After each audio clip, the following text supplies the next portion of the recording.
Hello, hello. Welcome. It's time. We got another good one.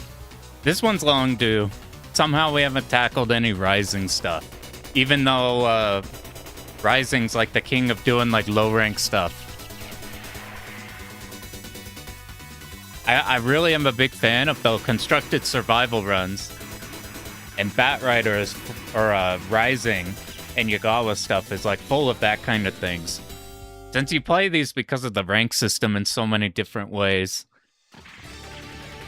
like the runs look so dramatically different, and they're different in like cool ways. It's not just scoring run is doing crazy shit, and not scoring run is not doing anything. Although you can go for like a no miss in this game, and it's like not the worst thing. Like a no miss is like a viable survival strategy. We're not going to be doing a no miss. We're going to be trying to rank manage a little bit. It makes it so that the ending's good. Yo, what up? It's time, the Yagawa arc. Rats on God mode, by the way, again. That shit is not easy to clear out. What up, Pearl? I just got done with the podcast episode. That one was super good. Practicing while listening. It's a good Batrider day. Up, Ultima. Up a Gus. We got some good Batrider. Pearl already made a good video on doing this shit for survival. But after learning this, the routes are completely different. So like you can go for this on no miss, and no miss is like not bad. Like just don't do anything crazy to drive the rank up, and like just live, and that's like a pretty solid. Don't need to account for things. We're gonna try doing a different way. Super stoked to get it. I'd be stoked to get it. Shit is mean. God, it's still nightmares on the stage 2 boss. That phase 2 of stage 2 boss is harder than some Larsa patterns. Larsa's pretty mean on that one. Evening to you as well. I didn't want to do so like I want to make a video on this, but I don't want to just regurgitate. So I'm like, ah, fuck, am I going to do the same thing that Pearl has or somebody else? There's another commentary, and we're playing Shorty. There's another commentary on there that's really good, but different. This one's different enough. And the resource for it's like a Japanese guide. So we're going to be taking that, what we've learned from that, and like converting it over so we could get it in English. What up, supers? Phase 2 is a guaranteed bomb. That if it had consistent slowdown on that attack, we're talking about Futari God mode, the phase 2 of the stage 2 boss. Like it sends all these streams at you and these aimed huge waves, and the slowdown is so inconsistent that sometimes you can or can't make a dodge. You don't know if to speed up or speed down when you could do stuff. It's super scary. Anyway, Batrider. B version, A version? I got no clue. There's 4 ships really good for survival. Think 2 aren't guided yet. What are the 4? So, is Tag T in there? I see a lot of Tag T in. I see a lot of the... what's the other... No, I'll just put in a credit. This guy. B version fixes an infinite pattern. Gotcha. That makes sense why they want this one out. Let me get the stage select real quick. It ate my quarter. Tag Straw Man, that's who it is. Let me just get the character select real quick.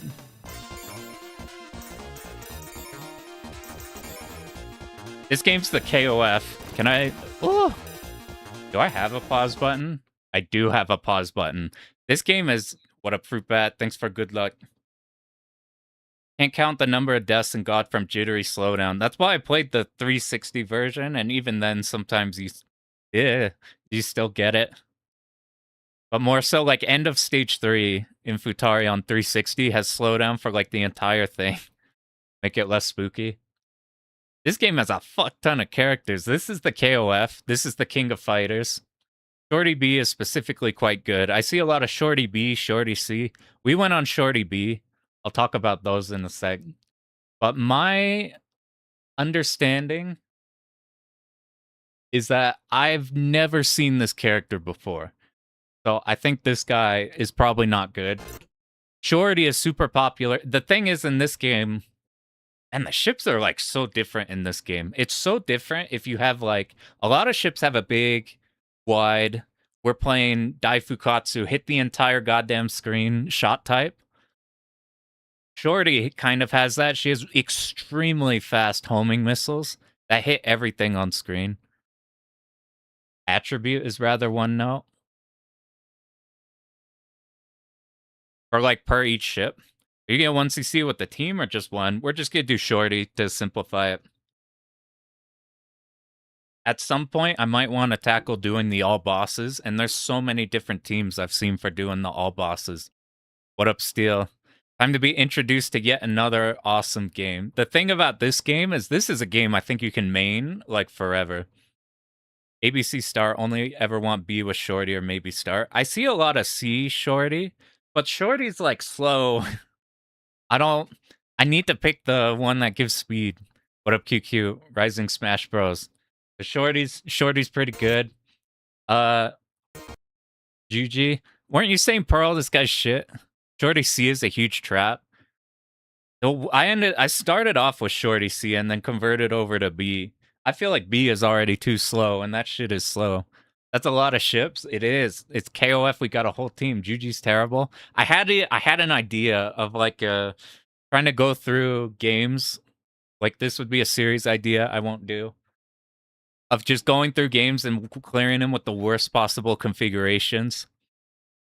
This game has some competitors for that one. Maria's incredibly good survival ship. Just hits the entire screen. Shoots crazy fast. I see a lot of Maria. Golden. I don't actually know what Golden does in this. I only know Golden from Great Maho. Strawman also hits the entire fucking screen. So he's super good. So out of our like... Wow, there's a lot more... I mean, it makes sense Birthday's in here. I haven't even seen what Birthday does. I haven't seen what Birthday does at all. Golden is okay at best. Let me get back to character select while I have time. What do you think of Donpachi? I like Donpachi a lot.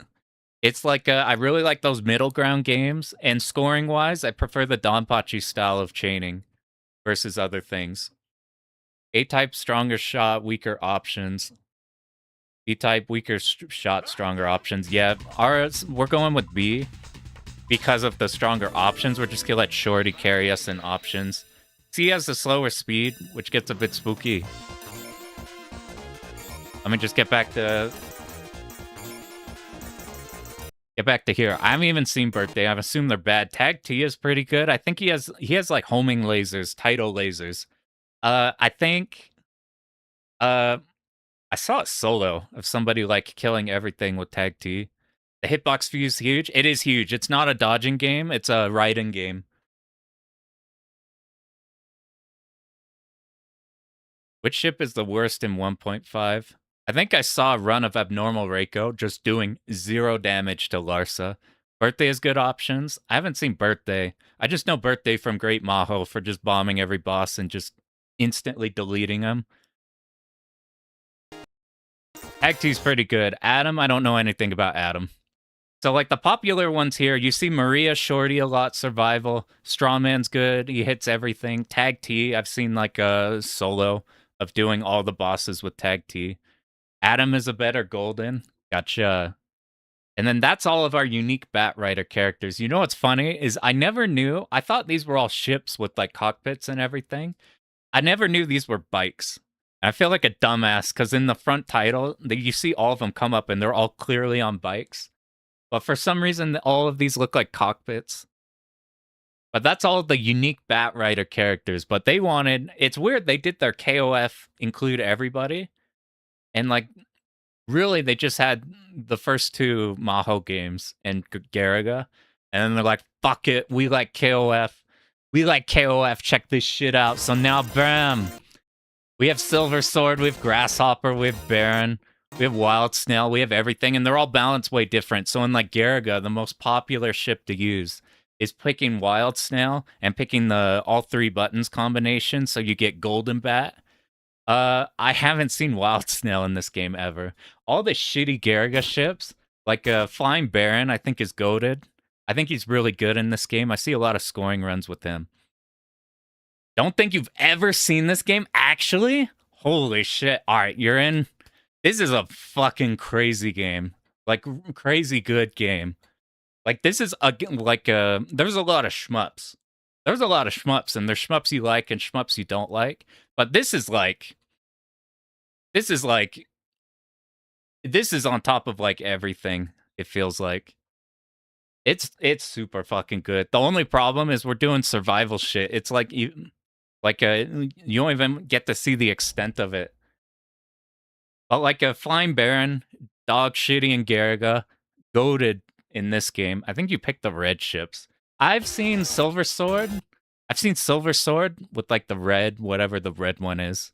I see a lot of Garaga red ships in this. I saw Silver Sword doing everything. I don't actually know who they are. By other Garaga ships, I think Flying Baron is GOAT one.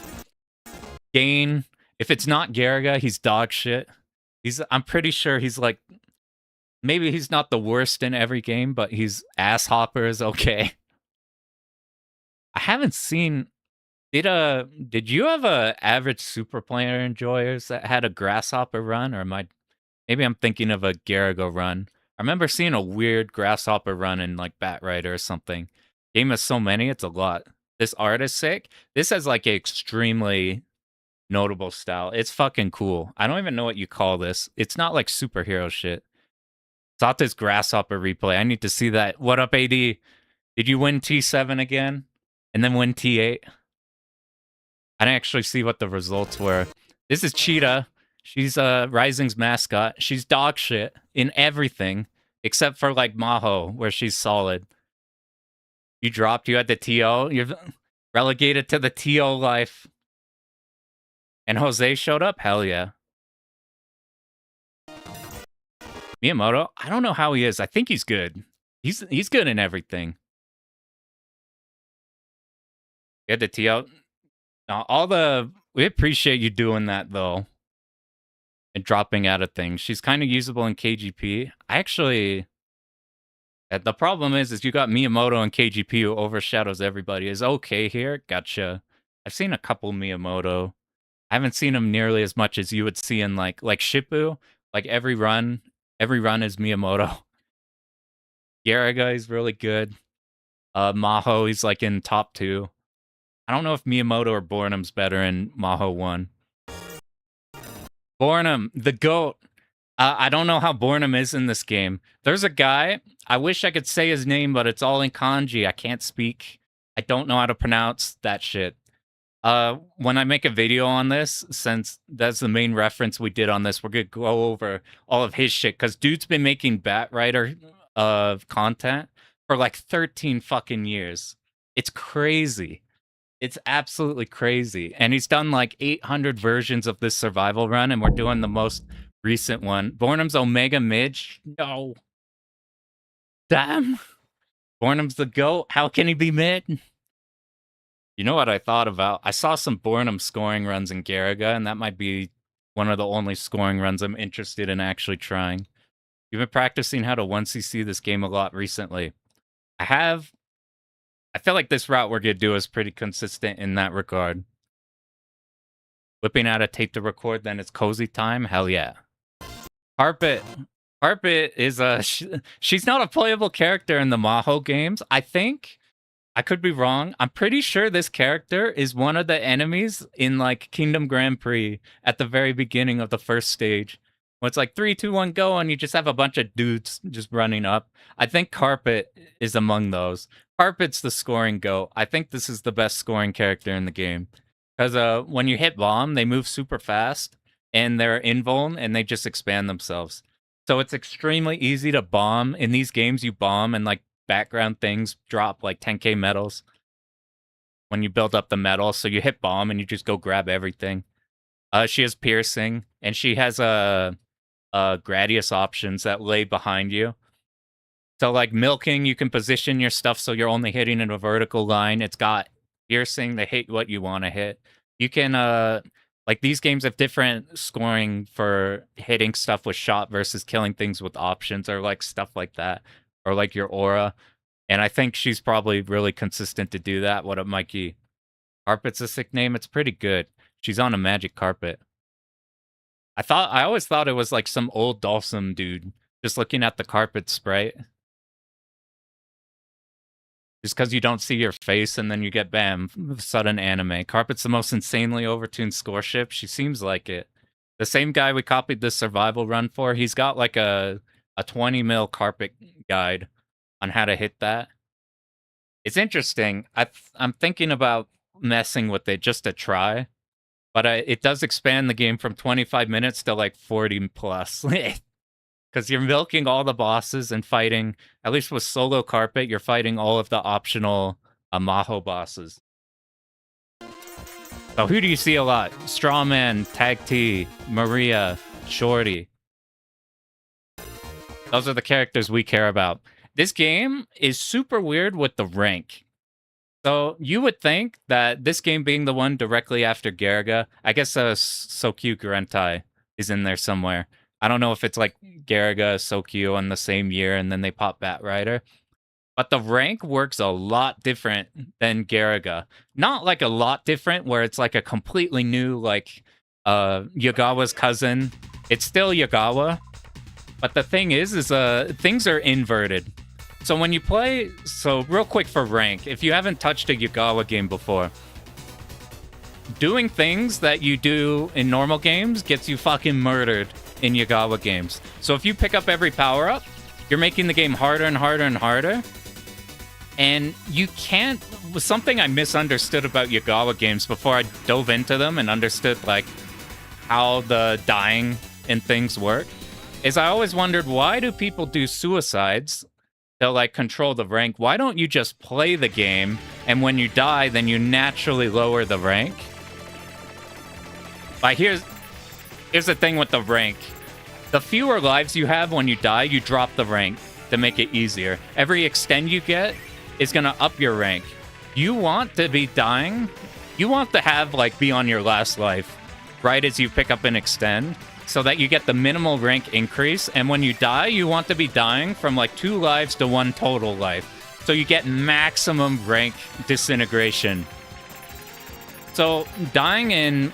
It's oddly, what I learned is it's oddly flexible in when you can die in this game. I thought that we would be like, we need to route this perfectly, and we need to die in this specific spot, or else our run falls apart, and I thought that would stress me out. What I learned is you can die like anywhere.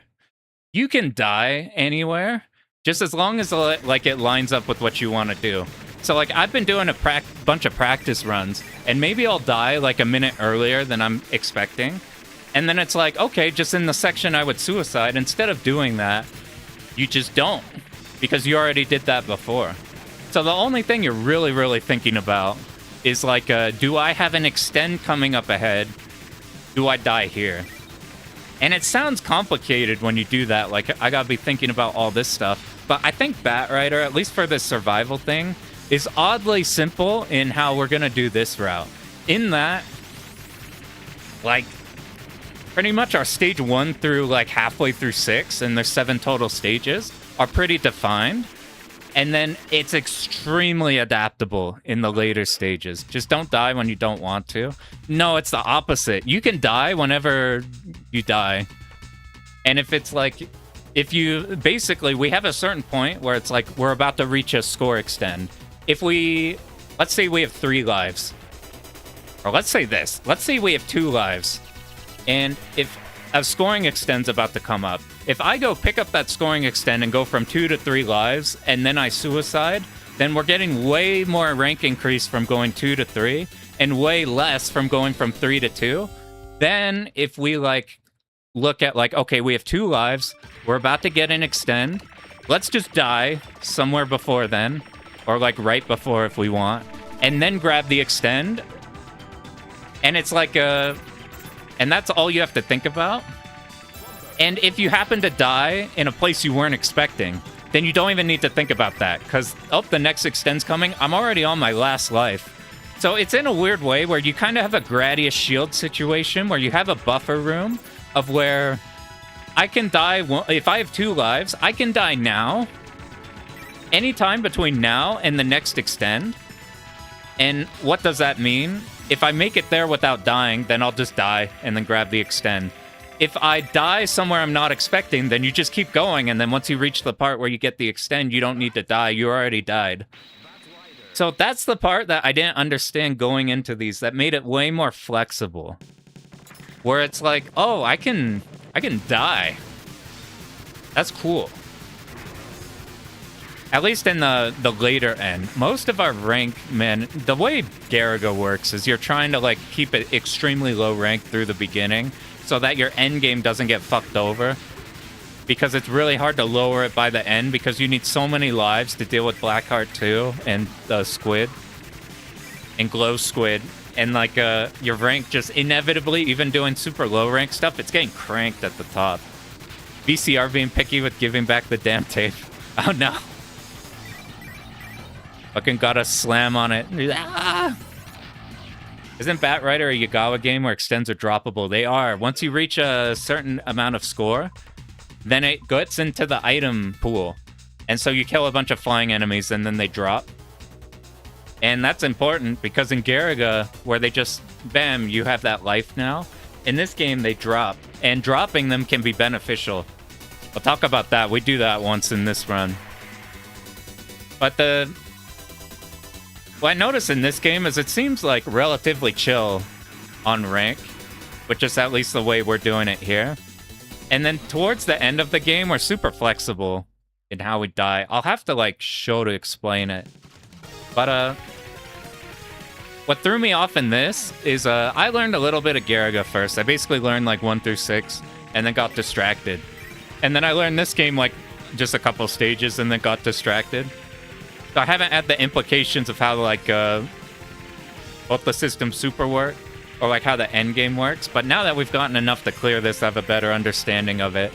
The interesting thing about this is people talk about how the rank in this game is different from Garaga. What does that actually mean? So I was saying it's not like, oh, it looks like Yagawa, but it's completely different. No, it's still Yagawa. So basically, we're still doing we want to die when we have fewer lives than if we don't want to stockpile. We want to get extends when we have fewer lives or whatever. We don't want to pick up excess power-ups because every time you pick up excess power-ups, you're upping your rank.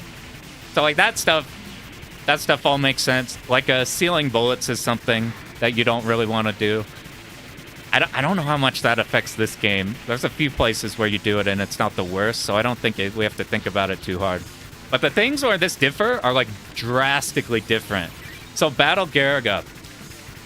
These games, look at the bottom, you see our bombs? You pick up a little bomb items, and then once you get enough, you get a full bomb. In Garaga, that's a no-no. No, you do not want to pick up enough bomb fragments to get a full bomb, because that ups the rank. So, like, getting all those fragments, you want some fragments, and then you want the bomb, like, with those fragments. Or you want to die, and then, like, have them, like, your next life come in with, like, more, and it, like, evens out or something. In this game, so, like, in Garaga, you want to pick up big bomb items, because you just want to eat that one rank hit, and then bam, you're good, versus eating a bunch of these, like, these small bombs, and then those small bombs turn into a big bomb. It turns into a big rank increase. This game is the opposite. One of the worst things you can do in this game is... It's not actually the worst, but, like, one of the heaviest rank penalties in this game is picking up a big bomb item. And there is 0 penalty for turning small bomb items and collecting enough of them and getting a big bomb item. And additionally, there's a bunch of secret shit in this game. In Garaga, there's a lot of stuff like if you drop 5 bomb fragments, then the next time you pick up an option, you'll have a homing formation, which is extremely useful in the end game. This game has similar stuff like that. But a big one is that if we let 3 full bomb items flow off screen, then an extend item is put into the item pool. So our strategy is we have a bunch of designated bomb spots, and we are just throughout the game picking up shit tons of bomb fragments. And then... what was I saying? We're picking up shit tons of bomb fragments because they don't really up the rank. And then once we get a bomb item from those, it's fine. So we're just constantly like, this is a section, we got a bunch of tanks coming out of these bunkers. They drop a shit ton of bomb fragments. We go pick those up. We let all the big bomb items flow off screen, and they get turned into extends. And not only that, in this game, because the extends are pick-upable items, we can decide to pick them up or not pick them up. And if you let 3 of those drop off screen, the next extend item will give you 2 lives instead of just the singular, without the rank penalty of getting 2 extends. So our strategy in this game is we're just picking up a shit ton of bomb fragments. We are letting all of these big bomb items drop off screen. And then, like, towards the end of the game, we'll just suicide a couple times. Pick up this extend item, which gives us multiple extends for, like, nothing. And then in the end game, they give you so many big bomb drops, plus the scoring extends, that we could keep the rank extremely low without really doing all that much. So, like, we don't need the medal in this run. This run's good. This run hits, like, 7 mil. If we're, like... All of my practice runs have hit from, like, 6.5 to, like, 7 mil, whatever. And 6 mil is the last scoring extend. You reach, like, the final boss around that point. So, this run, we're not going to do the no-miss. We're going to do some rank control. We are going to do a little bit of scoring. We're doing a little bit of scoring. Like, easy scoring sections. We're going to do. Like, if there's an enemy that's completely free to hit with our aura for a shit ton of points, we'll do that. There's even some places that I feel are unnecessary even that we might do. Big bomb item, equal rank to 40 fragments. Yeah, it's a shit ton.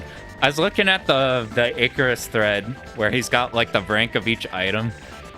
And it's like bomb is, like, something like 200 or something. And then the big bomb item is, like, 20k or something like that. I'd have to look at those again. How many fragments are equal to a bomb? I'm not sure, to be honest. I just pick up all the bomb fragments. It's equal, so does it even out? Basically, our strategy is, since these little bomb fragments give us more than enough bombs, we don't ever have to pick up the big ones that drive up the rank. So we let those flow, they turn out into extends. Boom. This boss, by the way, I've heard horror stories about Envy. Depending on what conditions you meet or which ship you do, you get, like, different stage 5 bosses. This game is... I think of this game as, like, the Toho 8 of the Ryzen games. This game has a metric fuck ton of stuff in it. This is probably the most feature-rich shmup. Like, I'm trying to think of... Like, it... Like, the only thing that could come close in my mind is, like, something that just has a shit ton of arrange modes, like DFK or something. But there are so many ways to play this game. It's completely absurd. Because there are so many secret bosses in this game. They all depend on hitting conditions or, like, having a certain, like... You could fight Blackheart and Blackheart 2. Depending on, like, you have a Garaga character, like, triggering things. Playing this game for survival on advanced mode. There's a normal course where you play 5 stages. There's an advanced course where you play 7. What's the bomb situation in Ibarra? I don't know how Ibarra works. There's a good Pearl video. There's a good Cave Maniac video. If you want to learn more on Ibarra. That's one I want to do at some point. Just doing the 9D bomb shit. This is the character we're going to fight. This is the Blackheart equivalent, even though it doesn't look like a stealth bomber. It's got winders, so we'll call it the Blackheart. Every Yagawa game, Stage 5, has to have the version of that. This game has shit tons of secrets. You could playing for score is so dramatically different from playing for survival, which is so dramatically different from playing for all the bosses, which is so different from normal course, advanced course, all of this stuff. But it's a little weird to jump directly into this game because there's something you gotta do. There's something you gotta do. First of all, when you go into the... it seemed like a bit weird to set up because you saw that title screen there. Look at all this shit on here. That's a lot of dip switches we gotta turn on, and then you hit the start, and then you're like, what the fuck is all this? Well, I haven't even seen auto bomb mode. I didn't even know that existed in the game. This is normal course, advanced course, and then all bosses. And then it's like, oh god, what is this shit? This is like character select. This is solo. You do teams or, like, I don't know. And then there's a fuck ton of characters, and depending on which button you hit, you get, like, a different color of your ship, which affects different things. And then to top it off, your rank, I think, carries over in between credits. So what you have to do in this game is you have to go into this mode, and then like if you do this and launch it from here, then you start off with not carried over rank. So this all seems complicated. Here's actually all you do. Whenever you're in an emulator, or I guess if you're on PCB, you just do whatever the service mode is. But on the emulators, I'm pretty sure MAME, and we're in RetroArch right now, has a dip switch for just service mode, and you turn that on. And whenever you do that, every time you restart the game, you're here. If you want the game to not carry over the rank, all you do is you wait for this arrow to pop up on game mode, and you hit start, and bam, you're good. You're set. Your rank is set now. That's all you have to do. So you go in service mode. You make it so whenever you just turn that on, and now every time you start the game, you just hit start on that extra screen, and bam, you're ranked. Don't have to worry about it. It's all working properly. Now, what do we do from here? If you just want to play the normal course, which is oddly approachable, you don't have to think about rank too hard. There's a good hazy level video on normal course. There's a lot of good stuff on normal course. By default here, this is the normal course. We're going to be doing the advanced mode. Rank thing's actually manageable even if you can't go into service mode. Yeah, it's not like you don't get fucking annihilated by it. Now we do stage edit. For us, we're going to be doing them in reverse order. So we pick sewage, you pick sky high, you pick airport. If you're scoring or doing other shit, you do a different setup. Something I didn't know, you can actually just not select these and then not play the early stages. What is all this? This is like teams and shit. If you're playing solo, you pick the bottom one. And then from here, depending on what the best configuration for your ship is, so like Shorty, we're picking B. Is Maria C the one you pick? Let's just see, whichever the purple one is. I'm just curious. Is this the Maria you're supposed to pick? I think it is if you have purple bullets. But that's all you do to set it up. I thought it'd be some complicated shit, but because the service mode is just an easy dip switch and you just hit start, it's all good. You wait for a track mode to play. And repeat it till bottom text. You have to do that extra stuff? Like, I thought it was literally just sitting game mode and doing that.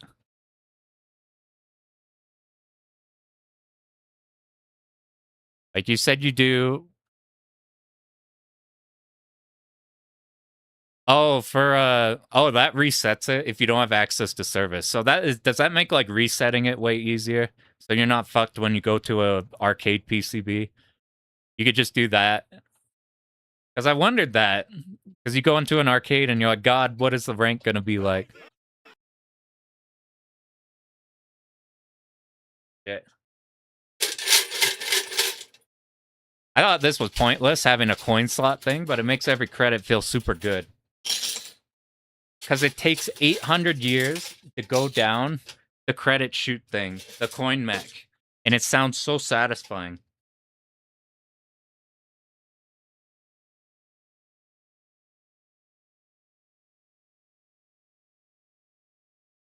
I did it. So we did service mode. We hit that, and I think we're just going to jump in, because I don't know how many attempts this will be. This will either be a first shot, or I might do something dumb early. I suspect I'll probably do something dumb early. So we're playing advanced course. We want these stages in this order. We're going to pick solo. And we're picking Shorty, and we're going to pick B. B means our options. Our options are what we care about with Shorty. And these have strong options. Oh, man. We'll have to talk more after this. Fucking... There's so much shit on it. I don't even know how I'm gonna do the video, to be honest. I'll have to script the video, which I usually just wing it and go. But here we might actually have to script it. Yell at me how volume is. It might be too quiet. I have to remember, at this point, we want this small power-up. You get way fewer rank loss, I think, if you pick up the small. I could be wrong. But the rank from the small powers felt like nothing. What up, Sensei? So, like, that big one I don't want. I just care about the small ones. We're picking up bomb fragments. We're just trying to hoard bombs, pretty much. As soon as we see some things in the top right, we're going to stop and aura these. You can see the 10k points we get from that. You can just shoot this guy, and he fucking dies. Ever so quiet. I'll try to bump it up. in between. There's not too much time. Kill the side. Okay, does anybody know, is there any way to manip this so you can get missiles every time? Or is it just RNG if we get this pattern or missiles? You can either just straight up shoot this guy and he dies. Or, whoop, I died there. I guess we'll fix the sound. Does this game have visibility issues? No, and what's nice is check this out. You have full control. You have full control of bullet colors and everything. So if you don't like something, somewhere at the start of the game, or like whenever you got a free point, this game has a lot of start commands. So like, you don't have to set specific auto fire. I'll demonstrate this since I forgot about it. It's random. Fuck. Large shot is a lot. 100 times worse. Jesus. We'll pick up a lot of big ones at the end when we're recovering and shit, but there we'll just do small.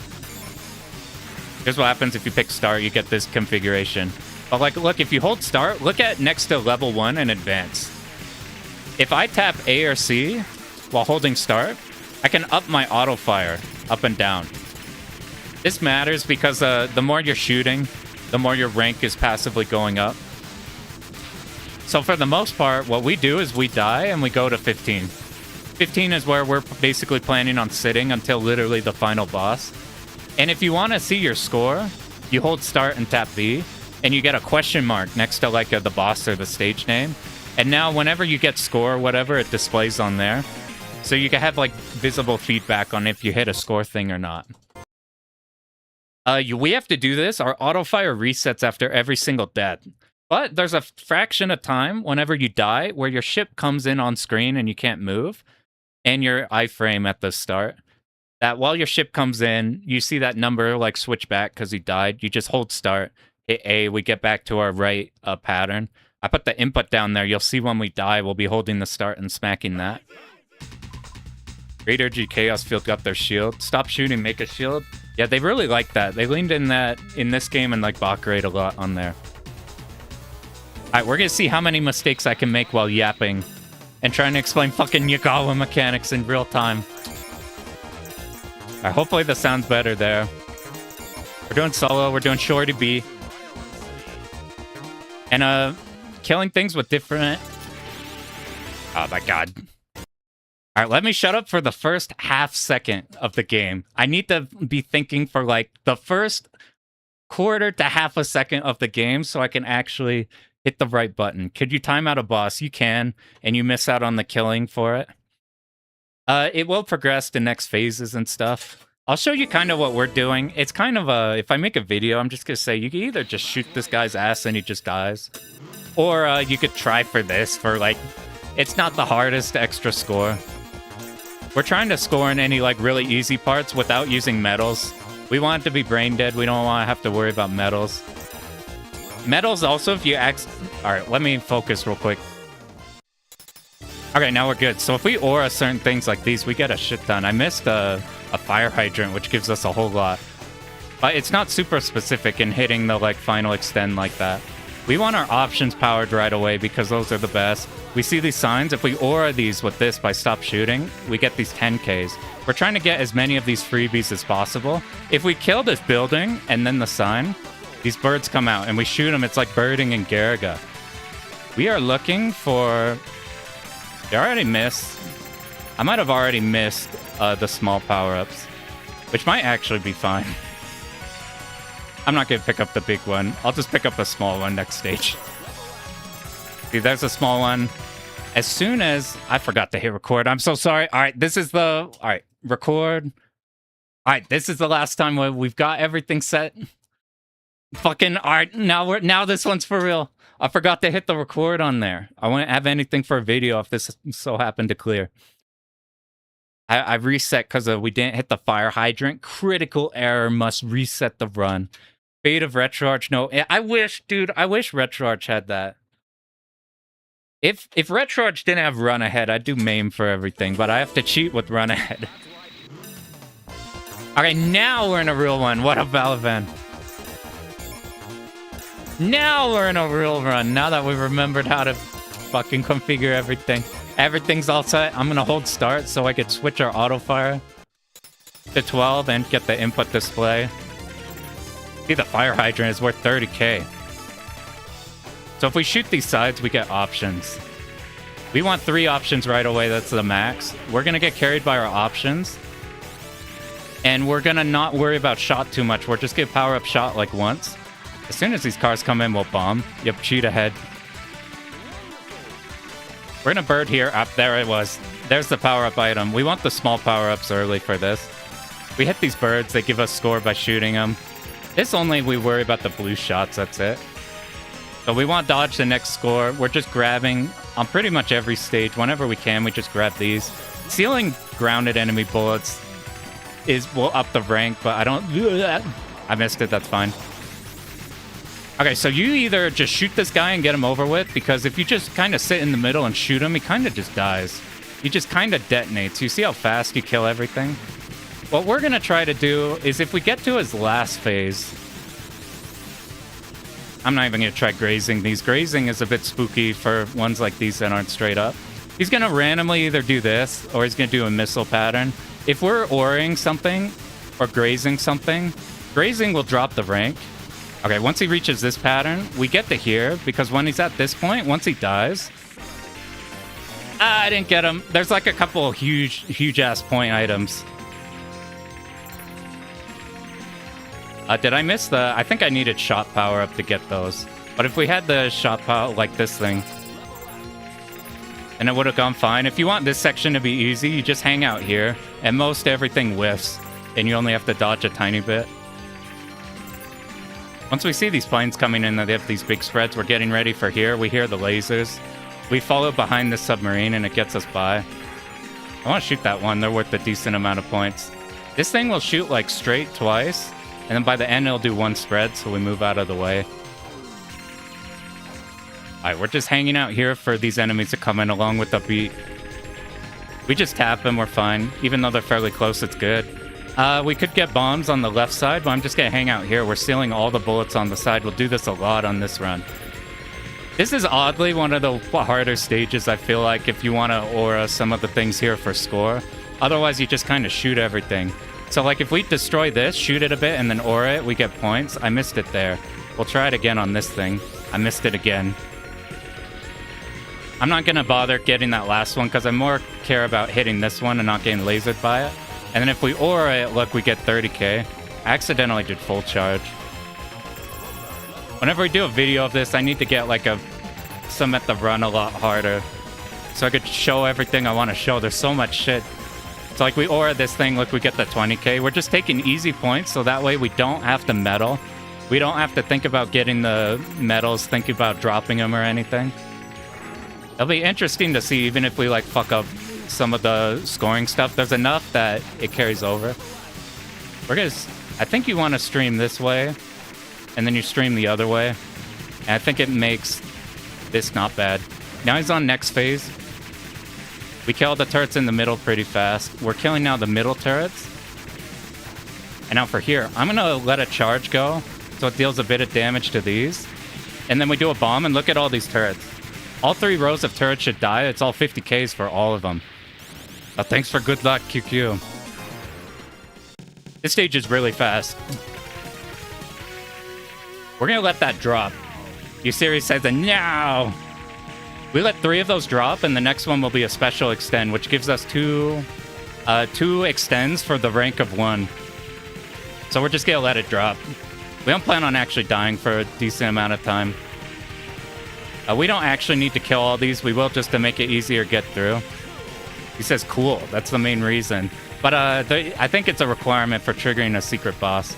These we can hang out here and kill him by streaming like this. To make it easy, we'll just bomb, and then the bomb will just so happen hit a bunch of these for score. This is the first wall of the game. Here's how I found to make it easier. We only let one option hit this front one, so it doesn't hit the top right one. We kill both of these 2, and now we seal all these bullets. We get a lot of... Why did that hit me? We're planning on dying here. Let's investigate. We're planning on suiciding here on one of the later patterns. So that's why I mean it's kind of adaptable. So because we died there, it doesn't matter. planning on dying there anyway. I will have to figure out why that shot there. I think I auro'd the other turret. That's what happened. Am I missing an option? We'll see if we're missing an option or not. I'll just pick one up. It's fine, even if we grab it one on... Okay, now we're maxed. We want to kill these before they get to the end by killing this front head. And see, they're full bomb items, so we want to let those go. So that once we let 3 of them drop, we'll get an extend later. We're going to kill 3 of those. We're going to aura this for points. If we're missing anything, we get it from the middle. We're going to aura the bench. We'll aura all these. The benches give a lot. We could aura this one on the right, but it's kind of... You got a lot more bullets going on. We do this and pretty much everything dies. We're waiting until we can see some benches in the top and the music goes like this. But aura the bench, aura these, get a bunch of free points. You can see how there's a ton of... It feels almost like right in Fighter Z.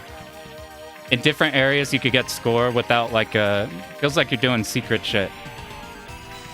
If we sit at the bottom and move left, it likes leaning towards the left side. So we just do this, and as soon as they're about to hit, then we tap to the side. Here, we only have to worry about... There's an enemy on the bottom right that sometimes sneaks through. You see that yellow one we tag? If we're up a little bit, it hits an angle where it can hit it. This is oddly spooky because I want these power... We want to kill these turrets here. And our options are just naturally kill the thing in the middle and progress the stage. These give a lot if we aura them. It's a bit spooky to aura them, though, because of these things. I'm just going to kill him with shot. Woo! You get like 50k if you aura those. We'll see how the score is since we've missed a bunch of stuff already. It should be fine. I really only care about the stuff on the top. This guy is really fast, really easy, really not. What up, Mariano?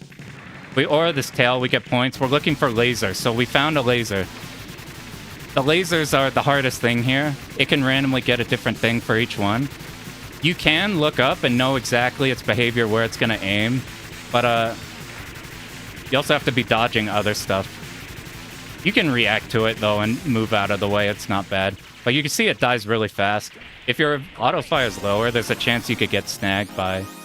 Oh, where are we? We're on highway. This is the best version of this type of stage. There's a ton of shmup, like sky highways. And this is by far the coolest one. And sounding one. Oh, I didn't go here right. You're trying to stream all these so you don't have to dodge them. And then we'll just get bomb right here to get rid of it. We can either get those bomb fragments or we move to the side and kill enemies. They'll just pick up a couple of them. You see our shot is still powered up just only once. And we're just letting the options deal with everything. This is something like Shorty or like a Maria that can hit the entire screen. Is really good at dealing with like Zakos like this. And then these guys come in, we'll just plant bomb for you. Hit everybody. This whole theme, this whole stage, I think about this stage when I think about Batrider. This stage in the airport. Street's going to the right, so we go over to the right, stream all these, we stop shooting. We're gonna bait this.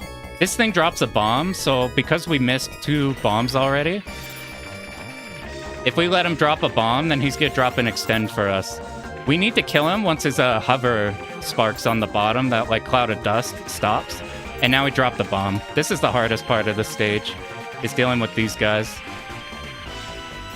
Has these dudes right here. So we're gonna try to hard macro him. We'll wait here for a sec, let it shoot. And then move out of the way. And now because we let 3 bombs drop, there's now an extend in the item pool. We let that go. And now whenever we hit 3 million, or whatever 3 number it is, it's going to drop another extend, and then we've now dropped 3 extends. The next extend will give us 2 lives. So that's kind of our early game strategy for the first half. I shot a little too much. There's a certain part of him we want to hit. So we're trying to do as little damage as we can. I'm going to graze a bit because it lowers rank a tiny bit. Here's his winder. Whenever he's doing this, we could destroy 2 of his chest pieces for a lot of score. See, we got the 230s.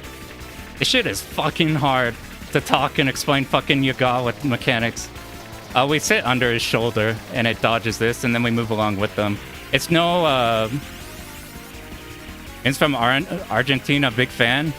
Oh, hell yeah, dude. Glad you're popping in. Look a bit like, okay, now I've...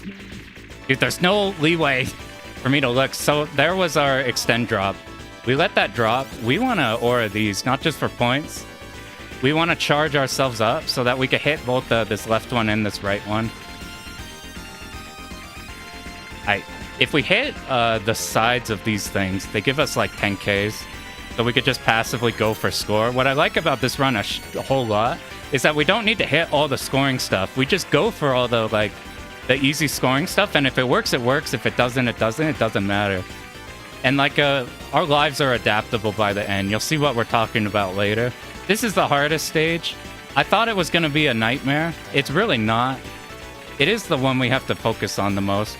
So once things get spooky or the screen stops moving, we'll bomb here. We aura this.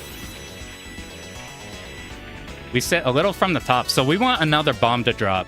So what we're planning on doing is once this tank's fully in, we dump our options on him. We have to kill all of its parts and then kill it. But due to the nature of Shorty, we'll just do that automatically with how our shot works. These are things to aura. So now up ahead, this is the part I thought would be terrifying. But with our rank, these bullets are really easy to dodge. We just need to memorize some movement parts over here. So like we're going to sit middle and just dodge bullets. And once we hear a laser sound, we're going to move over and kill this thing. We're not going to worry about auraing it. Right now, we just care about not dying. We'll pick up this in the middle and then go through here. You see how we pick up all these bomb fragments while doing it? And now we'll convert over to this side. Sealing these tanks, I don't think it matters really for rank that much. I'm mostly concerned with looking on the left side. Those tanks can sometimes shoot problematic patterns. Once we're on the last phase of, if we really want score, we can bomb these towers and it's not bad. I'm going to aura this. We kill everything, shoot it a little bit more than aura. I'm going to go for this one too. I did too much damage. Mid-boss up ahead. We are going to stream it for 2 waves. 1 wave, 2 wave. Did I move too much? Go back and then bomb. As soon as I see the 30k that it's killed it, I'll move over and try to kill the turrets on the left side. Since I didn't kill it, I'm going to move over here. Here's another part we want to bomb. Once we deplete all these turrets here, with laser here, you kill the hatches and the dudes in the middle. You get a bunch of points and they stop spawning. We're looking now just at the missile thing on the left. That missile thing gives us 5k every time we kill it. And now we want to not shoot. I want to bomb this tank. If I do it like this, then it'll drop a bomb because it's killing all the parts at once. We don't pick it up. We now have left, I think 2 bombs drop. So now the next time we have another big bomb enemy, that's going to give us an extend. Should we die here? I'm going to die up ahead soon. We want the right side of those dead. I'm going to die here. Make sure to set the auto fire. Try not to die while picking shit up. I did a poor job of picking up options, so this is going to be extra difficult. I might bomb these if I get a particularly annoying pattern of these. And we'd be down a bomb, but we need to not die right now because we're doing a risky shit. And since we're behind on points, these give a lot of score, so this is a perfectly acceptable bomb. You see, because we let the bombs drop, special extend, bam, we're now set back up. And this is a good recovery place. So if we died earlier than we wanted to, then we would just not suicide on that part that we did. And if we gotta, this is if you do these L's here, you only have to look at the blue bullets. But our rank is crazy low. We haven't even had to really score, and I've missed all of the little score that we've actually had to do. Here's Grubby. There's one part I don't like. The rest is easy. We want 2 bombs for him though, because I had to spend a bomb. We're 1 bomb down, so I have to do some dodging on the second phase. But we do this. We have to dodge 3 of these. And then the spot I like is just here. It's just under the arrow. This is the part I don't like. It's this fucking turret, dude. We have to use diagonals to move it fast. And then get to the middle. That part's oddly scary. All right, we skipped a phase. I need to do dodges here. I'm going to do our first bomb there. And then try to restabilize.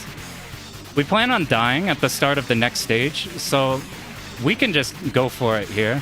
Killing all those turrets is giving us points. I always forget about that.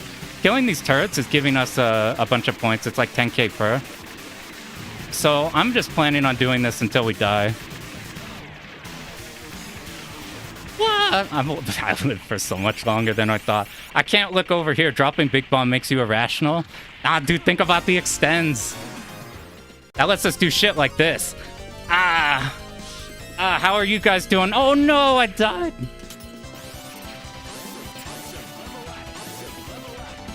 Okay, at this point, we want small power fragments.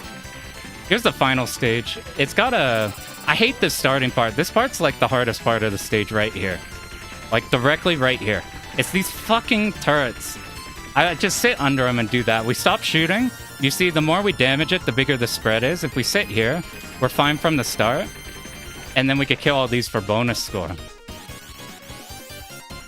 We're going to sit our options up front. And then we just bait these. If our options are in the table, it won't hit the turrets. If they're right in front, they hit the turrets better. We're going to sit up here. So now, at 6 million, we're going to get an extend. And we're going to get a lot of extends from, like, 1 or 2 from bomb drops. Once we see these enemies, we start shooting. And then we get the 30k from the table. Alright, this is the hardest part. Should we die?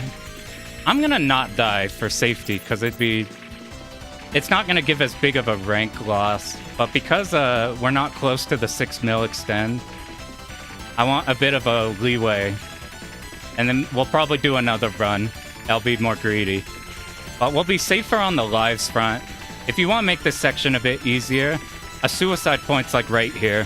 And you deal with the rest of it. We're trying to hide the right side. Okay, here's like... I thought this run was going to devolve into something really fucking annoying. Because we have to kill all these turrets at a very specific point. You see the flamethrower? Right as they appear like that. Okay, I'm gonna die. Because I got that bomb drop. Let's try to pick everything that we can. And now our rank is really low. See, there's the extend because we let a big bomb item drop. I picked those up, which drove up the rank a bunch. Now we're counting how many of those bomb drops we get. We have to kill it once the fire's like about to go out, but not going out. And now we really worry about picking up bomb fragments. So we missed 1 bomb drop. If we're lucky and we manage to kill it at the exact time for 2 more bomb drops, then I'll suicide for rank. This thing we're just straight up bombing. Sometimes it dies fast, sometimes it doesn't. I don't really know how it works. I'm not sure if our options are maxed or not. But this section... I don't know if they're maxed or not. I think they are. If we get... Okay, we got another bomb here. We got lucky.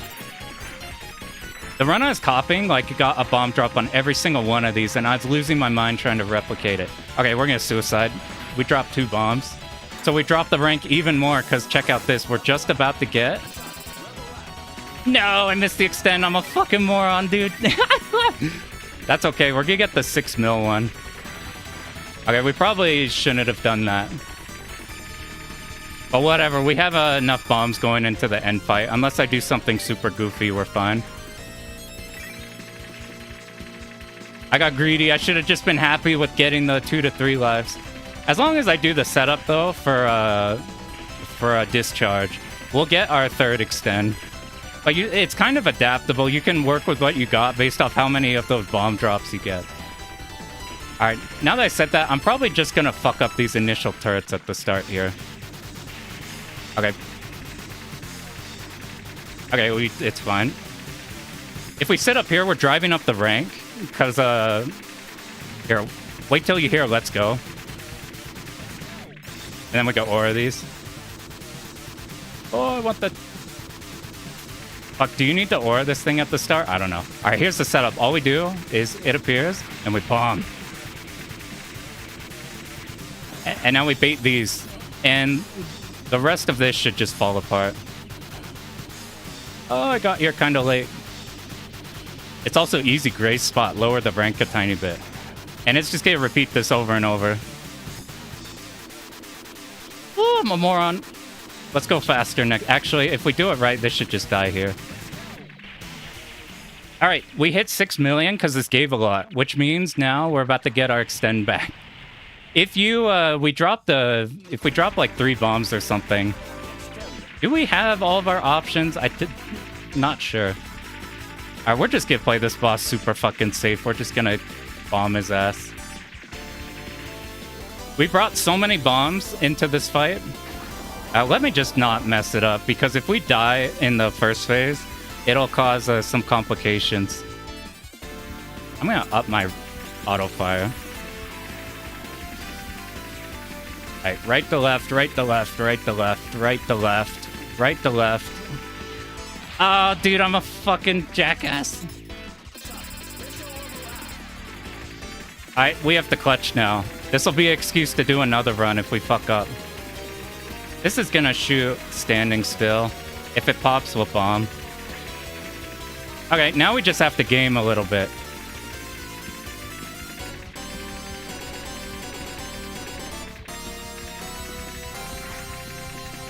That's a good start. This is a great set of randomized, not bomb required shit. I'm just gonna start bombing now. They should carry it to next phase. And then we start bombing the fuck out of it. We're trying to hit both of these just to make it a bit easier.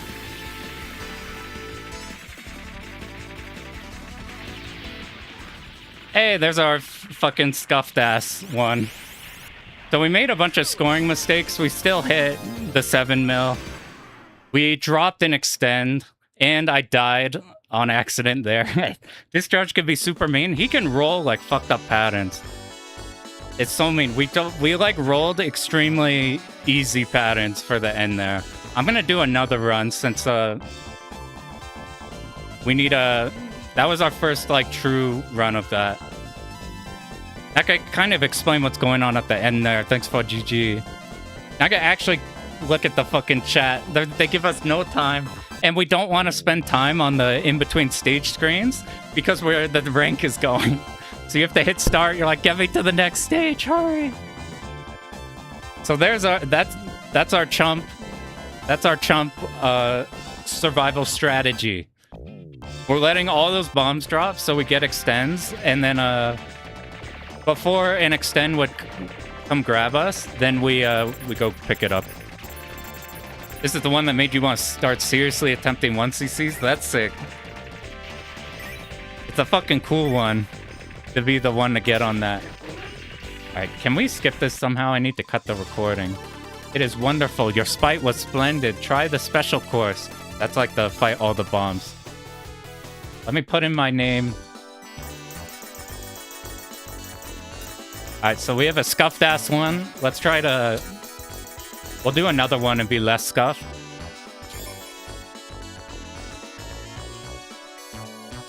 But let me catch up. The scaffolding where you can't see things. Yeah, so all the spots where there's the Chun-Li table from Third Strike that is in the foreground blocking you. We do stuff like we will suicide on that section, like the start of stage 7, so we don't even, it's not even a problem. And stage 5, we're like hard macroing. Stage 5, the 2 blue helicopters, right as we come out of the tunnel. If we kill both of those, then we get a bunch of enemies flooding in. If we leave one of them alive, then all of that overhang, we're hard macroing the other helicopter, and there's no bonus enemies until both of those are dead. So we account for the sections where you can't like fucking see anything in front of you. No mistake. Yeah, I missed the score extend. I missed that we triggered the 3rd bomb.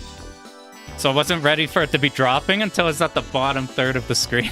So even with missing an extend, plus we just brain farted on the first phase of the final boss, we did get an easy final boss pattern. I'll show you real quick before the next run what I'm talking about on the final boss is incredibly fucking random in what it can roll. Do I have a state for... let's just get there real quick. I'll show you. So, like, this part here is static. The problem is whenever if there's any blue shit happening as you kill it, then even if it's like completely standing still, this ring, it'll start spinning around and zoot your ass. So what we do is whenever we're about to kill it, we either get ready to dip up in it so we're within the ring, or we use a bomb. Like if we do that, we'll die. If we're more ready for that, you move up into it. But this boss has a fuck ton of different things it can do. Like those tidal curvy lasers. The curvy lasers are actually not bad. You just move up and around and you're good. But like multiple phases here of like, it gives basically two different pairs of things. Its options are shooting something different than what its like main body is. So like you get all kinds of different combinations. I think like one bomb here is something you'd want to do. And then once it gets here, the run I copied from actually like gets through the entire thing here without like bombing until very end and fucking point blanks it. But like at this point, you're just relying on the fact that you have 4 bombs and like 4 shorty bombs. You just dump everything, and if you're hitting like both of them on a side or whatever, you're both getting the score from killing the side things. And like, let's say we ran out of bombs here. The options are dead. Now we just finish it off with shot or whatever. I thought discharge was going to be a huge problem, but it turned out not to be. But like, it's hard to talk about it in the moment. But we're missing all of those bomb drops because of this flame enemy right here. So right up ahead on the top right, this flame enemy is about this big turret. It's about to fire. You see that as it's like a startup, and then it goes. If you kill it during the startup, basically each phase you kill it in gives a different item. So that time it was an option because we either killed it as it was going or not. So like there, it might have been before. Nah, we killed it as it was going, so it gave a shot item. Basically, if we kill it during the startup, then it drops a bomb item. And I was really fucking scared because when we were learning... when we were going through... So like this is, you need to kill it whenever it's at this point. When I was going through this route initially, the replay I was copying gets like bombs on every single one of them, except for like one. It's crazy. I'm like, dude, this whole run is like fine. And then you get here and it's like super hard to not, because you have to account for your missiles hitting, like they could be stuck by Zakos, or like maybe you, as it came in, like your shot you can reasonably control, but you still gotta be doing dodging and things. Doing the dodges, even though it's low rank, it looks terrifying. I found it easy to do the dodges with the rank we're currently at. If we just do the dodges and then not worry about anything else. And if we just so happen to like kill it during these phases, which Shorty is good at like accidentally killing it in the correct phase, then we just go like, oh, okay, we'll work with what it gives us. Like if we have 3 lives and then we like, oop, we dropped a bomb. Now we have 2 bombs we dropped off screen. Oop, we got another bomb. I guess that's a free suicide into another bomb. That's kind of how you could adapt here. And even if you don't, you can kind of just, even if, let's say you miss every single bomb here, you still hit you'll go into discharge with like 2 lives and you'll hit the 6 mil, even though we fucked up a lot of scoring stuff. So you'll go into the actual fight, the actual real fight with 3 lives. So it's like, this went from like a part that I thought was going to be terrifying into a part that was like, don't even need to worry. And it's like, it's a bonus if you just so happen to hit those, if you're paying attention and don't let the extend drop like we did. So like, I don't know if Shorty's the best survival, but they're pretty good. The only downside is like macroing's kind of weird because they're slow. In this game, you want to do a lot of diagonals. You move faster in Yagawa shit going diagonal. They're like non-normalized. Oh man, did I miss anything? And then we'll toss into one. Dropping the large bomb makes you irrational. That's another thing here. Like if we're down on bombs, like if we're towards the end and we know we're not going to get an extend, even though we procced like a bomb drop, we're not going to have like enough turrets to drop 3. Or if it's like maybe there's only 2 turrets left, we can just pick up the bomb. Like a dying will give you like a bomb in fragments. So it's like it's effectively a life, especially with the end boss, where if we have enough bombs, like if you go into the end boss with 3 life, full bomb, then you just hit the bomb button and it dies. If you don't have those resources, you could kind of live and then just bomb when you're about to die. Is there anything else we missed?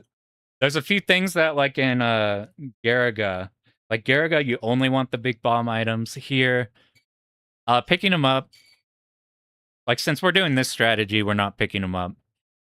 Otherwise, that's fine. Because the rank control is all at the end of this. Did that reset? I still have it paused. Because of, like, a lot of the actual suicide and dying's at the end, it's like you have a lot of room to, like, if you get clipped at the end, it's completely fine. And since there's still, like, suicide points at the start of the game, the first half, then it's like mistakes feel less bad. Did we die on the stage 3 boss? I think we did. I think I was supposed to aura one of the turrets and not the other. I think I aura'd both of them, so it just shot a fuck you spread. We're going in for another one. And then if things go well,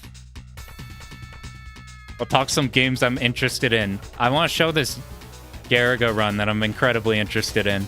And I'm super curious, because this endgame is nowhere near as scary as I thought it would be. Discharge is really scary, but with this setup, we can bomb the shit out of them. Garaga, I feel like the endgame looks terrifying, but I haven't labbed too much into it. I'm super curious how low-rank strat going into Garaga final stages will be. Anyway, we go back. This is a game I'm considering revisiting, either for trying the carpet scoring stuff, or doing, what do you call it? Doing all bosses. All bosses seems fun, but it seems less easy on mistakes. It seems like you could get fucked over on mistakes, because if you die, it goes to your next character. And if you're soloing, you can't get all the bosses. So you have to, like, line things up, have dudes alive or whatever. I don't know how that works all yet. I gotta mess with that. We go back again. We're playing Shorty-B, which means our options are really strong. Our speed is not as bad as doing the C-shot. I already fucked up. Sorry, I'll remember to pay attention in the first 2 seconds. I'll remember to pay attention as soon as round start goes. You don't have to do your auto-fire and your score display thing at the very beginning. But I just want to get that out of the way immediately. Like, it might be easier right as the boss comes in, because you don't really need the 15 auto-fire on stage 1. I guess you're birding. You're birding at the start. But that shit don't matter for us. Alright, advanced course. If this game is cool, and you're scared of the rank shit, you just play normal course. And it's oddly approachable. It's like a not bad...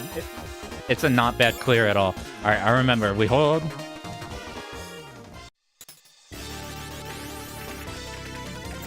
I missed the... Oh, I got it. Okay. And we got the fire hydrant this time. I died. Okay, I'll look at the screen. I'll look at the screen this time. I promise I'll look at the screen this time. I want to run for when we do a video on, like, kind of how this route works. It goes through most everything properly. I wonder how I'm super, super curious on this game, the scoring or the, like, fighting all the bosses. Oddly, I thought... Worse than Garaga Bird scoring reset. Alright, we're here. Let me just not run into shit, and then we're good. You get, because you're auring, you come out with the charge, even though you're at, like, no shot power or whatever. It does a lot on those. I'm just trying to dodge bullets as we do this. Or as our aura kind of hits these cars, this is a good point to hit these. Our bomb automatically kills the building and then kills the sign. If you do that, all these birds come out. And now we stockpile bombs. This thing only shoots those, like, blue shots. That's all we gotta worry about. Because the shot, the power-up drop order is consistent, we know that we're gonna get a small bomb or a small shot right up here. We see these things up ahead. We'll aura these. I didn't do a very good job. Now we actually have the power this time. I'll show kind of this. If you just want this boss to be like super easy, you just kind of shoot his ass and he dies. But there's a part in his final phase where he drops like 2 50k pieces. Like right now, I think. So as we're killing him here, you see 50k, 50k. Super easy score. I saw a run where it literally just sat here. And it dodged like everything here.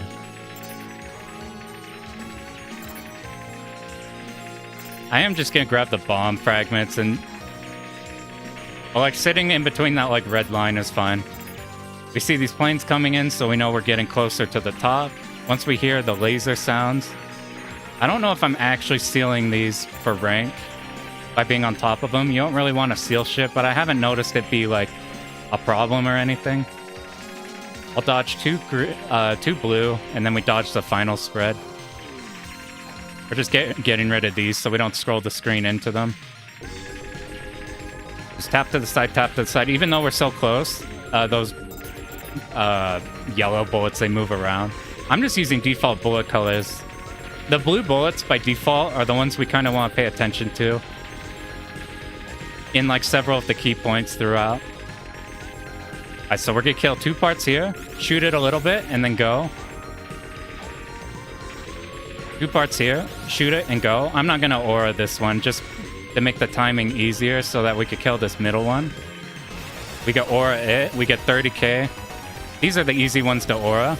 If we do some damage beforehand to its final phase and then we aura it, I want to kill you. Then we don't have to spend so much time auraing it, because if we spend too long, then we get our full charge and it takes a really long time to aura again. So we want to do as much damage as possible to things before we aura them, if we don't want the, like there when we want to aura back to back to back to back. Okay, I keep forgetting which side you're... I don't think this is the way we want to rotate. I don't know if it matters, but sometimes the dodge here is weird. Let's kill those. Now we have the middle turrets. We'll just move to the side. And now we'll hold charge. Just last a slight bit, just so these turrets can reset. And then we get all of the turrets at once. And now it's a bunch of easy points. We're doing shit like that. Gets us easy points without meddling, making it so we don't have to dodge, so we'll let that drop. Anytime you hear that, meow. You see, we're still sitting at low shot power, not picking these up. We don't want our shot during these sections where we don't actually need the firepower. They impact our rank over time. And because we pick the ship with the stronger options, weaker main shot, our options are just hard carrying. After these things, we go on the right side. You can do this type of a pattern and kill these without a bomb, or just get bomb to make it brain dead. And to get some extra score here, you can only be auraing one thing at a time, so we can't aura 2 of these missiles.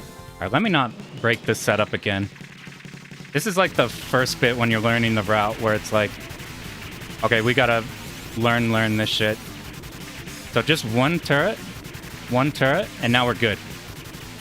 By being up here, we seal the shots that these helicopters shoot. And then we could do this. I'm moving up and around because there's a pattern where we can get walled on the side. After these ones, a potential pattern shoots directly in the middle. I have my finger on the bomb in case I kind of got stuck on the side. All right, we're on its last pattern. We shot a bit. We're just going to suicide here just because it's an easy point to do it. Because once we do this, it'll die really fast. So that's like an easy death point there. Alright, we want to be... It's really important that we kill the heads of these before they park, so that they drop bombs and not like an option or something. So now that we let 2 of those drop, the next time we drop a bomb like that, we're now getting the extend. I'm waiting here for like 3 guys. We aura this. Over for like 3. We picked up all the power-ups I care about. To get around these guys, we move in a hook like this. There's one bench on the bottom. And then we go. Let our options deal with everything. I want to deal with these guys on the right side and then hide that side so I don't accidentally hit this bench. We hit the bench, we go. You could see you go only aura one thing at a time. We want to watch below us. A lot of the times, you're not getting anything that could shoot you. Sometimes you can. Wait till we're just about to be hit, and then we move here. So just about to be hit, move to the right. It likes to lean on the left, and if we manage to not pick up our option, any of our 3 options on the previous death, then we pick them up, those guys, or the desk. We're looking bottom right. Bottom right, there was no enemy coming in. They can like come in at a weird angle. I won't be too greedy for these shots because they could, these bomb fragments, they could cause problems. We just need to do dodging now while killing these sides. Just kind of streaming them in general. You'll dodge the big ship shots anyway. I always am nervous here, even though these like... Okay, we ordered one. You can see the 50k. That's why I'm kind of nervous. Even though I don't think they can actually ram you. Getting both of those ordered, you have to be really on point in the earlier phase with doing damage. Here's like a death point. Ported? Not really. The only thing... Yo, what up, Lucas? The only thing I get... Oh, God. We got double lasers. This might be easy, actually. Oh, it's not easy. Oh, we fucked it. I should have just hard macroed on a side. I thought I could outpace the lasers appearing before they actually spawned in. So what do we need to catch up on? I think I need one more option. And our shot's not where we want it to be. So because we died there, it might be like, oh, everything's fucked now. But what that actually just means is our route is still fine. We just like, now if we die anytime in the future, run's dead, obviously. But the route itself is good because we want to die some point. I want to get some bombs, even though I think we're like super fine on bombs. We're going to use one more up ahead. This stage is mostly backloaded with this strategy because the Shorty is so good at dealing with these. Just wait for these guys to come in, one bomb here.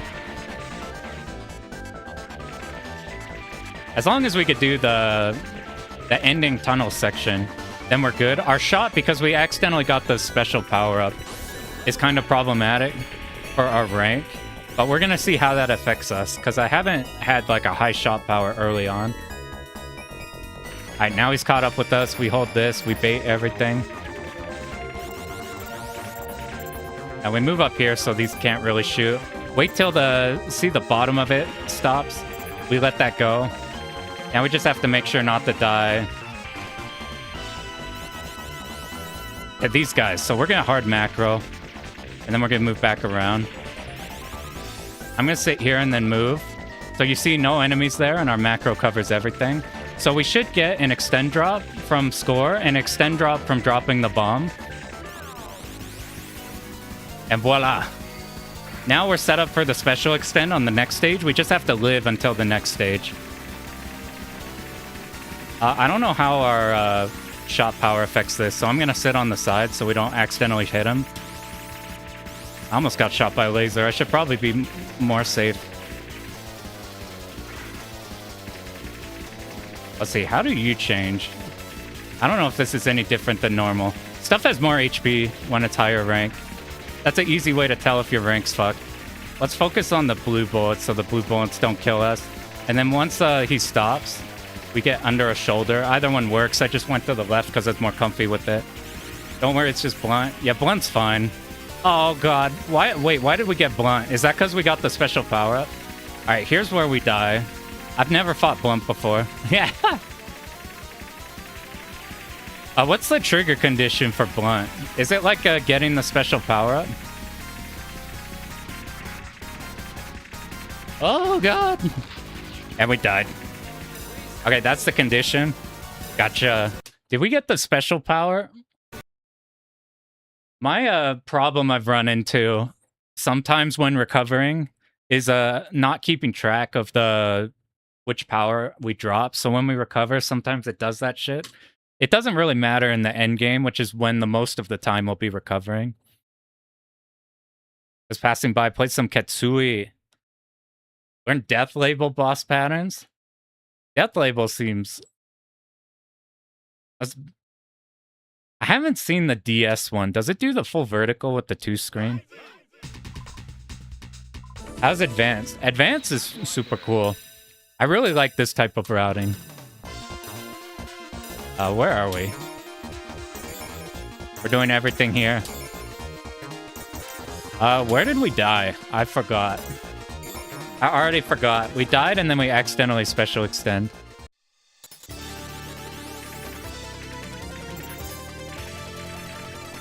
You look so sick. You got the VCR, accepted it. What run are you recording, if you don't mind spoilers? Wah! Almost ran into him. I might have done it too early. Let's find out.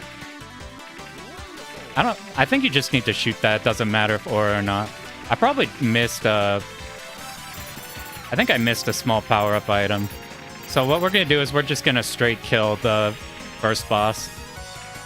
I don't want to pick up the big one. It's a lot of rank for no reason. I'll pick you up for later. I don't know if shot power affects your aura.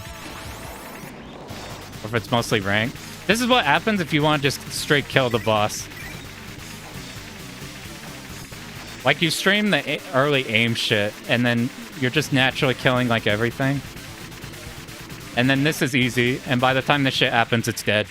So if we don't want the double 50Ks there, we just do that shit. Whoa, what am I doing? Oh, 6 Lunatic co-op? That's fucking tight. You have the mod in co-op? I haven't seen anything like that. I'm looking for a small power item like you. You hear those sounds now? The lasers are up ahead.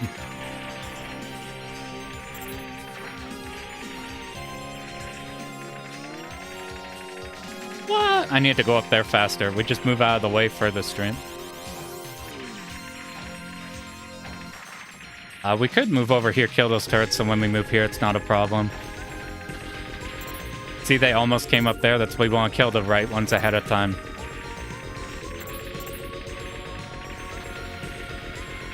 It's extra mode on PS2 port. I know nothing about the PS2 port stuff. Like Escaluda range or stuff that's like stuck on there. We shoot it a little bit, aura it. We're not gonna aura this one just to make this easier. We will aura you. I shot a little too much. So we'll probably get killed that one without an aura. I'm probably gonna need to record this on my own so I do everything right eventually for the video. And once I cement everything like a little bit harder, you get absolutely everything I want in here. But that first run pretty much showed most everything I wanted to do. What up, Nightwing?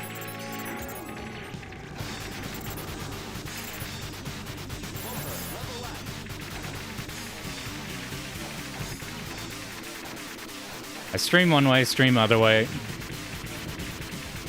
think you want to do it the opposite of what I'm doing. I don't know if that matters, but felt like it's easier if you do it that way instead. Got both turrets, we're just gonna charge up. Hit these for just a little bit. They don't need to die. They just need to live for just some amount of time so that whenever we bomb, it kills these bottom turrets. It's that extra 100k just by doing that.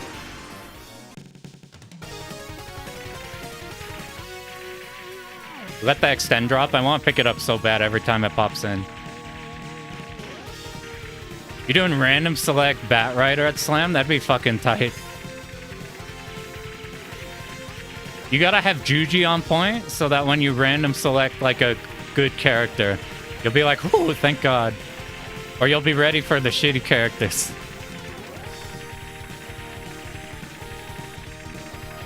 We'll go here. It dodges like first shots and then we just bomb.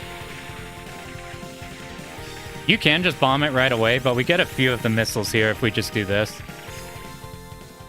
If I let both my options exist on screen for this section, I often kill turrets on the top right that I don't want to. Oh.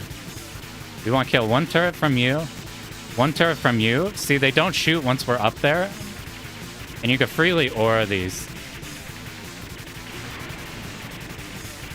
This is a pattern that we don't need to go up and around for.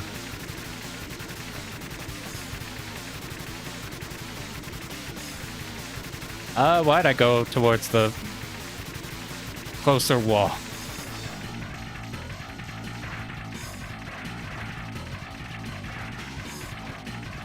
We're gonna shoot this one for just a tiny bit and then die on it. So it's about to go, so it'll just go right now. We need to pick up one option. We want 3 options, 1 power-up. We picked up a 2 option, 1 power-up. But it's easy to do on this stage. So we just want to make sure these trucks are like the biggest thing we want to remember in the early game. We shoot till these turrets are dead, and then we get free points here. If you leave one of those windows alive, even if that left turret shoots you. See, it tried shooting at us, but it got stuck on the wall. Or as we're going around. Whoa! It's a bit spookier since I had to spend time to go out that way. But there's a lot of slowdown on this part, and our rank is low, so the bullets are tiny. Alright, the chairs are up ahead. We handle the chairs because the enemies on the bottom left are dead. It made it easy to go here. I think we're on the right power-up level for what we want, pretty much until we die later. Oh, we died to the double laser shit. Picking up small in Garaga, if you pick up small items, these small scoring items, it's like really bad on your rank compared to picking up big value items. So like dropping your medals in Garaga not only kill on your score, but also you get extra rank because of that. In this game, the small items, the small point items, until they get a lot of value, don't give you any rank at all. This is a bit weird. I shot a lot over here. We'll just do this. I missed the aura. We're just gonna shoot to be safe. If you aura those, you get 50k on each of them. It's a bit spooky though. So like that value, these values of medals don't affect our rank really at all. This boss is weird because he's so easy, and he's so weird if he rolls laser. Like he rolled laser. I'm gonna just move way over here. I'm gonna just be macroing him to the best of my ability.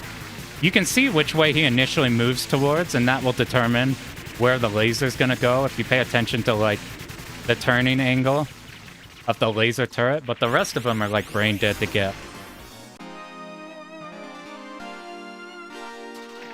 Ready for everybody? You want to sit on the side here just so we're ready to tap over here, because we just stream this way, we stream the other way, and now it's triggered this phase. By the time any hard dodges happen or whatever, we just pop bomb. I'm just picking up some fragments there. It probably doesn't matter, but we'll just do that to be safe. It might be reasonable to route out the bomb fragments a lot harder so we don't accidentally pick up a bomb like before we die or whatever, and like have unnecessary rank increase. But this is a route where we don't have to think about that super hard. Even if we do get that, it's fine. A lot of the practice I've done where I've like picked up excess bonus shit on accident, and it hasn't seemed to like destroy the rank that hard. You probably gotta make a lot of mistakes over time. Down to here, it reaches us, we shoot, we bait, we move around, we stop shooting, let the like rest of the charge attack solve that stuff. Now it dies. Now we just make sure not to get clipped by silly shit. I want to hold charge attack for you guys. Alright, we wait here. It's about to start shooting. We hold diagonal. We move fast. We get through there. Now, we didn't reach 3 mil, but we got the extend from dropping the bombs. So after this boss, our next item will be the extend. If for some reason for chat messages to be changed, not like change, it should just be like either YouTube not displaying it or be showing in full. Sometimes YouTube messes stuff up. Like there's a username called Poopy Dipshit. He's one of our local fighting game dudes. His stuff is all shadow banned on my channel. Oh, I bombed. Why did I bomb? Dying there was fine.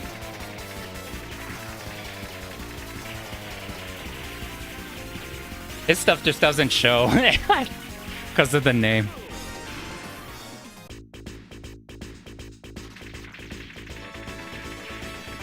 Alright, these side turrets in front give a lot.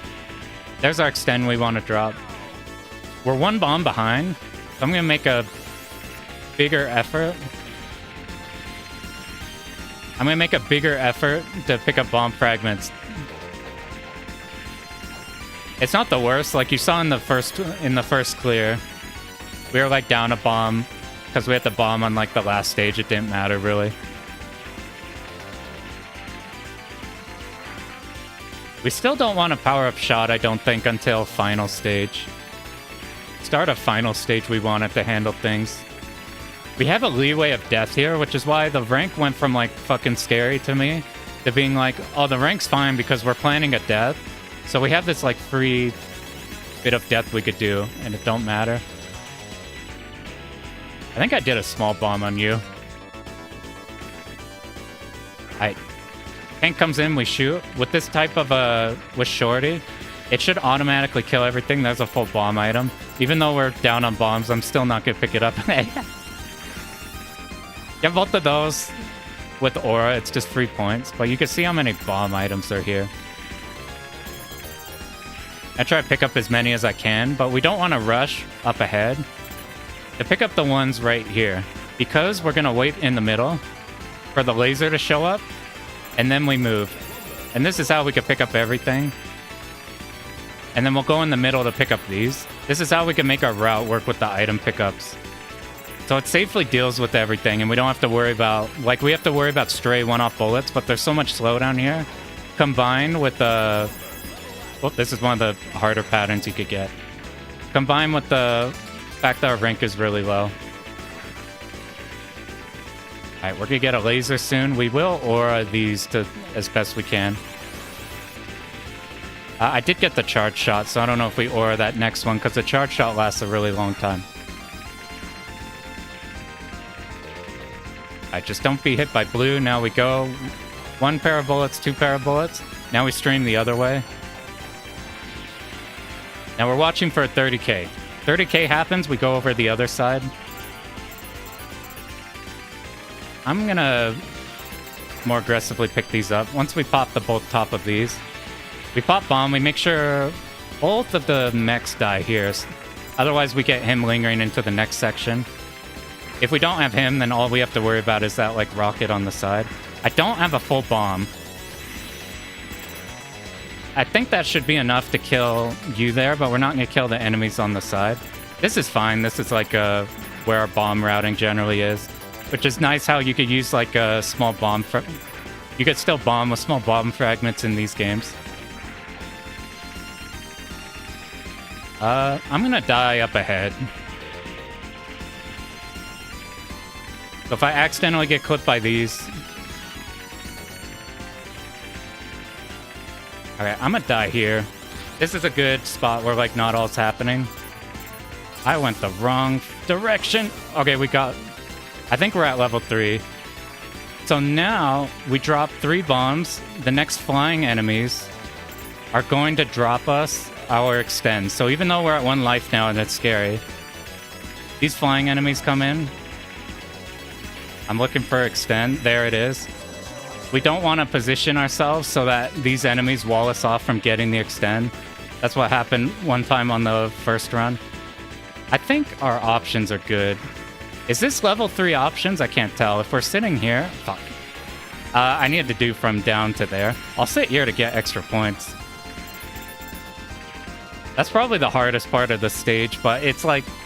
It's really just manipulating the blue bullets because the orange ones just stream up or down. Alright, we're back to being a bomb behind. But, it's fine for this. Because we plan on dying on the next stage. So a death here actually doesn't matter. So these either shoot one at a time or together. I just do this. It's just under the arrow in the middle. Alright, we're waiting for the turret to come up. It's after like 2 of these. And now we need to fucking...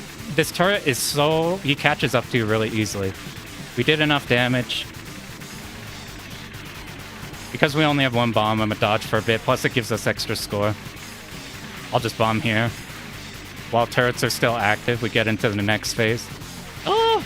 I always forget about that. And now, if we die here, it's fine. We'll just die. We're planning on dying on the next start of the next stage. Otherwise, we just kill it like that. Yeah. The special extends 1-ups in Garaga. There's a few like additions in this one and different on Garaga. Let me put the auto. Oh, I got special level up. I don't know how to prevent that because it's hard to keep track of those. It's fine though because we kind of want high shot power eventually. So maybe this is fine. All right, I sit here at the bottom just to make those shoot down for sure. And then I fucking hate these turrets. I find all my mistakes happen on this section of the game more than any other in practice. We'll plant these in front and then we just bait it. You see our options do good work at killing the turrets. Get like tiny bit of extra points. I need to pay more attention.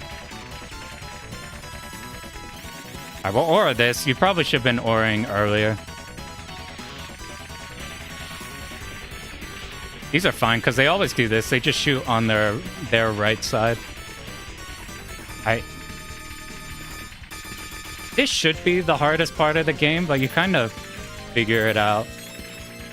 Like, you cut directions, you just make this L. And then you swap directions whenever nothing's happening, and you're just making sure you're not hitting anything on the right side by having the screen over here. So, like, if a bunch of shit's happening, you just keep moving in one direction. If there's a gap, like, you're not popping a bunch of things at once. You just take that and you move. I'm going to just play it safe. So, we're going to now start counting our bomb drops. We're not anywhere near 6 mil. So, all we have to think about are the bomb drops. So, I think Shorty sometimes just automatically kills these things at the right time. We have to kill him, remember, when the fire is going out. So, I'm going to move over here, try to do it. I did it too late. We want 3 of these turrets to be killed at that point in time. It's kind of not good at it. This is why when I was learning this, I was super stressing over it. Because I'm like, this is going to be fucking hard to get in practice. See, we've missed all of them so far. But even if we miss all of them, the only thing we're missing, we're not actually missing any resources. We're just missing rank loss. Because we'll still have the 6 mil extend at the end. We'll just bomb this just to make this whole thing easier. You get so many bombs on this section. So now if we're lucky and we do this fine, like we'll shoot a bit here. I'll lean off on the side now we kill it. That might have been too late. Damn, I missed every single fucking bomb on these. How about... Did I get it there? There's one bomb. If we get lucky, there's like only a couple left. My problem is if you don't want to stop shooting because of these. I'm not doing a good job of picking up. I've been so distracted. Oh, did I miss an extend? Maybe we just needed one bomb drop because of the way the routing was set up. Because I wasn't paying attention to bombs, we'll just grab that one. So I think what happened there is the route is set up so that you just need the one bomb. That's because I have figured it out. I'm used to one of the early ones getting the bomb drop on, and that's the extend we'll get. Because we didn't get any extend until the very end, I forgot that if you use like there's like M2 gadget equivalents in MAME, something like Bath made, that shows you like what your current drop shit is. We need to be up high. Why is it not working? I need to bomb. My options were not hitting the middle here. I'm not sure why are they still not hitting? Oh my god. Why are they not hitting the enemies? Luckily, bombing there gives you a bunch of score. We don't really need it. But that's weird. Maybe our options are not powered up to max. I need to investigate that after this, because that's like really bad on an otherwise extremely easy boss. If our options weren't powered up to 3, does that make them go less wide? Maybe. Okay, I think I know what happened now. Now I know what happened. We were in full charge, and we weren't in just like shooting normally. So I think the full charge, even when I hook him on me, was causing problems. We needed to just, after we bomb, just be holding shot immediately so it's not an immediate full charge. Alright, so now we actually have to do dodging on this boss. The way it's supposed to be routed is it's set up that we come into here with 4 bombs. And like at least 1 extra life. Right to left, left to right, left to right, left to right. If you have it set up that way, you just bomb this boss after getting past this first phase. Alright, left to right, left to right, left to right, left to right, left to right. I'm gonna stop shooting if I see blue. Now I'm gonna start shooting, and hopefully... Nah, we need a bomb there. If you kill it while it's static, it'll transition into spinning, and then kill you unless you're in the top middle, which gets super spooky. So now, unfortunately, we have to do dodging, because our plan was to 4-bomb the final phase. Luckily, we got extremely easy set of final pattern. We're like safe here in the middle, and we don't need that much room to dodge the swords. Now let's see if we get something more problematic. Nope, we're on to next phase. I'm gonna focus on killing these things on the sides, because odds are we're gonna need a lot of time on this last pattern. This is where we'll spend our last remaining shit. This pattern's not hard to dodge, so I'm gonna take the time. It's a bit spooky now that it's moving down, so I'll move out of the way. These start to be a problem once they start aiming up. But if we keep moving downwards in between each one, this shouldn't be bad if we seal it off screen. It should die like any time now. So that's a fucky final stage, but we did not die to discharge. We ended up getting extremely lucky patterns on discharge. So the things I fucked up there, I forgot that the first bomb that you drop on the final stage is gonna drop you the extend. I let that completely go. Which the only thing that impacts is you can suicide once you recognize one of those turrets turned into a bomb, and then your rank is a little bit lower. Expo GG's. I can actually look over here. Yo, what up, Metal Wolf? Special extends 1-ups in Garaga. So, or you mean Batrider? Yeah, so the difference, because there's the, you can drop them. Because you can drop them, they added it. So if you miss 3 extends, the next one is gonna give you 2 lives for, like if you're, it's gonna give you full lives, which is just 3. At the cost of only 1 rank increase. So the early game, which is not too bad to survive in, plus you have a room to die or whatever. It's completely like we can set that up, and then our rank going into the end is not bad. Like with me doing weird shit at the end there, it's oddly fine to dodge the ending there. At least with this type of ship that handles all the Zako well. Like you can see, even with fuck-ups, we're hitting 7 mil.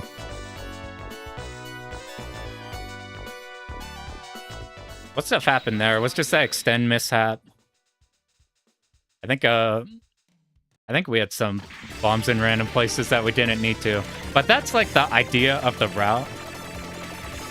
I feel weird on the video because like you might not want to...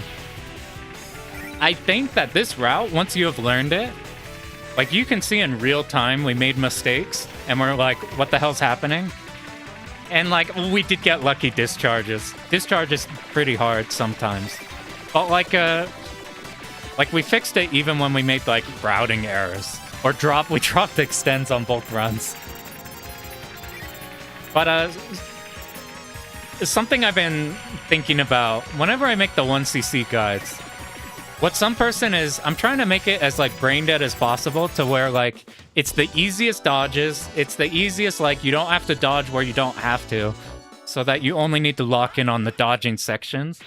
The counterpoint to that is sometimes learning the setups or learning like the mechanics might be more complicated than just playing the game. That's the goal of your guides. I think yours do like I was watching over your this one on here again. And I'm glad your way is the like just fuck it, we're no missing the game. Cause I've done a few of the guide video things and they lean really hard on the, like for example, Escalada 1. It's set up so that you can just caucusate every single hard part of the game, including bosses, including big enemies. But a problem might be like, oh, maybe getting the gems to where you can do that might be harder than just dodging a section.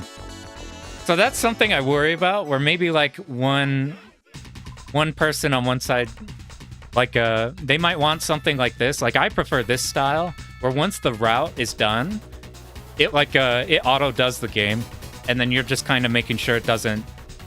Like the advantage of this is there's multiple places we can die. And like you can die earlier than you're expecting, and it's totally fine. Like it's super adaptable. But you do have to know how shit works. Setting up stuff might be weird. Like somebody might get frustrated doing some of the aura shit, or somebody might get frustrated doing what happens if they accidentally pick up the extend and they're supposed to drop it for the special extend. So it's like So like the way to fix that is like I like the Pearl's guide on this one is just we just no miss this shit. You're not doing anything to like up the rank a crazy amount, and just like you're playing the game. So because that one's available, I think I'm gonna do the video on this type of a route. So now there's two options available. There is the if you want to play Maria, then this guide's really good. You just follow something like this, and this one doesn't involve like needing to like you pick up the bombs when they're available. You don't worry about suicides and stuff.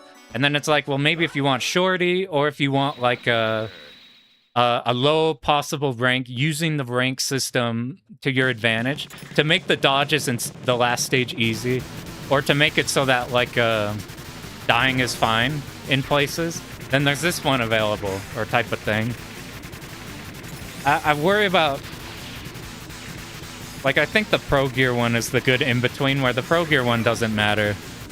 But for like an Escalada style or an Akai Katana style, where it relies on a resource system, Shorty makes good work with the Flame Turret Stage 7. Yeah, it's like, sometimes they just automatically kill it at the correct timings too. And like that entire stage in general. Thanks for popping in, Lucas. Like, let's look here. I did a poor job in this state with getting stuff where we want it to be. But like, look how slow the bullets are, and the flame turrets just they kind of just die.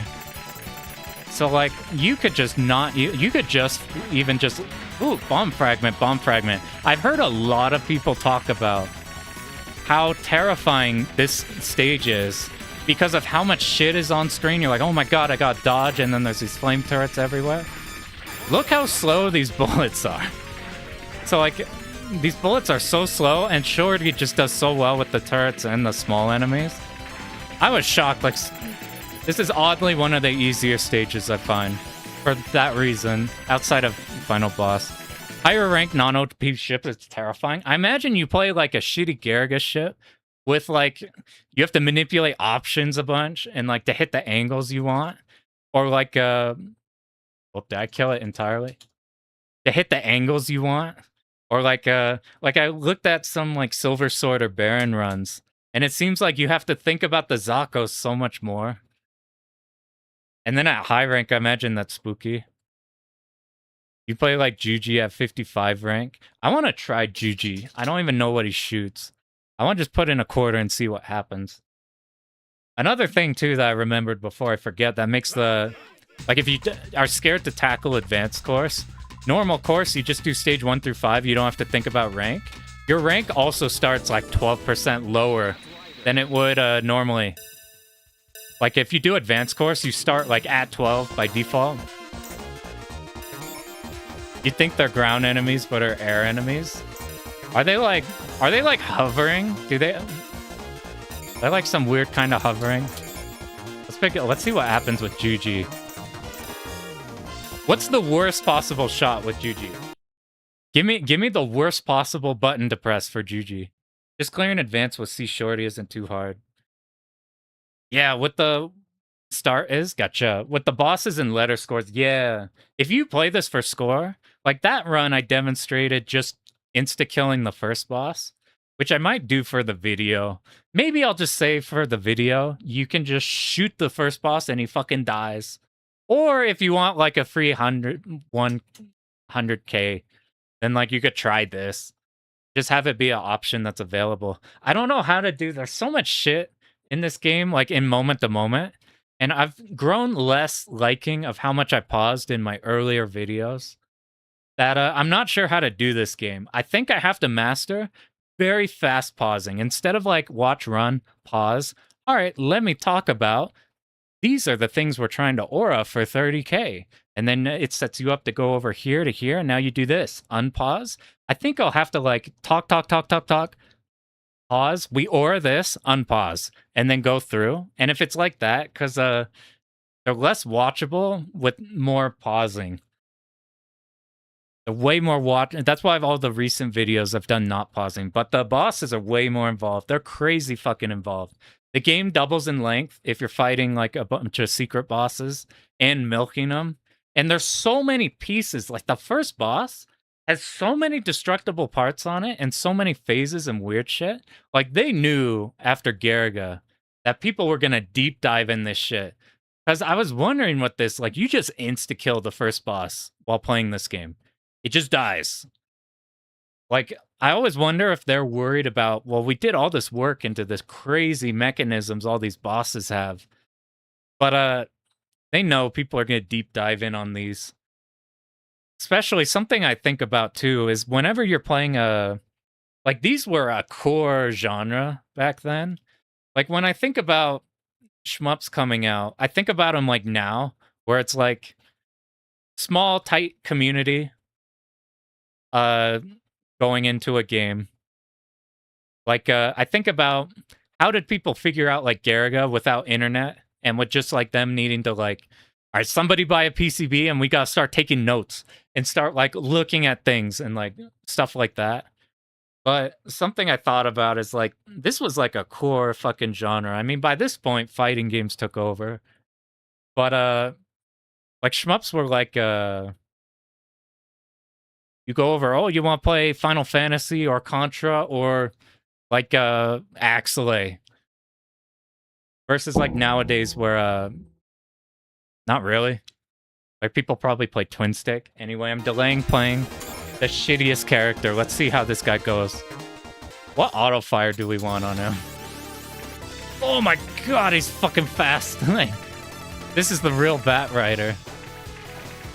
Were they so scared of him being OP? With how fast he is? Oh, is this shot the shitty shot? I'm like, this is the shot I thought about using in a Bach raid. What's the Bach raid, like Eagle or whatever? Oh, God. What's the Bach raid Eagle? That one looked kind of cool and has the same exact shot type. I'd probably, for that game, just play Flame Viper, because fuck it. We want shot power. The Bach raid version's pretty cool. They buffed it from this shit. I wonder if it's easier to set up the shit on this thing. Because the Garaga ships are kind of defined by either being like do they hit fucking everything on screen at once or do they not? And then you get into the littler things like piercing.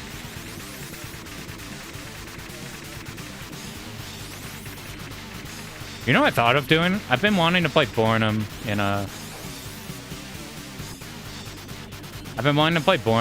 Garaga.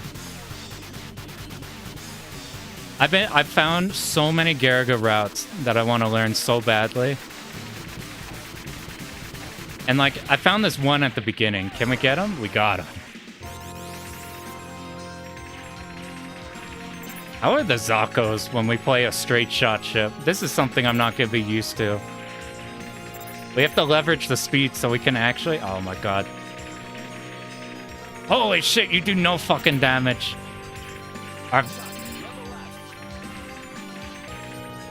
Is this the problem with the Juji? Is this damaged hot dog?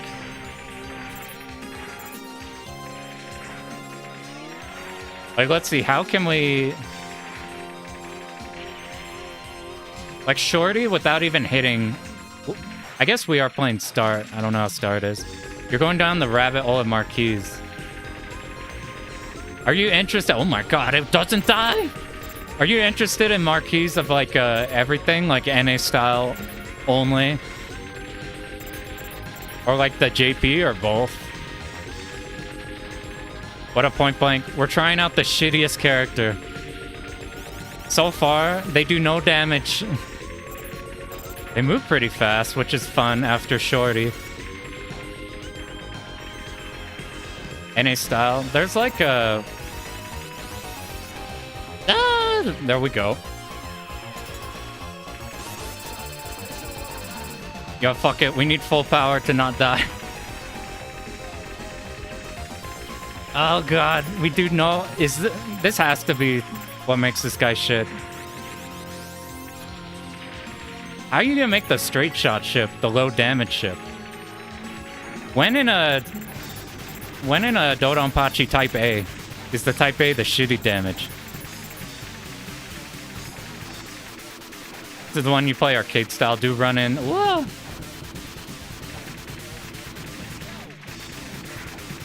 Oh, we're not gonna kill the turrets with this type of a shot.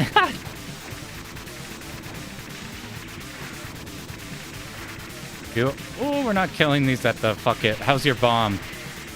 Oh! That, like, looks like it could be sick, but we didn't kill any of the turrets.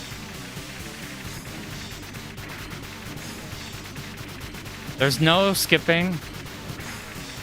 You always need context whenever you play a good ship or a good character in fighting games. You need context for playing with a complete dog shit ship, so that you can appreciate what you got, even with those downsides. Do a run in team mode, see what happens. Be like, GG's. There's probably like a universal route you could have that works with most similar stuff. Like, I bet Maria would not be dramatically different than like a Shorty. I don't know about these straight shot ships though. Sewers is one of your favorite shmup stages. I feel that way about stage, what do you call it? The airport. I think the airport's one of the coolest looking stages in shmups. This game has a lot going for it though. I haven't actually tried going for this normally. We just planned the bomb to make it simple. This doesn't seem bad though. We did die, so the rank is down. If we're doing like an actual run, we wouldn't be dead by this point. Oh, I died. That's why you need to make sure you're in the middle of those. I'm not even going to bother scoring off of these. You want the... Oh, there we go. All right. Good riddance. Juji is dead. Thank God. NA style Plexi is good. NA is like a... You could do a whole thing about NA Plexi. It's so different from like a... I think I got one of the bitmap books that just has a shit ton of the NA Plexis. Just to look at them. It's so interesting looking at how the JP arcades were doing versus like the JP marquees like these versus like American Plexis. Yeah, like 8 trillion variations. Like JP arcades, you got your candy cab, and then they just like swap out everything, so it's just like the cards. Like American Plexis, it's like there's 9,000. There's dedicated machines. There's the like things that hold everything. You got all the Neo Geo for its own like system of that stuff. Golden's front shot style. Think he's right. We're looking, I haven't seen like a full run of Golden. Mostly been looking at, this is Maria, right? The one in the green. You can see how it hits like fucking everything on screen. Or like any arcades just having like 9,000 variations of the cab itself. And then there's gonna be so many different marquees. Or just stuff like that.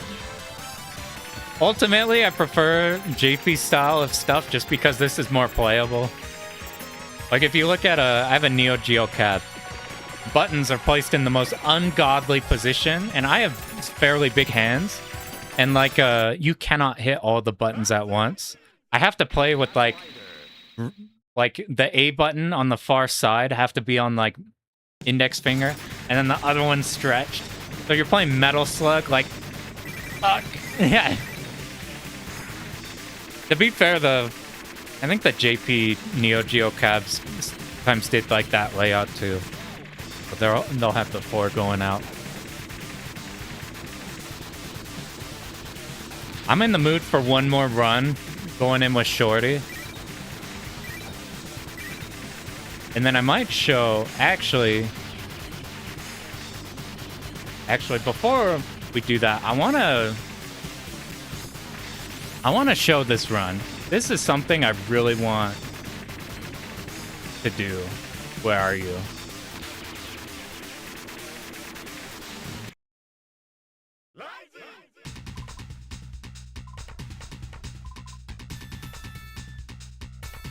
Looking for some Grega.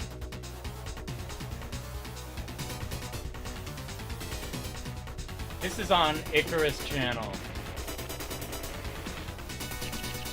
This was the first low-rank Garaga run I've ever watched. And I think it's still the one I'm most interested in trying.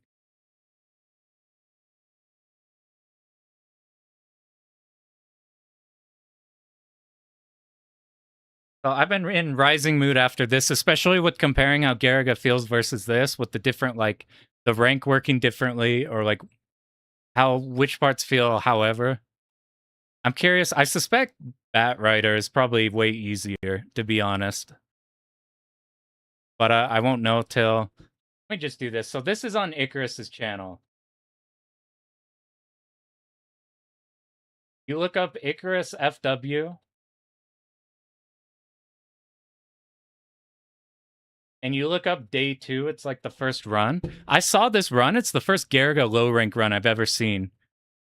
And it's super, super interesting. And this is, I've seen so many different runs.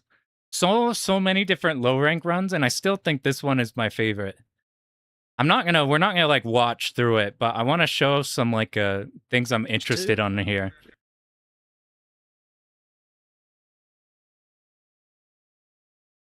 So like it's so low rank, just like how in this game we didn't pick up medals, we don't pick up medals in here. It does shit like it just barely powers up. Like you kill this plane up here, you kill that wing, so you could kill it really easily later. Like you kill it at this point, it gives you your full power. Like this is one where, since Garaga, Batrider are inverted on rank, I think you want to pick up big power items in this game, as opposed to stacking up smaller ones. It's the opposite of this. And like there's the stuff like this, like look how fast you could delete the first boss. You play a scoring run of the first boss, you see how quickly it pops. But this one, this is not with the piercing shot. So I think it's weird. I've been trying to decide between... I've been looking at like Golden Bat routes, because I think Golden Bat is ultimately better. But this one has less rank per shot. I don't know if it evens out based off of boredom shot, or if it's just he gets lower rank per shot in general.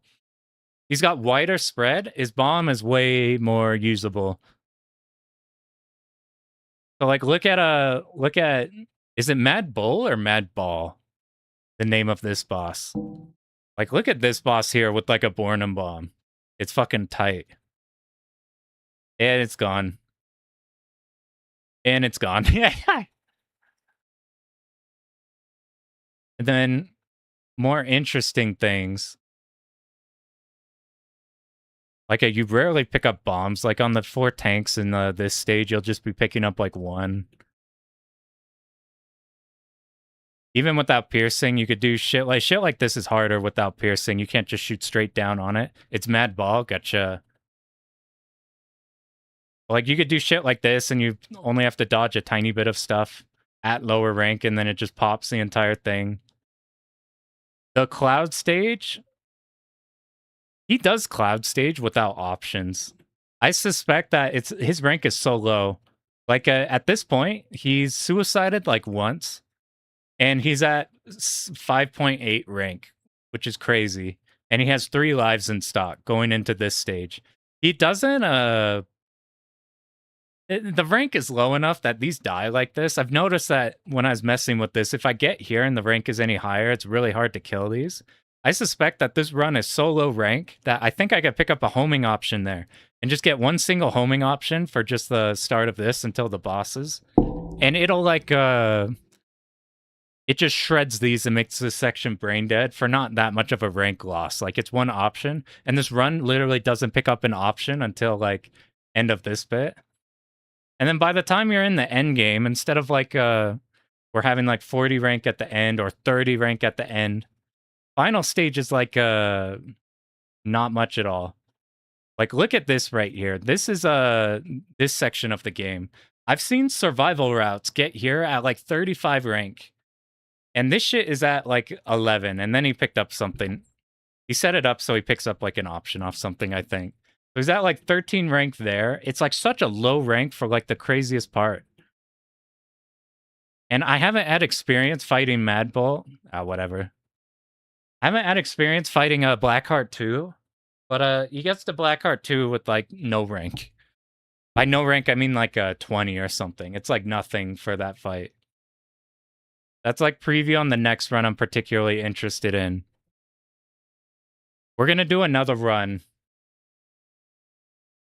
I want to do one more and see if I can not make a... We've gotten 2 clears so far. And both of them I've done something silly and messed up some things in between. But it's still, like, I thought rank would be... Low rank Garaga just looks so cursed. Yeah, there's, like, not picking up shit ever. So small bullet speeds. Garaga, I'm interested in scoring Garaga, actually. It's the way, the reason is just because of how you use bombs. Literally using one using one stock of mini bomb, just over and over, is appealing to me. Like the stage 5 cloud section where you just, like, you have a small bomb, you just bomb the backs of the carriers, you pick up the bomb the front of the carriers, go up to the next carrier, and you're just bombing every 3 seconds, is oddly appealing to me. Thanks for popping in, Ultima. Like, the amount of bombs you use. I don't know how I haven't actually tried meddling. I bet meddling is probably a motherfucker while talking. But when you're at that point where you're doing score runs, it's probably... You know the game well enough, you know where shit's gonna be. You know how to deal with that stuff. Alright, we're gonna go in again. I think there was something like if you let this keep going. I don't know if the rank adds up or something. I'm just gonna reset every time. We talked at the start of the stream how you do the thing to cut rank at the start. We got 2 clears so far. We're gonna try another one to see what happens. We're doing advanced course. Like this order, it's just going back there. We do bottom, that gives us solo. I think it'd be fun to learn team.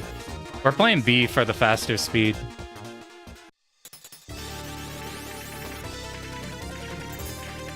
We just get these at the start. Whole idea, fucking... Alright, I'll stop just, like, not looking at enemies.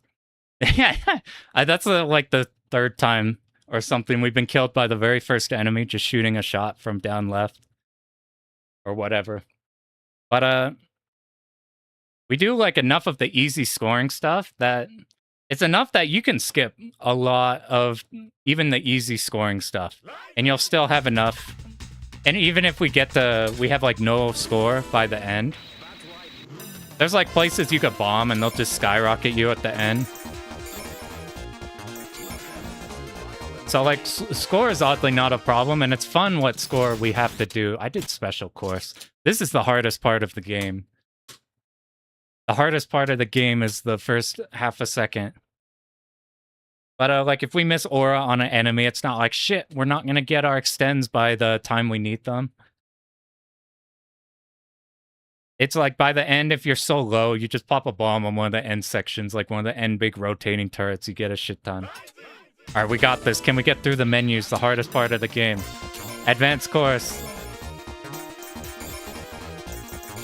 Solo ship, we picked Shorty-B. We want the speed, we want our options to hard carry. Oh, we actually got all of them there. I thought it was slower than normal. I'm actually watching the enemies this time. If you peel off the sides of these, you get the option picks up. If you do all of that, then we get all of our options right away. If we stop shooting, we get the aura. You aura these, you get more points than otherwise. You kill this house here before the sign, and then you get birds. I missed the power-up drop from before. I'm just gonna... you know it's fine. We're not gonna pick up the big power-up. You can see how fast you demolish the first boss, even with like shitty firepower. 2 smalls at the start's enough to carry you to getting to the next stage. So we're gonna skip this one entirely. If we don't want to like milk the last phase, you get like 100 extra K. But if we don't even want to worry about that, it just dies. I think there was like a position like this where you barely need to move out of the way. I saw where they just sat here for like the entire time up until the lasers started appearing. And like we're not picking up the bombs on the other side, but like this stage gives so many bomb fragments once we get up ahead. All right, we heard the lasers. We get behind one of these. After these stop appearing, we do want to make our way through. That we could dodge these guys. We just want to be open so we could dodge the spreads. Usually only one of those shoot, but since that's moving weird, to hit all of them.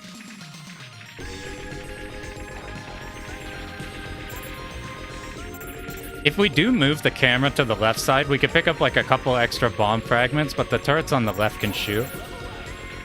It's just really easy to stick on the side. We don't have to deal with anything. Alright, let's just deal... Shoot you for a little bit, then go. We missed the aura, but that's fine. I'm not gonna aura you. I spent too much time. I missed the aura on all of these. Dude, getting a demonstration run for the video is gonna be something. I wanna... Not that, like, you need all of these. And, like, showing a run that's not perfect would be important. Because you really don't need to be perfect with this style of run. But something I think about is like, I want to demonstrate at least all the options available for you on this stage. So like going for those auras or whatever. I guess this run right now is going to be like seeing how do we fare when we don't do the stage 1 boss getting the score? How do we fare when we miss some auras or whatever? Odds are it's probably fine. I just dodged the first one. We bomb around like here. By that time, the front turrets have moved away. If we bomb the front turrets like right away, it's cool, but then we don't hit the front ones. This one's so fast. I see this one a lot second. We let the extend drop. That's our first one we'll drop. We want to drop the next 2. Stage 5 is where the next 2 will drop, both from a score extend and from dropping like a bomb. We haven't had any big bombs yet that we're going to drop. I keep forgetting to pick up a power-up. This power-up's enough that it's pretty good. It's not that much going to the next one. And because we're picking the B ship, our options just hard carry. Especially Shorty in general, the options hard carry. So we don't... It also makes recovery a lot easier. Our options just we're not hitting the dude in the top. We have to spend some extra time shooting him here. You don't want to kill both turrets on any of these. If we're up here, we seal both of them. I'm going to move up and around just in case it gives us a pattern that walls us on the side. We don't want to be in the front in between each, but it's naturally going to push us out because of these rings. Once the arms open up, you hear like mecha sounds going on. Fine to go here. Now we pick up what we can. We missed one option, so we'll pick one up in the next stage. I could have shot him more before suiciding. That would make that easier. I keep forgetting to kill these first. There's an option drop. We want these initial trucks dead before they arrive. So these are 2 bomb drops. Which means now we drop one more of those bombs and we get an extend. So that'll happen on the next stage. And we have more than enough bombs to bomb everything we want to. I fucked up. I let go of shot. I'm going to compensate by... Nope, I hit the stairs too. So we're going to see in this run how we adapt when we don't do any of the easy score stuff. Like right here, if you aura these, they're not worth that much. It's like a 5k. They do add up, and I think this is routed in a way to where we don't have to sweat it too hard. We don't have to optimize. Which if this was a run where it's like if we don't aura and the right enemy and we miss out on it, then like our plans go in the gutter. That's where like a planned survival route that might make it like easy to get through might have the opposite effect. Where it's like now you've turned it into effectively a no miss. Of like if you fuck up the setup at all, then your run's dead. That happened when we were trying Toho 11. Where our run was so meticulously routed that if we made any routing error, it fucked the entire thing. This is like the opposite of that. At least get you. So there's a 50k for getting you. If you shoot him, it's just 5k. The red enemies at the top are really just the ones we want to kill. Let's see if we get killed by double lasers again. So look at the 2 turrets up ahead. We got 1 laser. I guess we could sit in front of it, and if it's on the left or... Fuck, dude. I guess you don't have time to react. I was gonna just react if it's on the left side or not on the left side. Oh my god. Alright, that run died because we got special shot. Alright, I'll just fucking not die to laser. That's been the only consistent thing so far that's been causing the problems in the runs. So I'll think about... I wonder if I could route in a bomb there for the video. Because if you get the special extend there, the special power up there, like the dying there is not a problem because, I guess, like the routing's still fine. You just don't have 1 life worth of leeway later. But getting the special power up is like death. At least for us right now. So that's like the one single mistake we can't make. And then the rest is like, even if we do make a mistake, it's fine. Right, let me just not make that one again for like the 3rd time. And then the rest goes clean. Forget all 3 options. I'll remember this time to actually grab the small power up here so I could kind of show the first boss just trying to get like an extra bit of points off them. Oh my god. I accidentally hit the bomb button. Yeah. I got hit by the Sanwa effect. I have tried Seimitsu buttons. They don't like feel as good, but they have a lot more push on them. Usually I don't have problems like accidentally bombing when I play like a cave where you're using 3 buttons. Because whenever you're holding like both shot and C, your middle finger naturally moves up. So your middle finger's like out of the way. I don't usually have accidental bombs there. But when I play a 2-button game, this is depending on which ship you use, you do it. Only intentional rank management. As long as it's not like as long as it's not the fucking laser boss. That's the only thing I care about, is just not dying on the laser, not getting special power-up after we've died on the laser boss. Is like the only thing I'm concerned with so far. Everything else seems to go how we kind of want it to. I don't remember why we reset. Oh, I bombed. No, god damn it, dude. Did you see that shit? Alright. Let me just start the game, god damn it.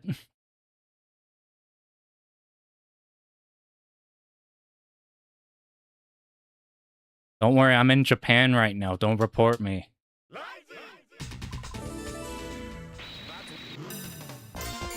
We're at that part of the stream where we've done too many runs. But now, no stupid shit. What we gotta do is talk about what's actively happening in the game right now. I missed the fire hydrant, it made me sad. I think if I start yapping about overarching things, I think I'm gonna make more dumb shit in the moment. We gotta start yapping about the immediate direct thing we're doing. The bombing at this time, it kills the back before we do want that power up. It kills the back before the poster comes in. We pretty much just want to stock bombs. I don't think there's a downside for us getting them when available. These enemies don't shoot, so I don't think they affect the rank for like sealing or anything. These come in, these are just free there. I didn't get all of them. This is like, if we want to have some extra points, and since we missed the fire hydrant at the start or whatever, maybe we'll do that. I'll just lean on the left side since I've been shooting that one more. He'll rotate between two patterns here. He's either shooting the missiles, and when we're doing this, whenever we're oring, the rank isn't going anywhere. So this is completely free score, and if he keeps rolling missiles, he's gonna do this until we time it out. This is like the other strategy. Either you do this, I'm just making sure those missiles don't kill. We got lucky. Or he does like a bullet pattern where we can't be stopping the rank. And you can graze it, but it's like a bit spooky. But this is like guaranteed points. The rank isn't going anywhere because, at least for the missiles part. This part, the rank is going somewhere because we're existing. Whereas otherwise we would have been killing it. We wait for this pattern. Now it's on its last phase. We did all that and delayed. So we could get the double 50Ks by killing some of the ending parts.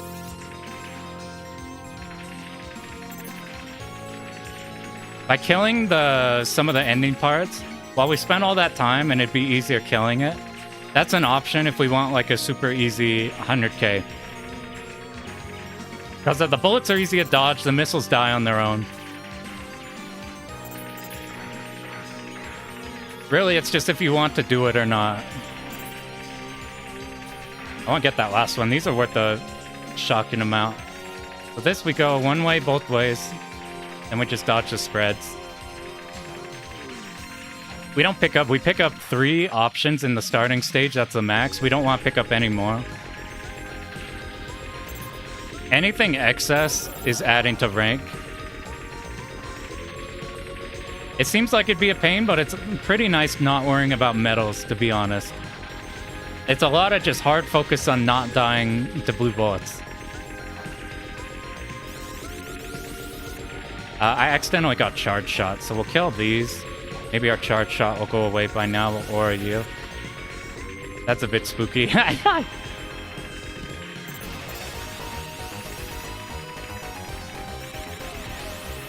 We're trying not to get charge shot whenever we're auring, so we're doing enough damage so that we could go up aura, it dies, and then shoot again before the charge shot goes off. Because you can't switch from charge shot and doing this. Shooting your normal shot, because whenever you do that, you gotta wait out the entire time of the charge shot. And you're missing out on auring. It really only matters for that section, to be honest. I suspect this dodge is easier going this way. It might just be biased. See, that felt easier. We can either go through these or macro. A lot of the bosses are fairly random, but they're reactable random. Kill these ones in... We only need like a little bit of time killed on the ones in front, and then we bomb. What up, Dave? We got a few clears, and now we're trying to get a less shitty clear. Unfortunately, we are failing at getting less shitty clears. So there's the first extend drop. Well, I thought it would be complicated memorizing each, like, what points we'll get the extends at, when we need to let which ones drop and which ones we need to let pick up. But due to the nature of, like, the whole until the last stage, there's really not much of that going on at all. So, and the last stage is, like, fairly adaptable. So it's oddly easy to memorize when we do all this rank shit. We'll get in the middle. Let me not fuck this up, but even if we do die, we plan on suiciding on this boss.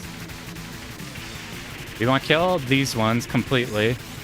Oh, I messed up. I have to shoot this with shot. See, I put my option 2 up close on the left side. By doing that, it killed all of the turrets on the other side.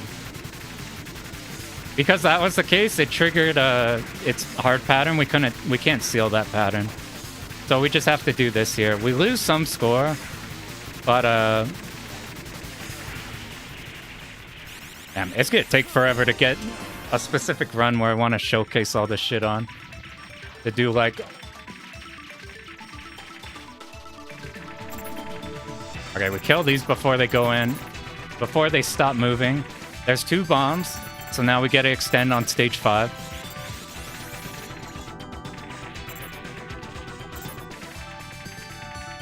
I forgot to die on the last boss.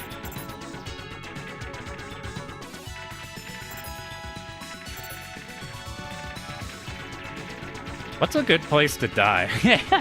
We'll just do this stage with where we're currently at. And see how not having that one suicide's worth of rank drop affects this stage. Be interesting to see. Most notably... Uh-oh. A big item was unfortunately placed. These will have more health. It seems like not enough of an increase where it's that noticeable, though. We do have, since we want to die somewhere. We'll probably just die on the boss. If, like, we so happen to fuck up the lasers, like, one more time, we'll just die on the boss. Or if we, like, die here. Like, I could get greedy with trying to aura these. Because we need to die, so if I die right now, it's fine. I didn't get the 5k on the other one, but that's fine. So here's our death point. Getting the 3 options is the primary concern. Let me not be a fucking moron on the lasers. Okay, no lasers. We got brain dead pattern now. Now that I said that, we're gonna die. If you ever do a charge attack and you don't like where you placed it, you can like double tap the shot or whatever. And it'll position them around you as if the options are how they're positioned normally. See how easy this boss is without lasers? The laser's really the only problem. It's not even that much of a problem. You just, like, hard macro.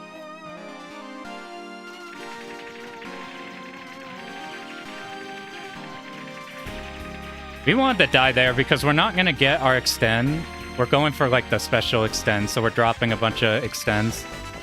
We're not going to get there for a long time, so just dying early makes it so that all of these stages until we get to that point are just going to have less rank problem.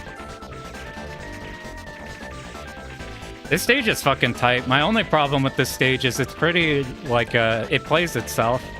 It's super, super easy until the end whenever we're doing this type of strategy, which is kind of a shame. That said, this is a stage with the 2 fucking the Maho ninjas. You have to fight them back to back if you're doing all the bosses and stuff. You have to do that right at the start of the stage. The Maho ninjas, the rising ninjas, They're like bastards in every game. I don't know how they are in this game, but they're real motherfuckers in everything. All right, we go. We let go so that our charge just finishes off. Just get bomb fragments while we can, and if we're up top it. All right, there's the third drop. Making sure not to die to spread shots. This is pretty good. Hard macro these. If we move diagonal, we go faster. We'll wait here, and then right before it shoots, then we'll move. And you don't have to worry about the Chun-Li table obscuring the screen. So we let that extend drop, and then because we hit 3 mil, or whatever, that drops.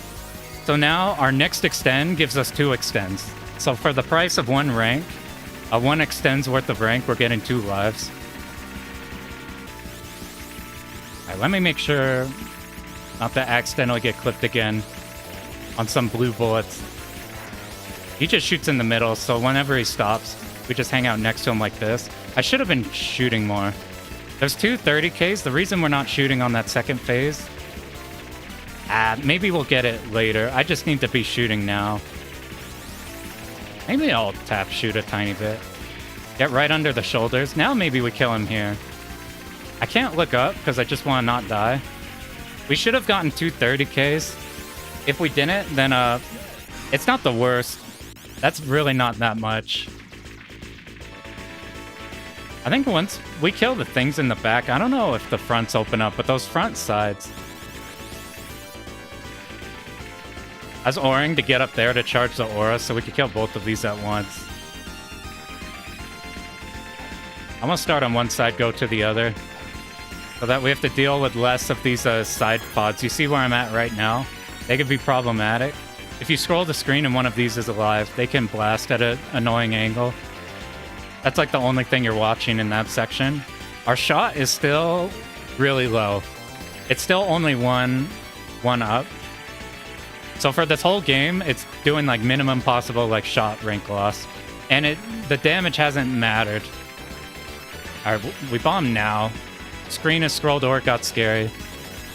We sit up here and it's gone. I'm just gonna stay positioned here. So tanks in view. Almost died. I should have dipped down a lot faster. Shorty is really good at getting these bombs. You have to kill every part of the tank and then go over. You have to kill every part of the tank and then kill the tank and finish it off for it to drop a bomb like that. The bombs are important because we let 3 of those go and we get an extend. That's like the core of this route, is like abusing that mechanic. Because stages like this, we get a lot of bomb drops. And we route this so that we pick all these up. We don't have to worry about grabbing these and then like dodging everything in the meantime. Because our natural like way it's routed is we're automatically going to be picking these up with where we are doing the dodges on the big enemies. This is one of the... I think the blue is one of the hardest patterns it could throw. But because their angles are really hard, they give you like pretty straight gaps. They don't like complete wall you.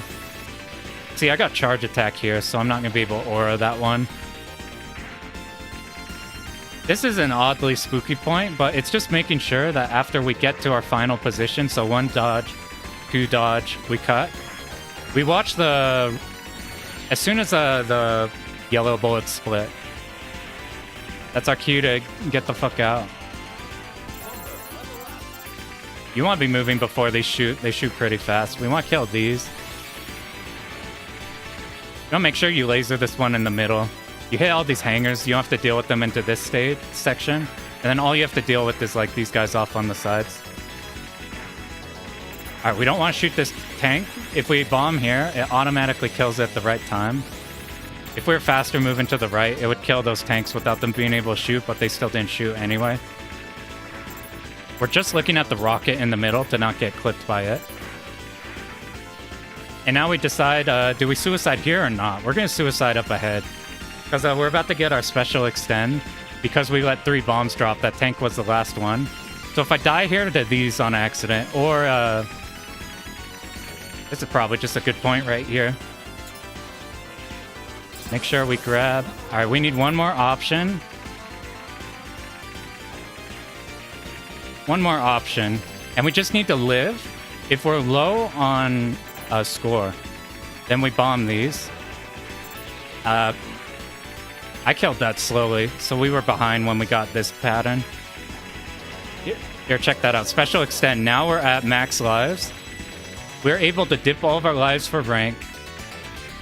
We're now at max lives because we've been using the shitty shot. Okay, now we're at level 3 option. Let's try not to get clipped here. That's what happened before. If we're right here, we only need to dodge blue bullets. So I'm literally just looking at blue, and then I decide to switch directions whenever the yellow bullets. Ah, you don't scroll the screen to the left, otherwise they'll start shooting you. So far this is going mostly to plan. We want to kill all these 8 turrets, which I think will just happen by existing with Shorty. On the 3rd one, I want to be under here. There's an easier way on the bottom, but I don't know it. I just found this one. I'm like, this way works. We're doing that. All right, this is the hardest part. You have to bait this turret fast, but not too fast that switches direction. You move up here just in case this happens, because if you don't do enough damage, it doesn't skip to this phase, so you have to be there to be safe. We did some amount. You can milk these. These are like the biggest milk spot, it feels like. The most obvious milk spot for like normal play. I always forget those are there. 2 bombs is usually enough. I think I didn't get a full bomb. But even if we die on Grubby, we're going to die at the start of this stage, so it doesn't matter. That's something I really like in this game. It's like it's fine to die where you're not planning to. Because it would just mean instead of dying here, we would just do this normal.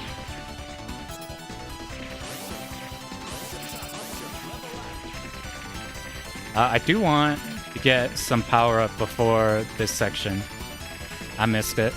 We're going to start here. Just to bait these directly down, and then we'll just adjust to whatever these left bullets shoot. We need to stop shooting. We damaged it enough to shoot 4. Here, we're safe from these rotating shots. And then if we don't kill this too fast like we did there, we can get all of them for, like, bonus score.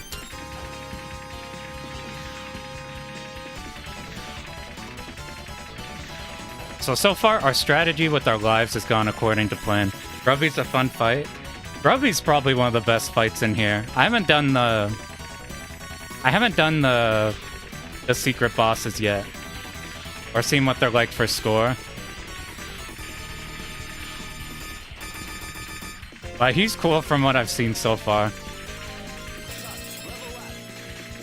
This is a fine enough shot power. If we just move in an L like this, I'm not gonna... Should we die up ahead? No, I'm not gonna... We're just gonna be safe and keep the 2. And if we notice we do the flame turrets correctly earlier, then we'll just die as soon as we can.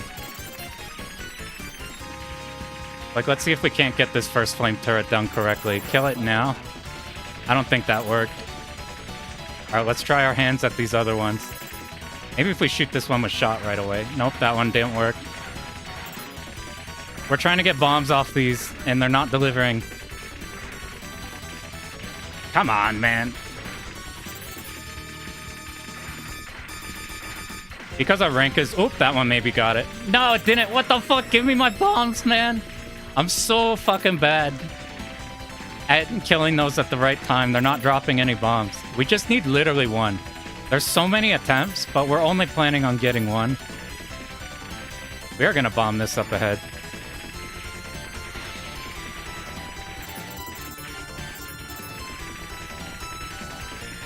We have some more shots. The moment I see that we've triggered a bomb, I'm going to die.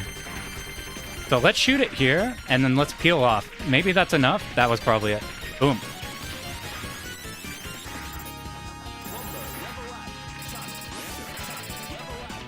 I need some options. Alright, watching out for the extend. Did I mess up somewhere? Where's our extend? Did I need to get 2? That one should have gotten it. So let's watch for our extend. Our extend should be coming up as soon as this one moves off screen. Ah, that was... Where's my extend? Where is it? Oh, good God. Alright, we're gonna get 2 extends after the first phase. I need to look at what happened there.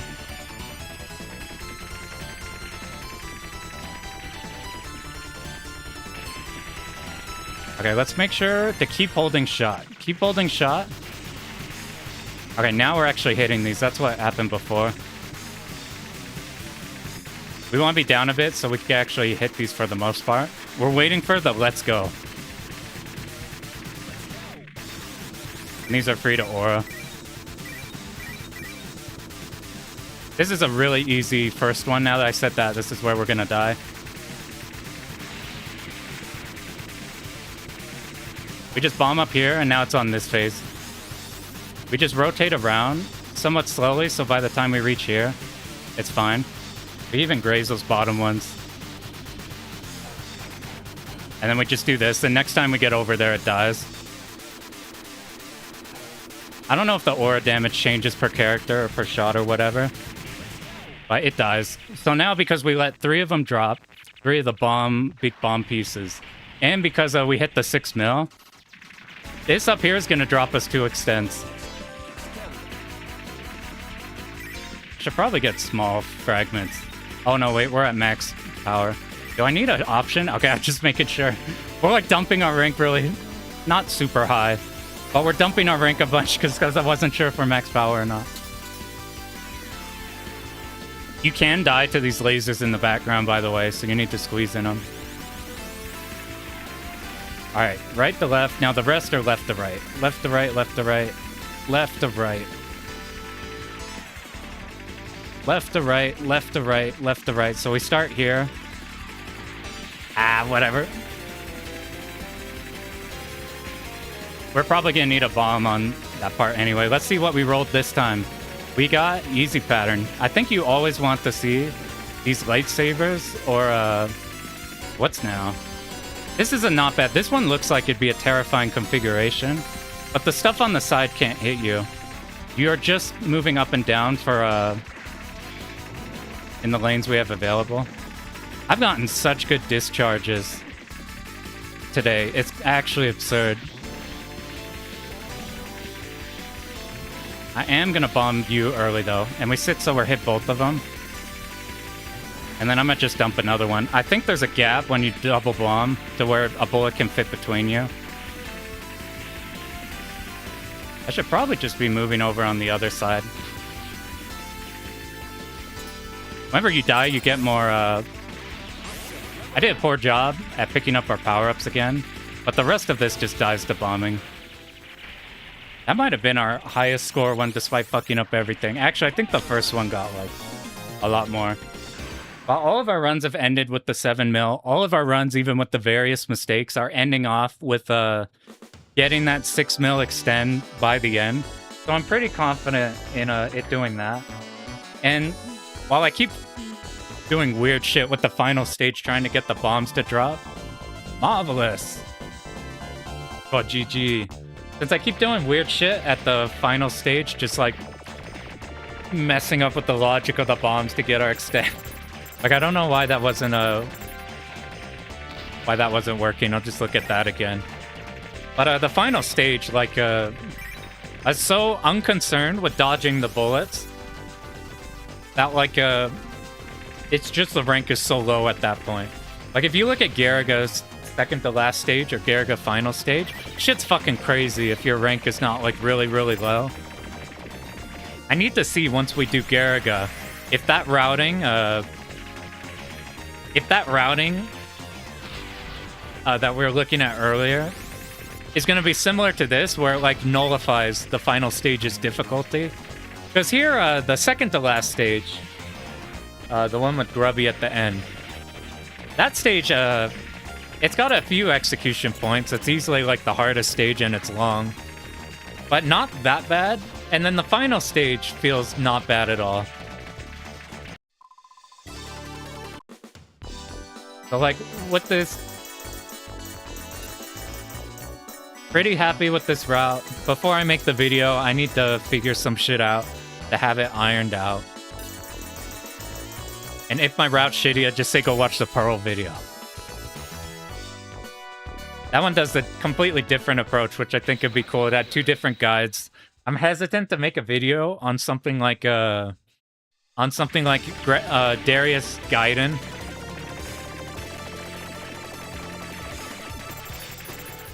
Because Darius Gaiden has 9,000 videos on it. I thought the same thing with Crimson Clover, but with Crimson Clover, there is not an absurd amount on, because there's so many modes. People made like thing on mode on this, thing on mode on that. I didn't want to make an original arcade version of do Crimson Clover because it's all taken. But the main thing I can see for like Crimson Clover is people have done stuff for, like if they're doing original arcade, the main guy who did like a really good video on it did it with like Type Z. So I'm like, Type A video is still available. I don't want to do one that's too similar. So like, what's one I've wanted to do? I really want to do Dimahu, the Great Maho. That's my first Rising game I ever beat. I followed Buffy's guide. The problem is like that guide is the route that I would be doing. I keep looking at different routes, seeing if other characters might be like easier to survive in some places, but maybe the bombs are less hard. Because in Dimahu, Birthday just bombs the bosses and they die. But there's no better like survival Birthday run that I see that's better than the Buffy commentary. And there's no other character I see who I would just say, you could just pick Birthday and it'd be easier. You won't have to do the bosses. So like, I wouldn't want to do a Dimahu video unless I could do something that's completely different from that. Otherwise, I'd be literally just regurgitating. It's also partially why we're picking Shorty in this and not picking Bornum. Because the player who I learned this route from has Japanese Shorty material, but not English Shorty material. Shorty being our ship in this game. And they have an English Bornum guide, but they don't have and it's different. It's a bit different routing to stuff in here. It's similar, but like not exactly what we're doing here. And that one, I'd be fucking around with Bornum. But that one's English. I don't want to regurgitate and like learn from an English guide and then spout out like, let me show you how to beat the game, and it's just everything over from there. I don't mind that when I've learned routes for things. Like that's just been some replay. Learning that route. Like for Escaluda 2, we copied straight up the STM route because that route is so goddamn good that you can one-to-one replicate it. That's still the best survival run I've ever seen. Was that Escaluda 2 run. I'm like, a survival run that consistently gets you to TLB, and like the amount of sections you actually have to be scared of, or like 2 or 3, is like fucking crazy. But I was curious how hard this would be, because because the rank system is so intense, and because we're doing advanced course, so we have to pay attention to it. For these purposes, it's not so bad. Like, our basic strategy for the first half is fairly simple. And our the ending bit where we can die and come back a lot is fine, because when the rank is so low that you don't have to dodge. You don't have to think about things and dodge. You just like, the dodging itself is easy by the end because of the rank. And it's super adaptable. Like if you die, it doesn't matter. You're trying to die. It's like, oh, we died. It's fine. That's what shocked me about this, because I thought this game would be so tightly constructed in a way that it's like, if we die at any point we're not planning to.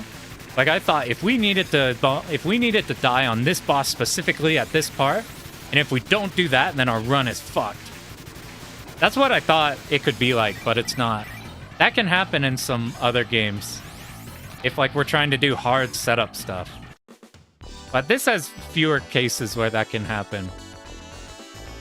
And like even if you do die, like we're trying to bring 3 lives into... You want to bring at least 2 lives into the final boss to account for RNG.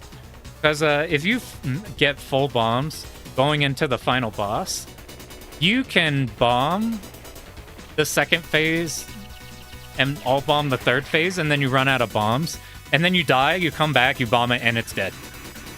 So you want at least 2 lives. But you can get lucky with Lun Life. We've had a couple runs today. I think 2 out of our 3, we no-missed him.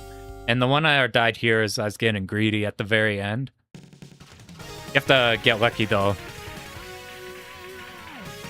So it's like, even if you die an extra time at the very end game, if you die leading up to the final boss, it doesn't matter because that's where we're getting all of our extends. Since all of our extends are backloaded, it's like, instead of it being like start of stage 7, we lost all of our lives. Instead of like start of stage 7, we lost all of our lives.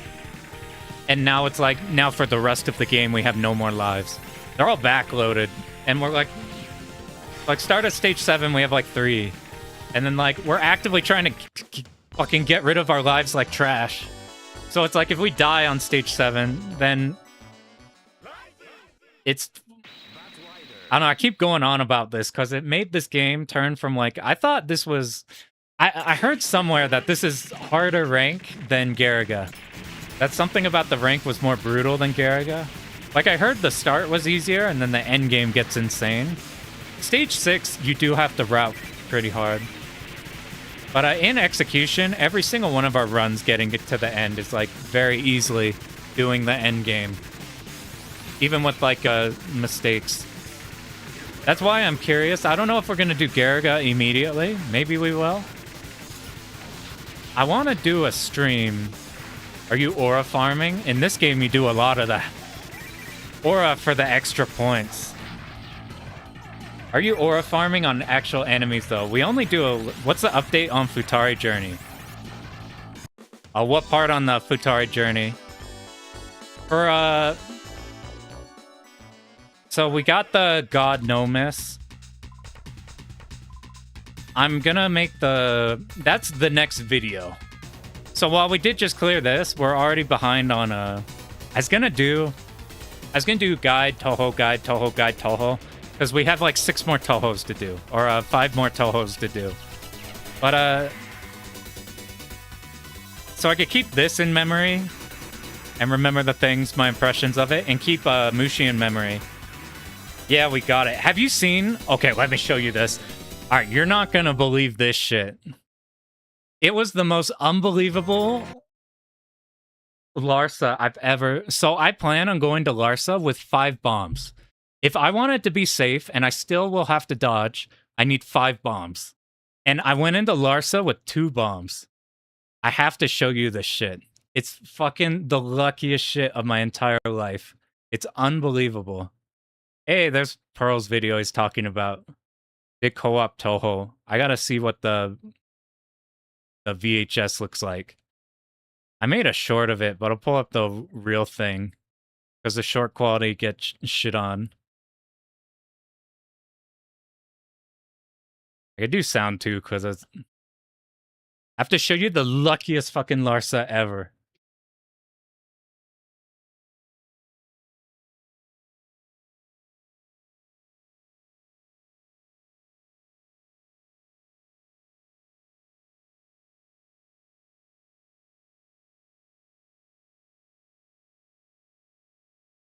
I'll just do new.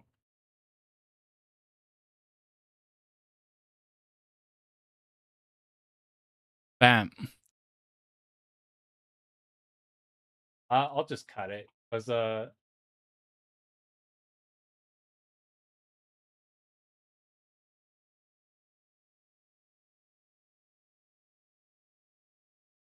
I've loved that section so much, and I can't create a pattern where the top... Look at this fucking idiot.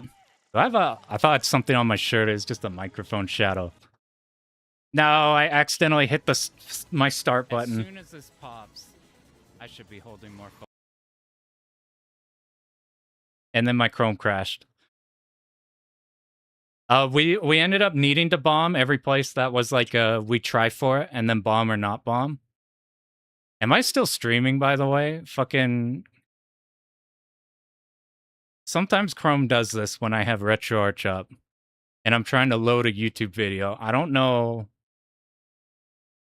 if there's correlation. or if that's just how it's been every time. But video-wise, next video, I'll probably do it sooner. I've been trying to do a video every 2 weeks. I'll probably do it sooner, because we have Shmup Slam coming up. Fucking Chrome, dude. You're still good? Alright, thanks, Dave. I'm not sure if Chrome crashing kills. I guess OBS is like, it doesn't matter if the YouTube Chrome thing is open, it's just OBS.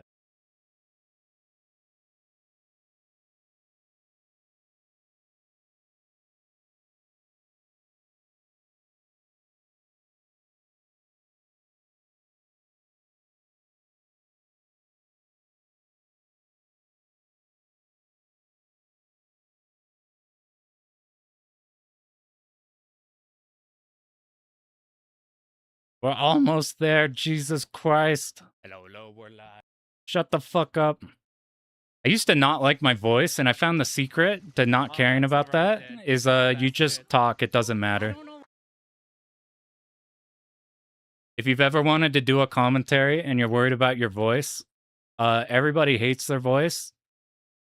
I stopped the moment I stopped caring about it. And then suddenly it's a non-problem anymore. This shit. This shit. This shit. What to do there, man? I've loved that section so much.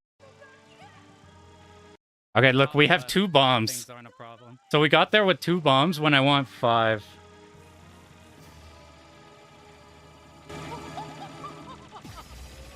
This is like the luckiest. I will never have a run be as lucky as this shit. What up, Chalky? We got 3 clears of Batrider. I'm about to make a Mushi video, so I'm showing off this like crazy shit that happened on our God mode attempts. But so like I usually want 3 bombs because if you triple bomb it, not only does it make it so you don't have to dodge all this shit at the start, but it makes it so that this next pattern dies pretty fast. Like this would be the time around 3rd bomb. It would kill this pattern because this pattern just shoots you. Lars has got a fucking gun and she shoots you on this pattern. I got really lucky because the bomb placement cut a lot of the like pain in the ass ones. Yeah, Dimahu's fucking crazy. There's a devil on my shoulder that keeps saying you should try to score Dimahu. But I know that's probably going to be agony. But it's so cool. This is the part that you could save a bomb on, because you can do this without bombing.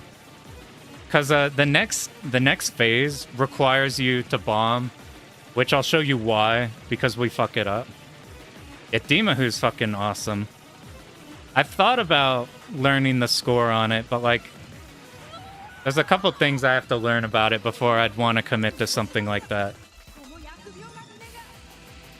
So usually you'd want 2 bombs for the second pattern here. This one I would like an extra bomb because at the end it gets a bit scary. The problem is these red bullets, if you're moving a lot, because you naturally are to be in the purple bullet lanes, you're making the red bullets curve. That's why I like being on this right side instead of the hard left side, because if you're on the hard left, it's more exaggerated, but it's easier to dodge the purple bullets. It's like a trade-off in which layer of bullets you want to be harder. But the ending gets hard. Here's where I want a double bomb, because if you have a double bomb, you just double bomb it. But the problem is you need a bomb at the very, very end to cancel a bullet spawner. And I bomb too early. So instead of canceling the bullet spawner, it's over. Instead of bombing the bullet spawner, you gotta do this shit, which is like an auto death. I've never dodged this before. Oh my god! I never dodged that before. That was like I've never fucking literally like inches away from killing the boss. It was just not dying on that one pattern. Yeah, it's fucking. I've never gotten through this. I've looked at runs, so I knew you wanted to be slightly up and then tapping down. But everybody who does that, like, moves slightly up, down, and then bombs. This is I will never have anything even remotely close in my life to this here. I've never been able to live through as soon as it like speeds up or like gets to this halfway point. It fucking speeds up just for like a fraction of a second. So what that means is that we get Mushi next. It looks so insane. You're not supposed to dodge that pattern. You're supposed to bomb it on the last pattern. So you kill the end part of the last pattern before as the speed up happens, so you don't get walled by the fast bullets. And then it kills the bullet spawner, so that entire pattern just doesn't happen at all. And I fucking missed it by like 2 bullets. That is so lucky. We'll never be that lucky ever again. I have looked into messing with Mushi 1 Ultra. It's just like routing the first little bit of it just to see what that's like. And I have mixed feelings on that one.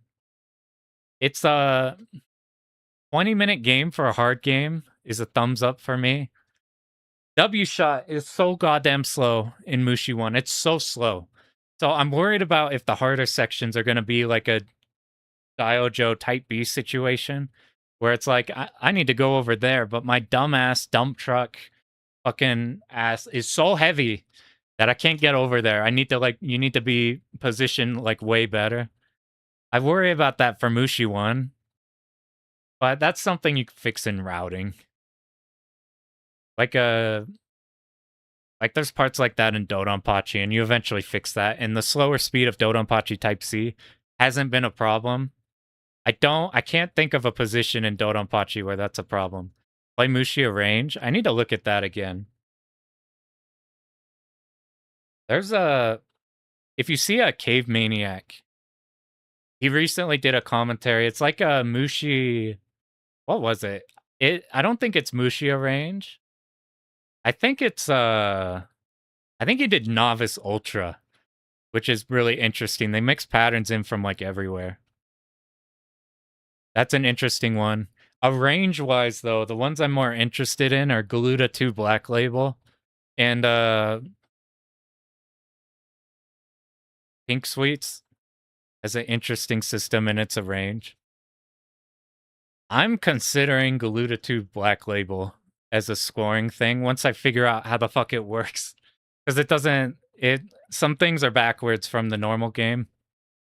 And there's a lot going on, so I've been trying to digest how that works. But that's a super chill scoring game because the fucking main mechanic has it to where you have a resource where like you use it for the big score, but if bullets were like come by you, they get like magneted, they get like repulsed away from you a little bit if your meter's up a bit. So it seems like a way to do a cool score run while also not like agonizing over terrifying survival. Because I've avoided score shit because I don't want to like turbo grind every run, hopefully getting the one scoring run that also survives. Which is what I've been wondering with this game and Garaga. So if you score in Garaga, your rank is gonna be turbo low. You're gonna have fewer extends and all. But your rank for the majority of the game will be super low. And then you have to do like Blackheart 2 and Glow Squid with like not that much resources. So I'm like, I don't know how to feel and score on those. There's a carpet run I'm interested on here. I'll pull that up and show you if you want to see what scoring kind of looks like in this game on let's see. Oh, and Batrider as a run I've talked about it a bit, and I have a run that I suspect is the goated survival run, while also interacting with the crazy chain mechanics. But I'm not sure if it actually dumps the rank more than like a true not fuck with the system at all run. What's this game called? Batrider.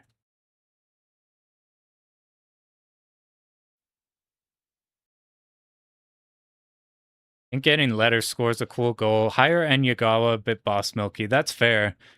Like this run I'm about to show, which we're just gonna peek at for a sec, takes this game, which is like our run is like 20 to 25 minute, to like 40. Where is it? They have a carpet run. I assume it's probably easier than optimal scoring runs. Well, it's still really fucking high score. It's 20 mil. Because the thumbnail says easy 2K mil scheme.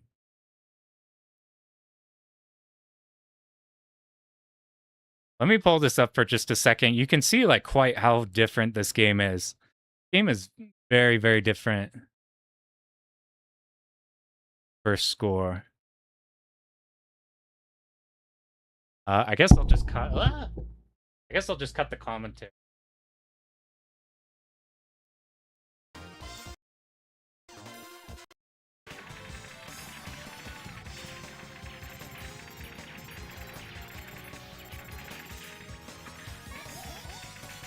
I'll link this one in a sec. It's from the same guy who learned the route on this. I'll link all of his stuff. He's been making Batrider content for fucking 13 years. Or like longer. It's unbelievably crazy. I'm like, this is a game you can main. It is boss milky, so I'll show you the things I like and don't like about the milk. About like the scoring in this game. Where's I'm looking for like a... Here's something I like in the score. I really like using all the bombs.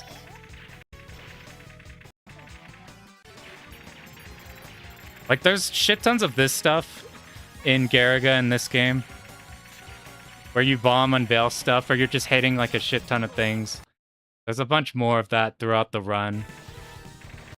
This is kind of what the score looks like for this, though, where the closest I've been to learning like a milking run is I learned to milk Batsugun Original doing the Jupiter milk. I'm a defender of that milk because it's so interesting. And frog milking and Garaga is a bit sleep. I don't know about the frog milking, but here's like we're trying to decide if this stuff is cool or not. So he set it up so only this top left turret is shooting. And the angles it can hit are only these two angles. And you do this for a while. Like, you do this for a few reps. And then you can go around before it, like, times out and gets to the next phase. And here is where I think... Like, this boss goes on for so long. But so what he's doing is these enemies pop out. And because carpet's busted, you can have it so you're just hitting straight up. So you're not actually hitting the boss. And you're getting tick points off the side of it that's undamageable. So something like this I feel mixed on. Because it takes 800 years. You are doing a similar dodge each time. But you are reacting to what the middle turrets do. So the randomness of that helps. Like, it could be this pattern or the other one. And the joys of getting 10k medals off, like, each couple reps of this might make the milk less, like, annoying. Like, if it was just shooting one part for, like, 3 minutes, or doing, like, S-braid style milking. I hate S-braid style milking. So this here is the enjoyment of hitting, of destroying these and getting the points off them satisfying enough. I think maybe, because you're still doing dodging. You're destroying something. In retrospect, the random patterns, which I haven't known what to think about them, because I'm all about consistency. They make so much sense for like this style of gameplay. Because if they weren't random, then this shit would be like just the same movement back to back to back. But the middle turret is doing like different things. I actually never noticed it was a middle turret. But like, yeah, it goes on for a while. So it's like, the scales keep like, is this cool enough to, does this take too long to where it's like, or is it interesting enough? I don't know. I think doing multiple runs of this style of game would be painful. Yeah, never just doing one thing over and over. It like makes more sense why people value these games so highly. One like this is like one that's less interesting. It's satisfying. Like the missiles running into you and you picking up the metal is fun. But this dodge itself is really easy. And it goes on for a long time. It's still going. You do have these saws. And now we have to Like, I keep going back and forth on whether or not I think the scoring in this would be really fun, or if I would not want to learn it. I've been thinking about what, if I wanted to score a game, what type of game would I want to do? These games, I didn't think, I thought I'd like something more bombastic, like a Futari Black Label, which that one still is probably the scoring, like, GOAT. Or like the Galudas. But I would not want to score a game where you have to be perfect. So like a Guwange, a Dodonpachi, a DOJ. I would hate to score in because you have to never bomb, or like Pro Gear. You would have to finally transition. You would have to never bomb. You would have to never do a lot of stuff. Never bomb, do everything perfect. You get to make small, definite improvements. I do like the consistency of that. That's something I value. Like, I would hate scoring, like, a Sonic Wings game where it's random what the boss is, so it's just, like, literal RNG. So, like, that's an example of a long-ass milk. But the bosses are so interesting. Look, there's, like, 900 parts on this boss. Scoring Ikaruga, I have thought about Ikaruga easy mode. I don't like the dodging required of you in Ikaruga normal mode on the stage 5. I just don't enjoy that style. Did our oh, Chrome died, so this the chat's not updating.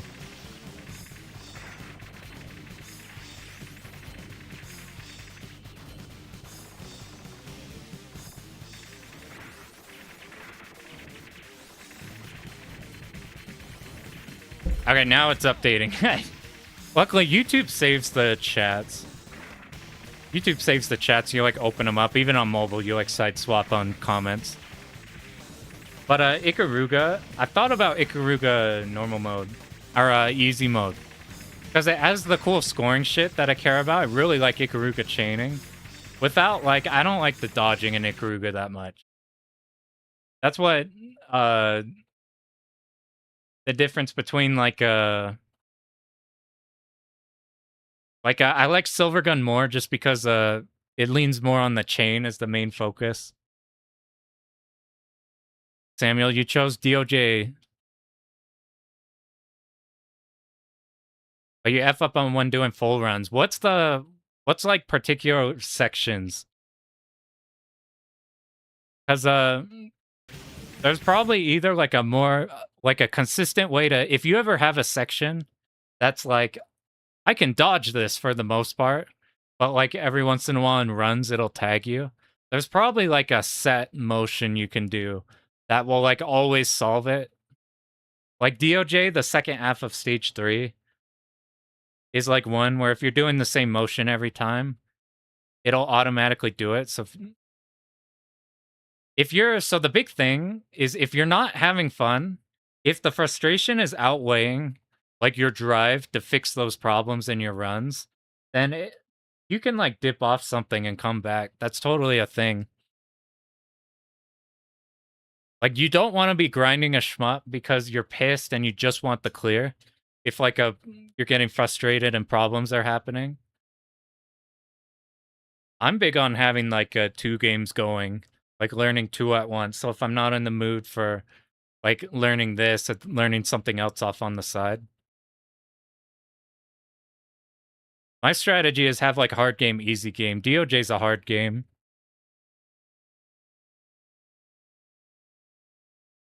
But a big thing if that's happening, or if like you're just doing runs and it's just like, I usually never die in that place and you die there. Or if it's just like setup normally works, doesn't work there. Or like you're nervous on section you could normally do. Often it's less of a, I need to put more time into practicing that section. And it could be, we need a strategy that either works for me better or a strategy that's just better in general. I've had a bunch of times where like I've been following a replay and I just cannot get this one strategy down, and then just looking at other replays and they don't even like fuck with the section at all because they do it a different way that like will make it brain dead or something. But yeah, DOJ is a really hard first clear. You should go look at like Hidden Fortress on his like how he talks about that game, since he chose that one as a first one. you could get kind of his experience of trying that one as a first, and it's hard.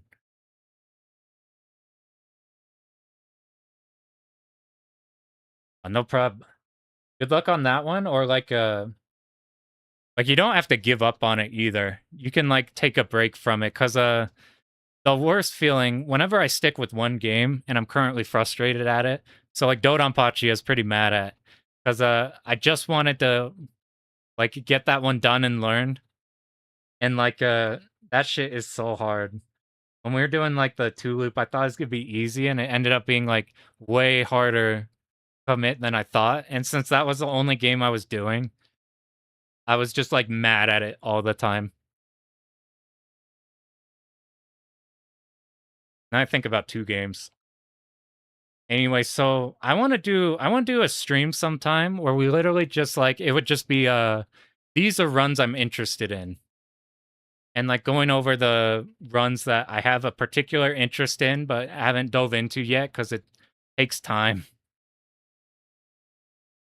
There's so many runs I want to do. But like this is one. This is one that I'm super interested in. So there is a problem with Death Smiles. So Death Smiles, I've thought about. I have Death Smiles. I got it because I was like, I want to do a. I think Pissed Off was getting the last boss 2 times in a row, getting killed at the last moment. That shit fucking sucks. And while it feels in the moment like you got cheated out of the clear run, what that actually means is that you've clearly shown that you can get there, and it's like it's a matter of time. Because either you're gonna get there again soon, or if you're like or if you're now dying like earlier, you're now building up like even more consistency past that point. If you want to look on it more positively, because otherwise, like dying at the end blows. I've been there. Uh, which one am I actually? This is the one I'm actually broadcasting. Okay, I need to talk Death Smiles for a second.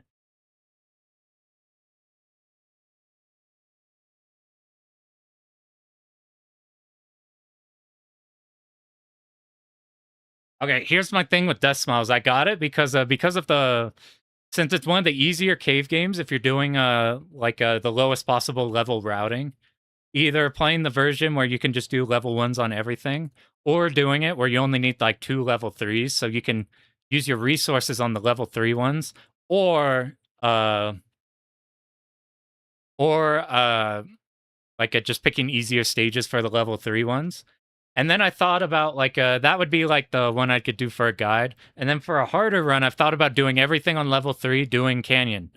Doing EX everything, do everything.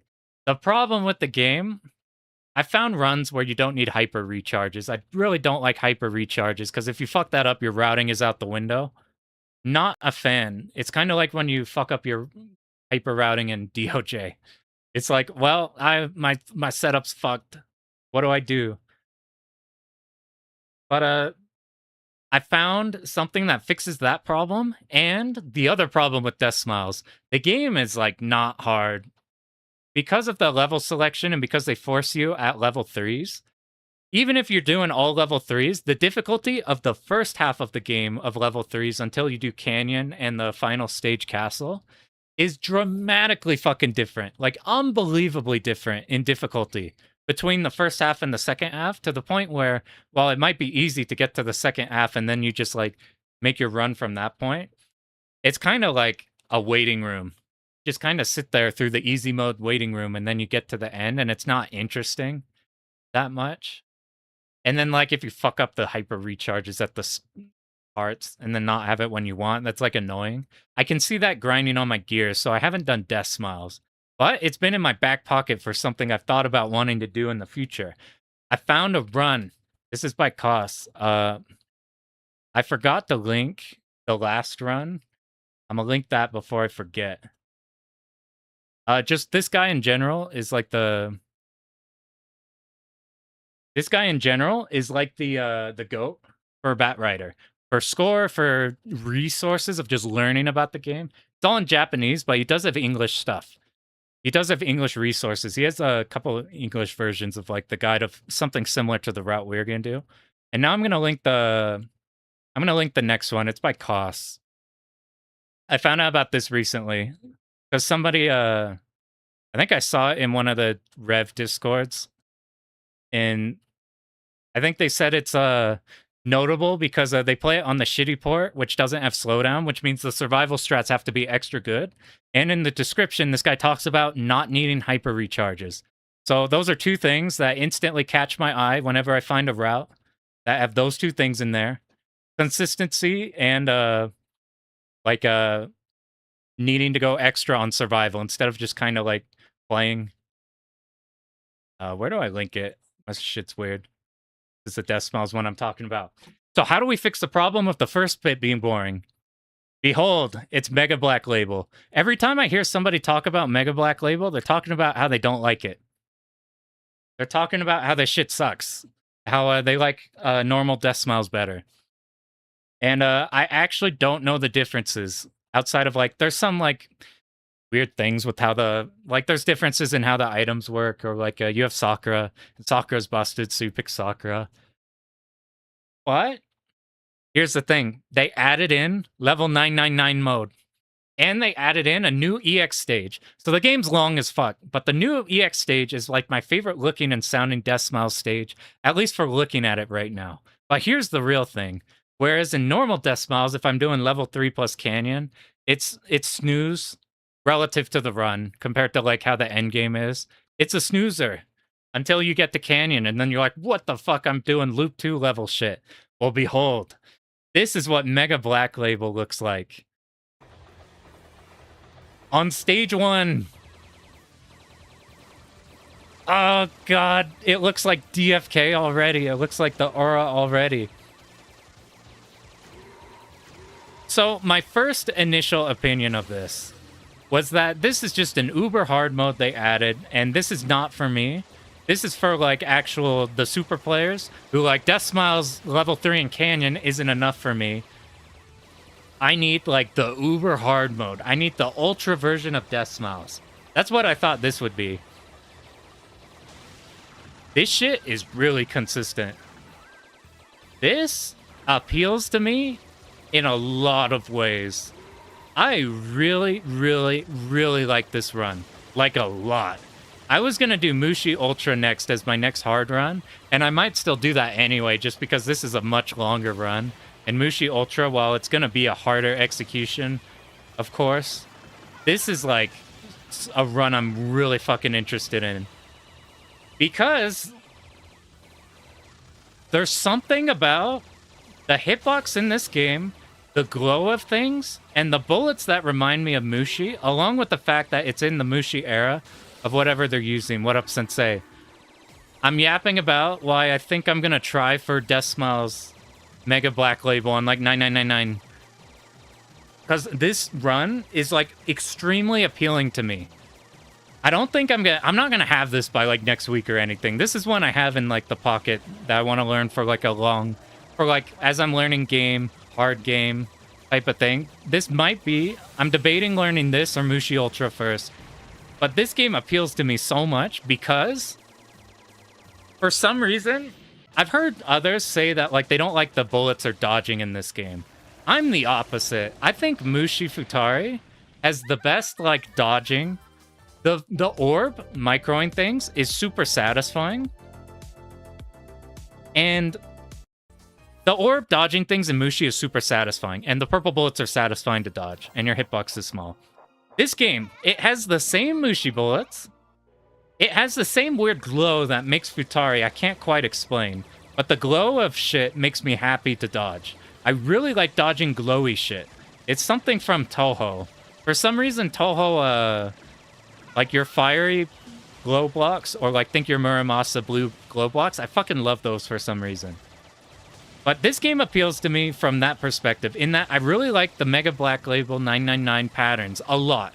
It's way too much, so that's what I thought. So I didn't want to do this run. But this run caught my eye, because this is a survival run on the shitty version, the shitty Steam port.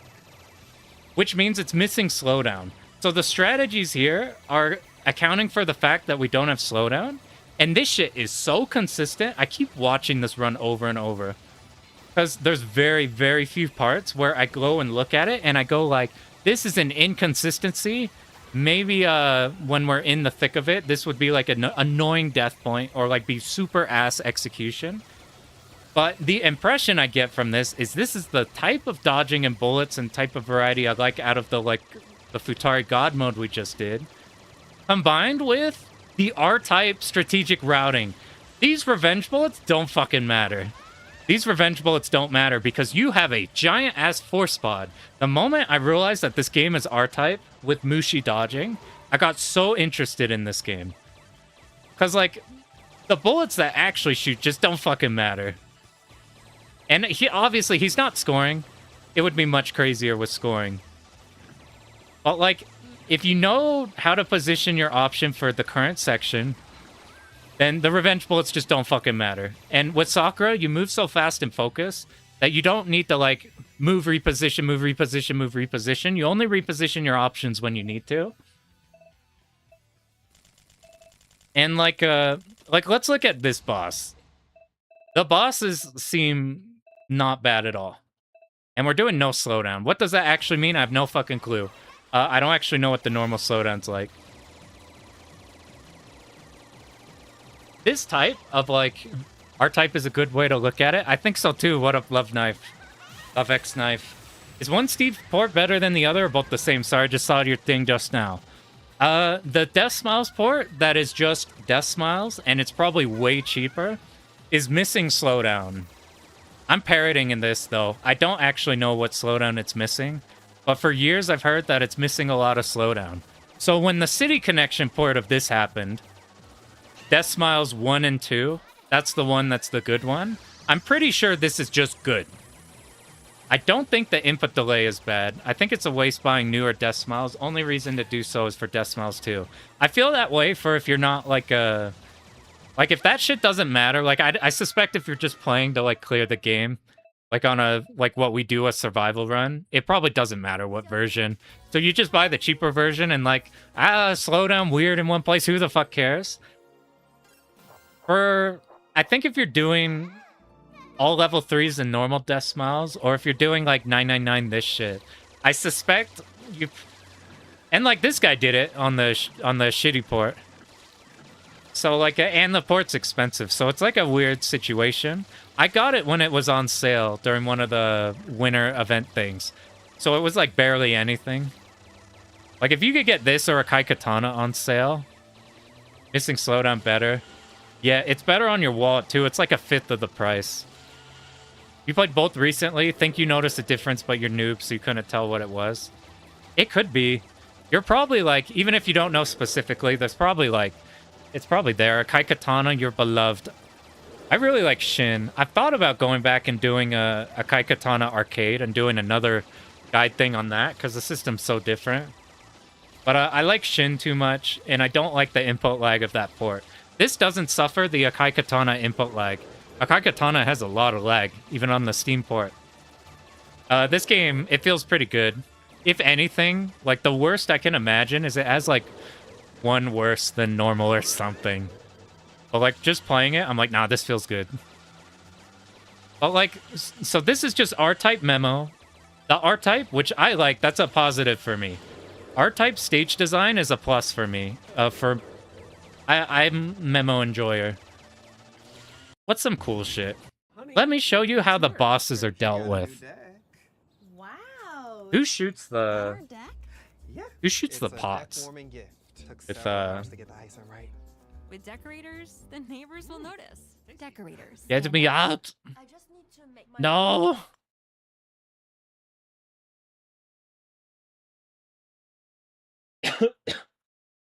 So, like, let's look at... Is Sakura the one with what I'm talking about? Let's look back at Sakura real quick, this boss. Is this the one I'm thinking about? No, it's not. Is Jordan the one I'm thinking about?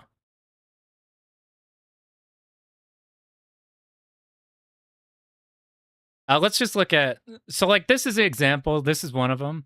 Used to hate memo, then fell in love with the R-type, and then it clicked. You like the right amount of memo. Playing a Kai Katana on browser is the worst input lag? It sounds like it. Here's Jordan. So this is the type of boss setups they're using. This isn't fair because this is like the easiest possible. This is like the easiest boss. He left this one for the end because you have to no miss to reach TLB, the EX stages. So what he does is he leaves the easy one here, eats a full death on purpose to build the 3 bombs, and then goes directly into the EX stages. But so like we make Jordan easy there. I'll go back to that lava boss. Look at what lava boss looks like. So this boss is like hard. But this is the type of routing I like. This shit is straight out of like R-Type Delta. End up watching videos made about games never even played. I'm in that camp too. The amount of video essays we watched on like learning about shit that I can't apply, but it's so interesting. Kind of start making shit. When would you recommend a beginner at shmup start playing for score? As soon as you have a score run that you're particularly attached to.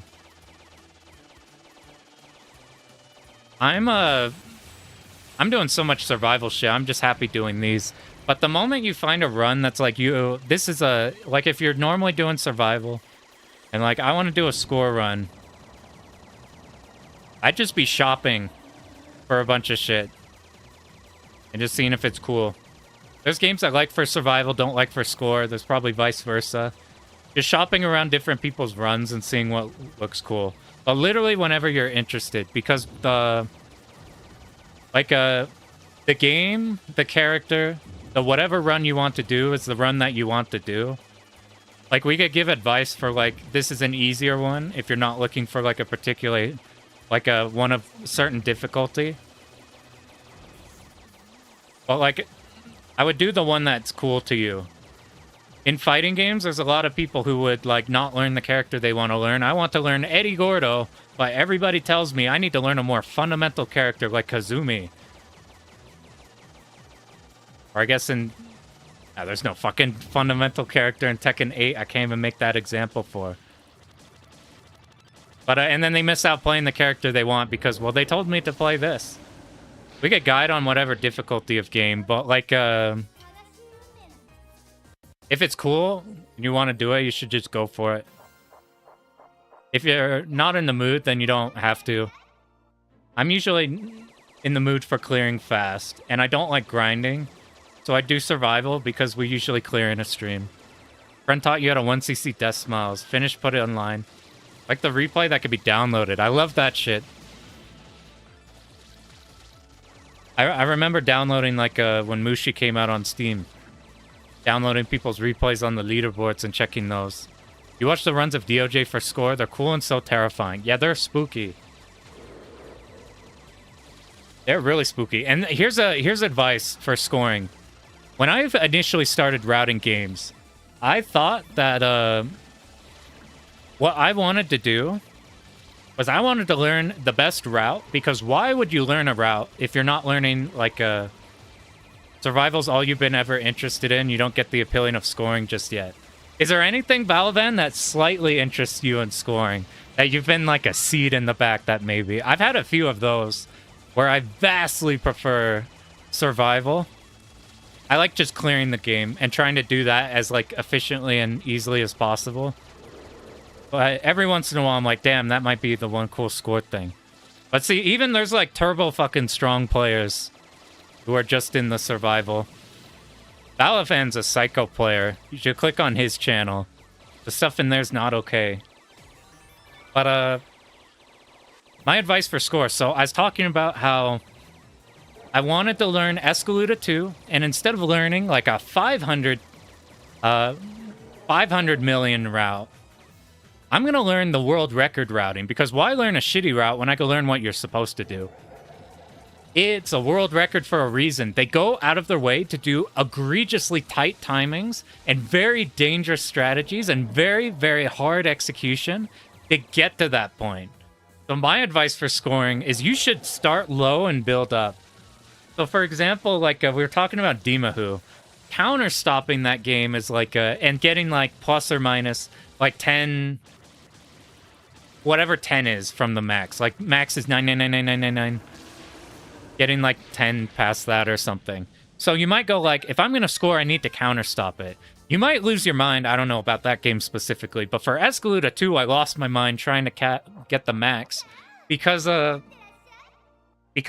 get in a situation where, like, it just takes so goddamn hard to learn the execution. It's extremely fucking tight. Whereas instead of learning that Dimahu counterstop, I saw you can learn, like, a 30k run. And then up it from there. I recently saw, I don't know if it's Fuku-chan or somebody else, but they have basically, this is my commentary on 65 million run in Dimahu. And then this is my commentary on 75 mil in Dimahu.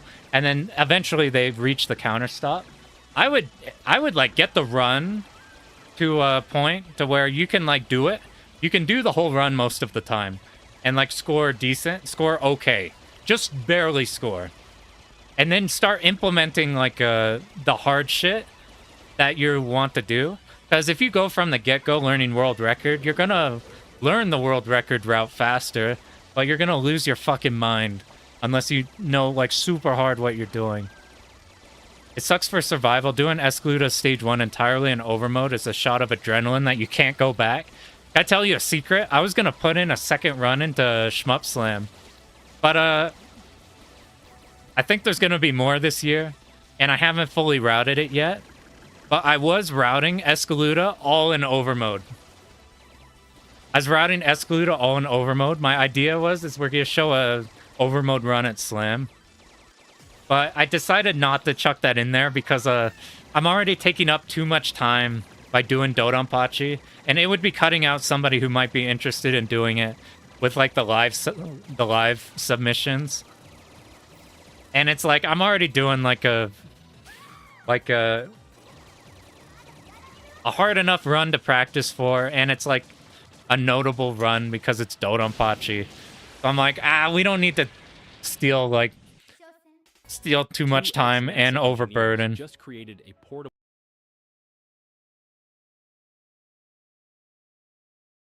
Survival versus score. Feel conflicted when playing survival versus score. That's why for survival, it has to be interesting to me. If it's just we're hanging out at the bottom and just shooting things and then dodging and adapting as stuff comes in, I hate that shit. No problem with it, but from like a learning perspective, I don't want to learn from a run that's just kind of winging it. If there's like this Batrider run we did where we're doing specific strats of getting like our rank turbo low so that ends easy, or doing like the interacting with the mechanics in a way to make it easy. Game on screen looks really cool. What version do you recommend? If you want, so this is Death Smiles. We are currently looking at Mega Black Label on like level 9999. I think it's just 3 9s.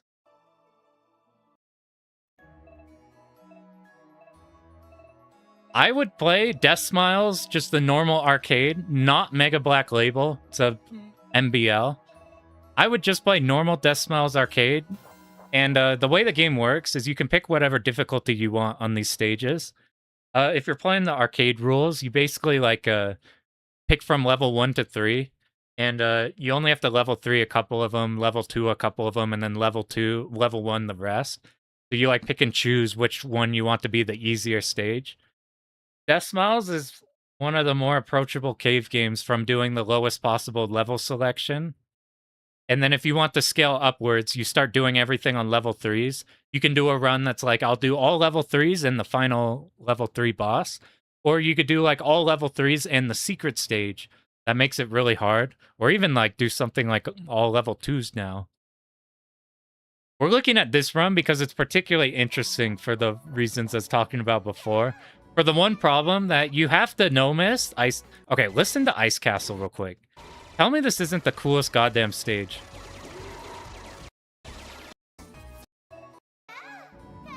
This is unique in MBL. I already like it. It feels very different than the other ones. You get this red background if you're doing 999. It's kind of cool. It makes it feel like a true Black Label. Whenever they like tint the backgrounds different. Same thing like Batsigun special and not special. Same thing with the Futari 1.5 and Futari God mode. I actually never noticed that those games have different color palettes until I'm like, why does Ultra look so weird aside from the gameplay differences? I'm like, oh, the final stage is silver instead of gold. But you have to no-miss this shit. Like, let's see how hard this boss is. So we have to no-miss him. We have 3 bombs and have to no-miss this canyon and the castle. I think it's just first half of castle. Playing Castle of Shikigami series is pretty tough. Try survival only. Feel like you lost the game. Do you mean like you need to interact with the scoring to not die? Or do you mean like you would rather be scoring because the scoring's cool? That's not a bad one. And then they force you to do Canyon, which is a fucking menace. Ooh, they even got tagged. You can afford, like, 1 mistake. Because a no-miss counts as, like, you have to eat that actual final hit. But, like, this run's routed like this. We have 4 bombs here. Shikigami, I need to mess with those. All of the mid-2000s games I don't know about, really. I only know, like, the 90s games, Cave Shit Toho, and then some modern Dojin. There's a big gap of Dojin and like console stuff. How do you feel about shmups where scoring is crucial to survive? It depends if you can score enough. So like, let's look at a Futari Black Label. You do have to score in that one, but you can find easy places to start scoring. So like our Futari God Mode run was very, very survival oriented while still getting the like interesting scoring stuff. This game, Batrider, not Death Smiles. See, you just... That looked like... The parts that were hard, we safe spotted. The parts we didn't, we didn't. So, like, I'm super interested in Death Smiles, basically. But, my opinion on that will really depend on, how I feel about Gunvein. Because Gunvein is, in this essence, where you can only have 3 lives. You're scoring to get the lives. You're doing score for the bomb fragments. Gunvein, Eschatos, Crimson Clover. Does anybody here by chance know what the optimal ship type is in Zero Ranger? Because if you look at Shmup Wiki, there's like 900 tabs and 8,000 different runs. And I'm like, it's going to be so hard to dissect Zero Ranger runs to find the one that interests me in specifically. Like, I see so many variations. Speaking of the before Love Knife, when you said the hate memo, fell in love with R-Type. R-Type style memo is like I'm super big on. So like I talk shit on R-Types having more Gradius syndrome than Gradius by like a mile. But the actual routing itself I really, really like. When do you started playing shmups? I started with Toho. Toho is the easiest ramp of entry into shmups, in my opinion. Because the difficulties, like, it doesn't take too long to get a handle of easy.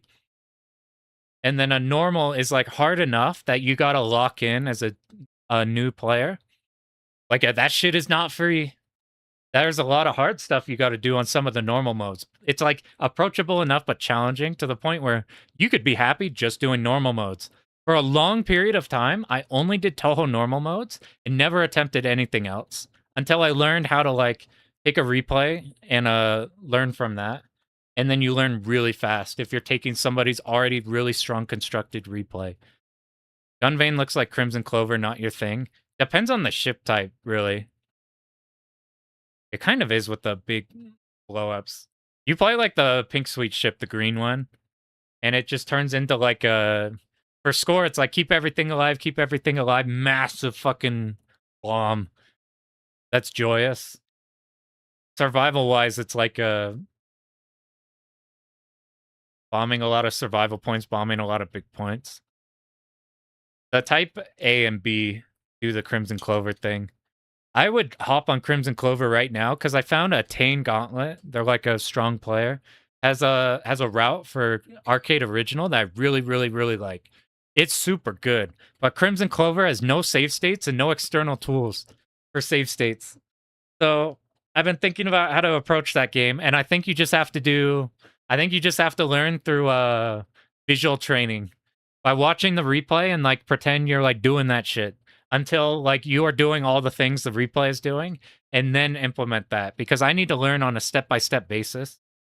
What up, Retro Omega? Memorizing does seem frustrated, but I think you could beat R-Type DX. It depends on if you memorize it and then it's like it's still hard execution, or if you memorize it, the best feeling is like something that's like a mad difficult section, but a memorized strat turns it brain dead, and now you no longer need to think about it. It is solved, and it's just set. You don't need to think about it. Broom Rider, cousin of Batrider. What up, Truby? Anybody here who jumped in and wondering how the Batrider gone? We did 3 shorty clears. And I think our route is good enough that I'm basically gonna iron out a tiny bit more, and then do the video on it. Trying to do the video on it before Shmup Slam. Oh yeah, only good ship is Type C. I've seen like a lot of B runs, but like it seems like C is the way to go. Raider G Bomb. You like the Raider G Bomb spamming abuse, which is no different to brute forcing with hypers. It depends entirely on the feel.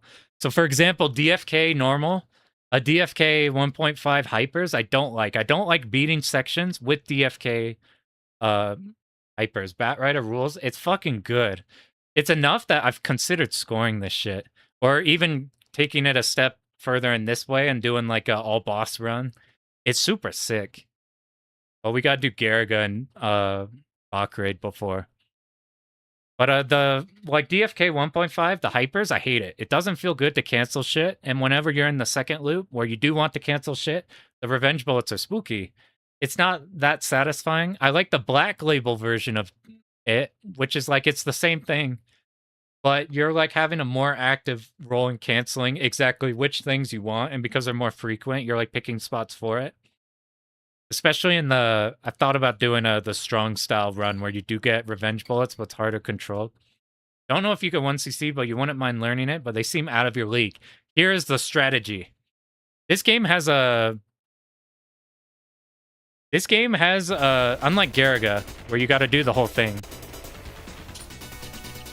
This game has a normal course and an advanced course. So you either have the like a full 7 stages, or normal. Normal does not take that long. It's like a 14-minute run. No rank management. And by being on this mode, the not advanced course, you're dropping your rank by a fuck ton just by picking this mode. So you can literally just play it for a no miss, no rank or anything, just power up and then just play it. And it's oddly approachable, because the way this and Garaga work is you're basically playing the whole game in a way so that you don't fuck yourself on stage, the final 2 stages. Whereas with this thing, you can just like phone and clear. Played a couple times. Like there's a good video. I think Hazy Level's got a good video. But like if you are interested in this normal, Bach raid normal.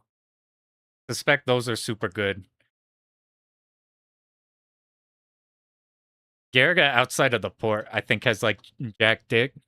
So it's just fucked up. Regarding like learning Garaga is learning Garaga.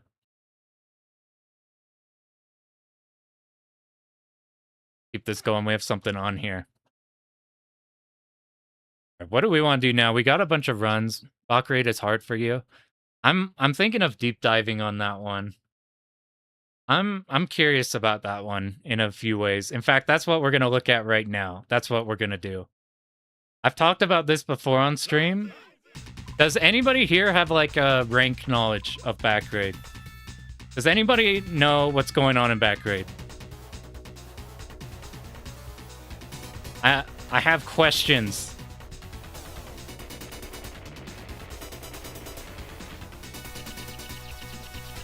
You got some Bach raid knowledge?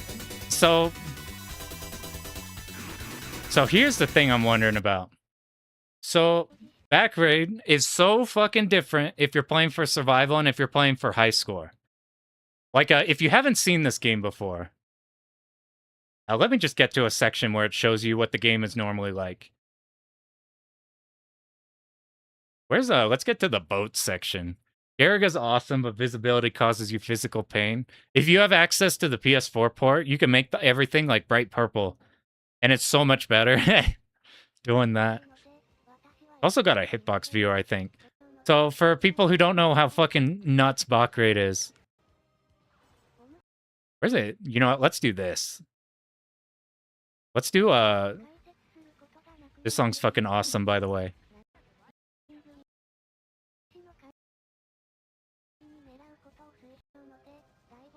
I get better. Demonstrate on, like, sand stage or something. So here's how this game works. Every time you kill a big enemy, it starts a chain. It's kind of like S-Raid. It's kind of like Ketsui. It's vaguely like your Doronpachi chain. You kill a big enemy, and it starts a timer from 120 frames, I think. This number at the top, or somewhere, right here. Somewhere there's a number that appears, and it'll be like 120 counting down. And you have to kill enemies. So like here, we'll kill one big enemy. Like these enemies count as a big enemy. Now when we kill things for as long as this 90, this is counting down, we are getting ×2 score. How do we increase this chain? Is it like Ketsui where like we hold focus and it like locks the chain for a little bit so it extends it? Is it like a Donpachi where we can hold on it and pause it? The only way to pause this chain is to bomb or to die. If you do kill another big enemy, then this happens. So like he's at 1, he kills the big enemy, it's back to 120. But you have to bomb or you have to die. And therefore scoring in this game is fucking crazy. Because you are not dodging bullets. You are bombing and dying for the entirety of the game. Non-stop hyper pace. It's fucking crazy. It's probably the most psychotic scoring system in a shmup. It's in competition for like a I don't know. I don't know how Hellsinker works, but like Hellsinker's crazy for different reasons. But for psychotic scoring systems, this one's in that category. So survival runs, like if you fuck this shit up, then you're dipping your lives, and in the scoring run, you're getting your lives back so fast that you can't die fast enough. You're like, die, bum, bum, bum, bum, die, bum, bum, bum, bum, die, bum, bum, bum, bum, for the entire game. If we do that, though, for survival, we're going to run out of lives really fast. Survival runs are treating more like what we are doing for Batrider and for Garaga, where we are just trying to not increase our rank and suicide when we have, like, lives. Like, before an extend would come in, we'll suicide, so that our rank drop from, like, a 2 life to a 1 life is a bigger rank drop than, a 3 life to a 2 life. Or something like that. Yo, what up? Valkyrie's underrated? I think so too.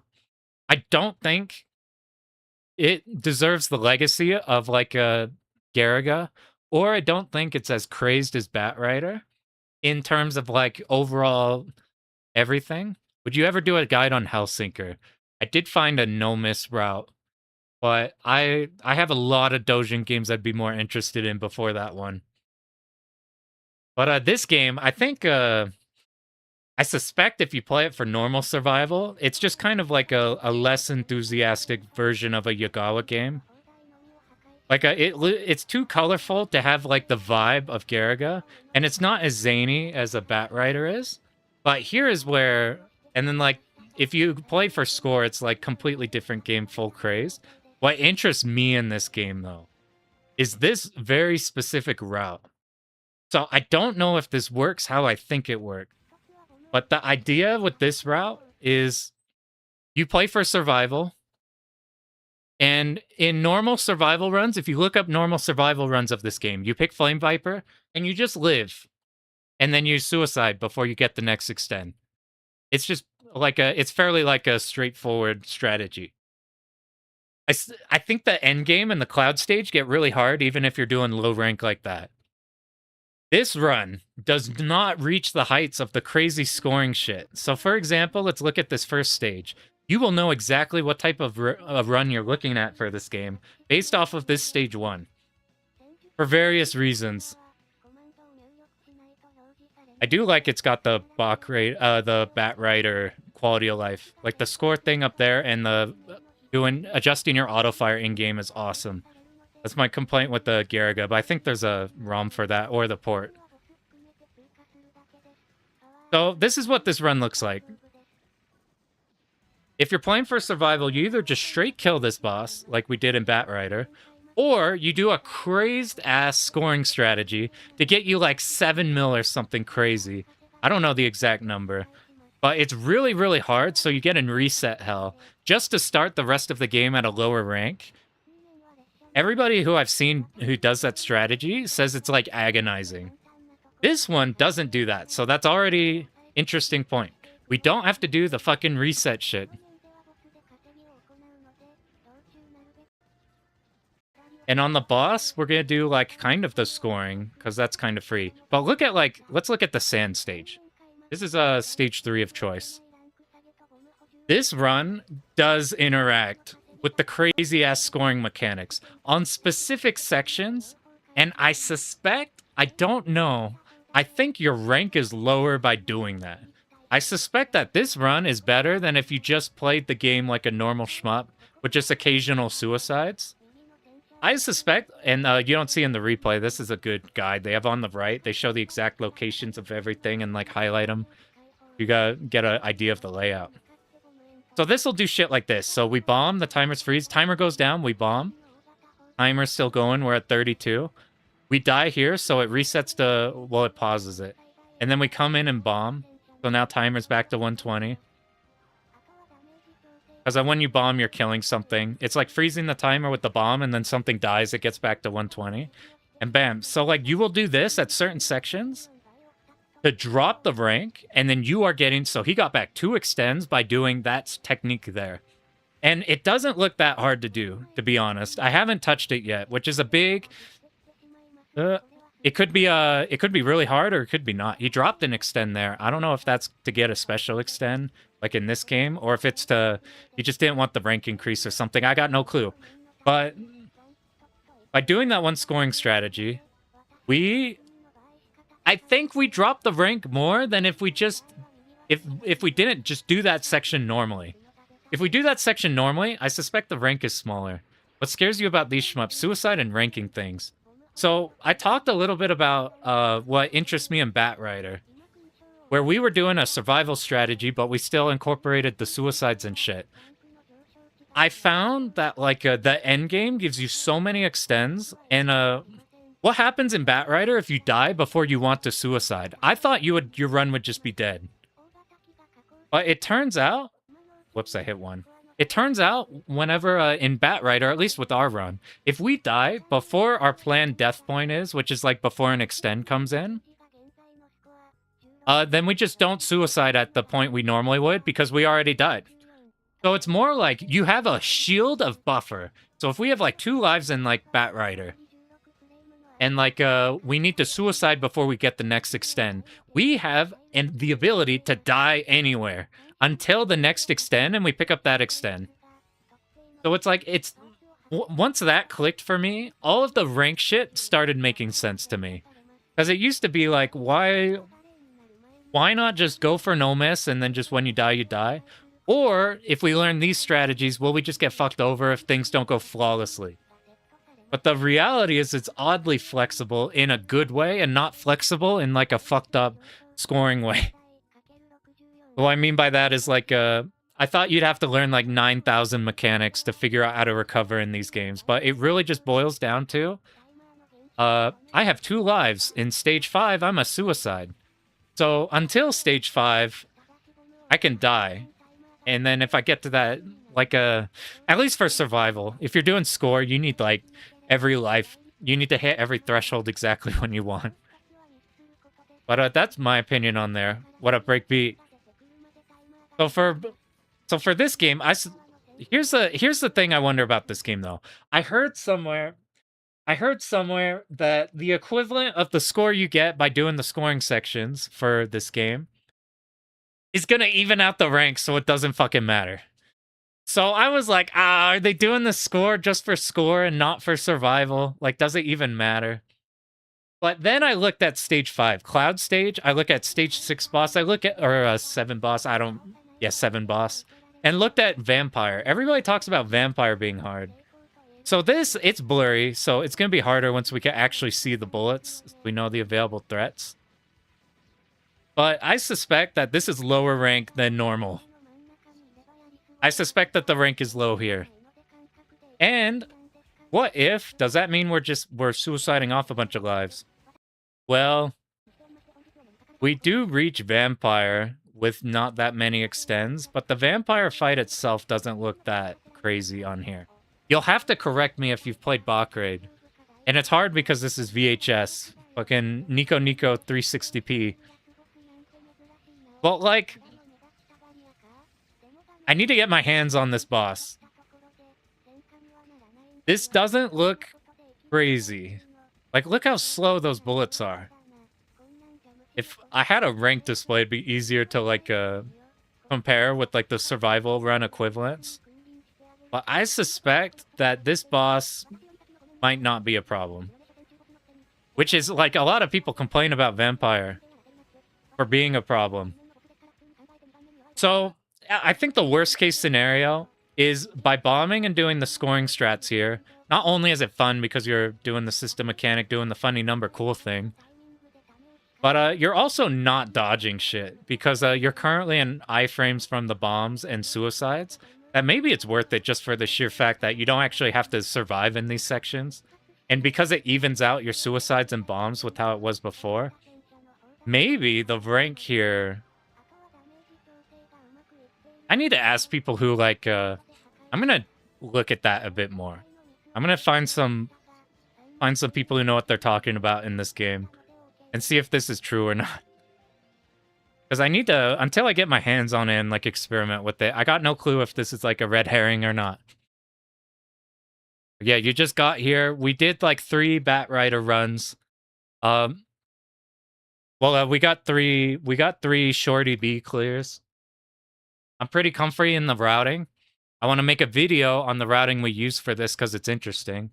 And it's different from, like, the other stuff available. I do need to iron out a couple things. So I know exactly on there, not giving out bad info. Or figuring out, there's, like, one weird thing in 7 I need to figure out. But, like, super happy with the routing on that. But that's my bot raid rant. Until we tackle bot raid, I have no idea if that's going to be, like, a sick-ass run or if that's going to be super weird.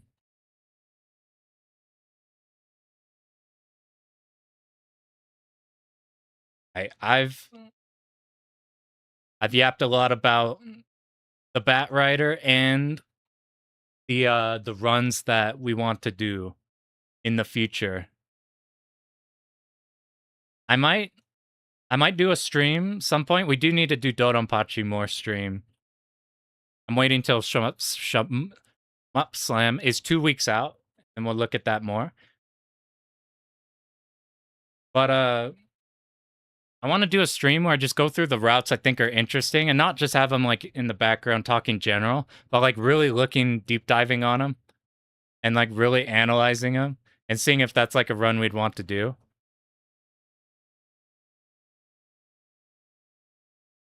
But to cap off everything, thought about Dodonpachi too. For Slammer to learn.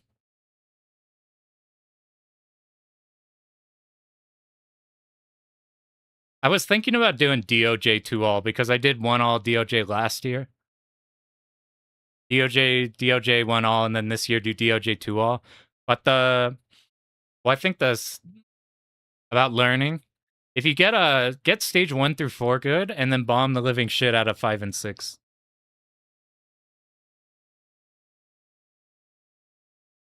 Because DFK Novice got the 2cc. Hell yeah, it's, like, right there. Dodonpachi, it's gonna... The Dodonpachi stage 4 through 6 are gonna have some hard stuff in them. But the reason people call Dodonpachi an easy shmup, which it's not, it's, like, easy relative to Cave for like the cave arcade clears. But the reason you see the idea of that jumping around is just because you can bomb the last stages a shit ton. So my advice on that is you get 1 through 4 really good, so you don't have to bomb that much. And then you bomb the living shit out of 5, and then you bomb the living shit out of 6. Yo, what up, Neo Antoine? Did you clear Batrider recently, Antoine, or am I thinking something else? We went through Batrider on here. We cleared we got 3 Shorty-B clears doing some shit where we just die a lot and let all the big bombs drop off, so we get shit tons of extends to pop. Cleared last year. I might be thinking a dot level went on there. This is my first proper Yagawa one. I was super. You cleared the slap fight. Do you do a arcade slap fight or the port? I heard the port's cool. Okay, I gotta find this for sure. I was watching a Actane stream. You had Donpachi and Batsugun? Hell yeah. I love those two. Those two are in that like cool middle ground that I really enjoy. Like that shit, you're Raiden fighters, you're like a this kinda. You're like a what's Air Gallic called? That one. Get the port and special version in the port. I first started on Batsugun because I didn't know what special was, so I just like in MAME, I'm just like, oh, Batsugun master version. Click on that one. Oh, did you do Air Gallet? You got your socks knocked off? I'm super curious on how that game actually is. I've watched the Mariscan scoring runs a lot, and I've seen the Asagami has like a run where he just picks rockets, the slow ones, and just kind of lets the rockets murder everything for the whole game. I have what was I taught? Okay, slap fight. So we're on like a Actane stream. They're bringing up slap fight, and I remember a run. Are you gonna do another DOJ video? Yeah, I have to iron it out. It would be sometime after. It's not no good, but it's not what I want. I want it better. Oh, for slap fight, the two. What's slap fight special? I don't know anything about special. I'm trying to find the replay I'm thinking about. So I ran into this in slap fight, and I need to double check to make sure I'm not regurgitating. You did normal Batsugun with A and B. Dude, normal Batsugun with A is so different from B. That's like a new game. Or am I thinking B and C? At least C's super different. A's like the point blanking right and shot, right? Where you need to be up in there. Specials in Genesis version. I've heard like the console one's good. But so I ran into a run. So if you pacifist the very beginning of slap fight, you get like full powered up. You basically do to like the first boss or something and then suicide somewhere. Type A is super weak. Yeah. It's like B Beltiana has all the coverage of that one, but like with damage. But look at let's see, Slappy. What I want to see is if I'm tripping or not. I'm pretty sure. Get YouTube Music Premium. It had 4 loops. That's a lot. I mean, it's kind of short game, but that's still a chunk. Is this let me just see if this is the. Does he okay, this is it, I think. Still a lot of loops. But Luke, yo, thanks for popping in. Hello from America. We're in a way less cool place. Thanks for popping in. We got through 3 survival runs of Batrider. We found a super consistent strategy. And now we're looking at like we're taking a look at some runs of interest. Okay, look at this thing. So I've known about you can I'm pretty sure I know that if you pacifist this game, you get full powered up by the end. So like you just don't die. And then wow, not even at the boss or whatever. So you die here on purpose. And then you get full powered up. So correct me if I'm wrong. Did we not just skip half of the game? So this is in the blue area now. What up, Christian? Did we not just skip half of the game?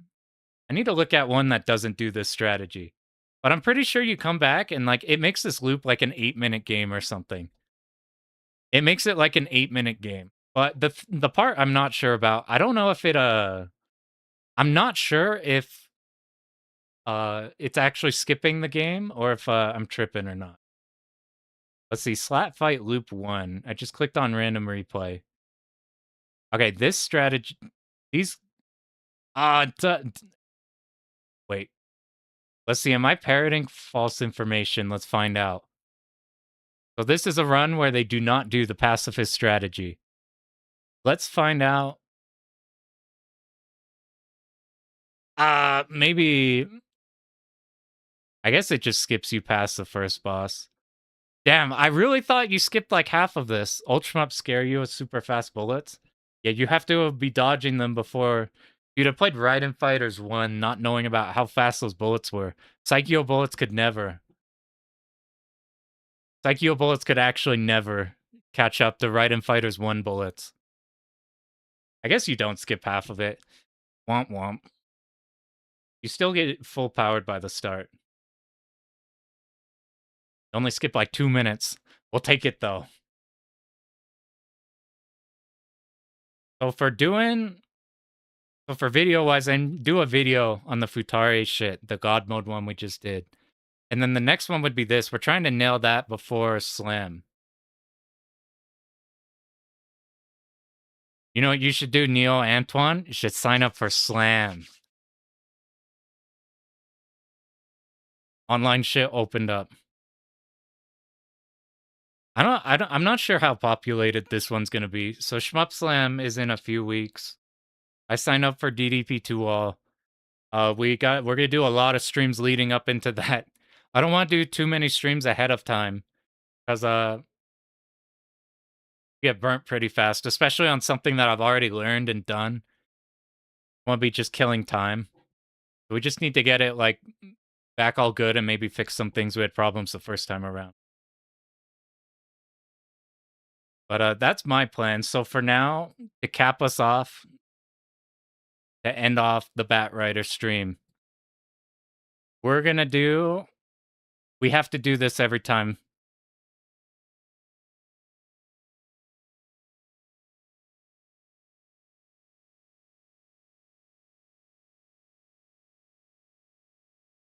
Sorry, but it's mandated by law.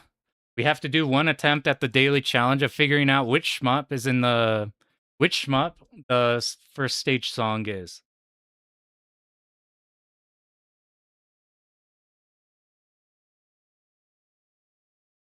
And we have no volume.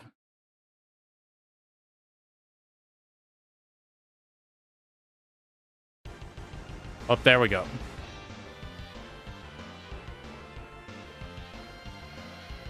I think this is Sonic Wings Nintendo. It's super SNES sounding. Cool, I know this. This is Zanuck, I think. Yeah, that's like compile. That's the only compile I could see. This is 19. I wouldn't have got which one that is. I guess that does sound more versus gaming.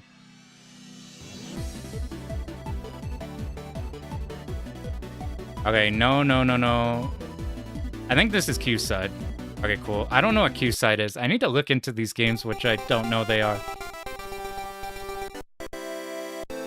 Is this Twinbee?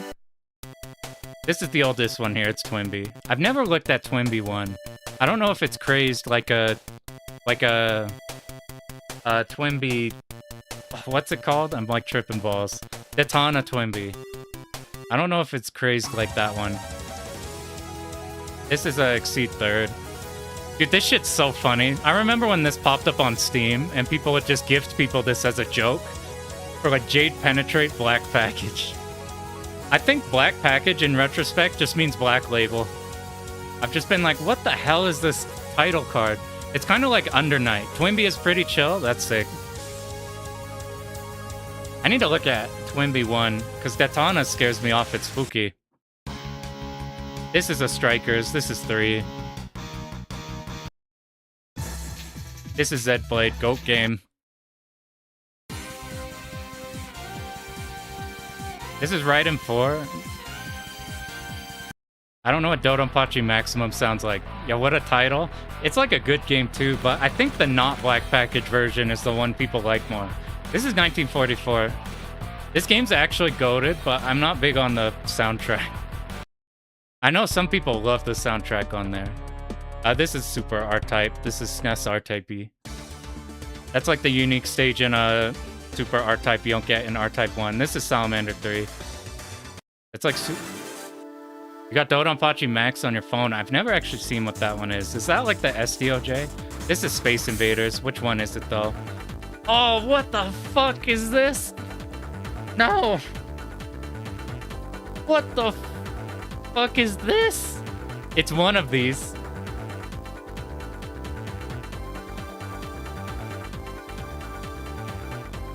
Oh my god, we run a 30-30-30. We had to block high-low, left-right, and we did it. That's a scary mix. It's rough, not as new as other. That one was pretty early, I think, too, right? Like, really early on. I've never heard of this. I'm assuming it's Broken Thunder. How did I not get Toho? If I listened carefully for, like, half a second more. I've heard this song a billion times. I just heard old game I didn't recognize. I picked up one I didn't recognize. I could rub it in with more Toho. Rub it in with more... You know, I don't know what I think about 12. I think this has my favorite routing, but I think this is the hardest game to just boot up and play. Our run was so fucking scary the entire way. It had to be, like, perfect the entire time. That's, like, easily one of the hardest first loop games I've ever played. That's the last Toho project you'll hear. We keep getting updates. I've heard of this before. Is this Haley's Comet? If I paid attention more on the Actame stream, I would know it is Comet. Is this Crimson Clover? This is Meta for Jupiter. This sounded like an arranged version of the very first track of Crimson Clover. It's a fucking PC Engine CD game. I've never tried this one. All I know is about it on the Shmup Junkie video. This is... Where are you? This is QP Shooting. This is one of the first shmups I played, oddly enough.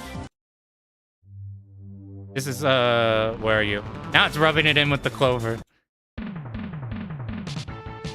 This is this Twin or other one? This is Twin. It's got that, like, beach stage at the start. That's Twin? Bam. You got a perfect on yours you came in with. We got 18 of 20. We'll take those. Last time we got our ass beat. I'm gonna try one more and then just going extremely fast, and then we'll call it there. You own Twin when you were small? I feel like that's the ultimate, like, shmup that I had type of game. Like, when I think about it, I'm like, that's like the most shmup I can think of on the Super Nintendo. I grew up in the Nintendo 64 transitioning to GameCube era. But I did have a friend, like, growing up really early who had a Super Nintendo. And I got obsessed with shit like, people would make, like, Zelda 1 custom map makers. So I got indoctrinated into stuff before my time. So it's, like, weird looking at, like, a PS1 games, looking at a 16-bit or, like, or just arcade shit in general. I'm like, I never got to experience these in this weird territory where I didn't get to experience them, so I had to reach out to go do all of those. All right, we're gonna just go fast. This is Hot Dog? Or is it Wolf Flame? I think it's Hot Dog. This is Rain Chaser. I haven't tried that before. This is Eshkato, so I need to do that. I figured out how to cheese the levels. Thunder Dragon 2. So that you can just get training mode for everything instead of needing to grind. Grind is so fucked up. This is Fighters 1. This is where are you? This is Lightning Fighters or Trigun. The versions are different. You get or don't get the option if you do that or not do that. This is Flying Shark. They gave us the mix-up on these two. I actually own this for some reason. This is the only cute 'em up on here. I heard Plus Alpha is good. What is this? Oh, it's Xevious. I can hear the Xevious in it. Plus Alpha. Have you tried? Is Plus Alpha the... There's like one game that comes up in the Callus or whatever. This is Last Resort. I knew about this before Shmups from like an Ashton's video of all things. That's where I learned about Neo Geo.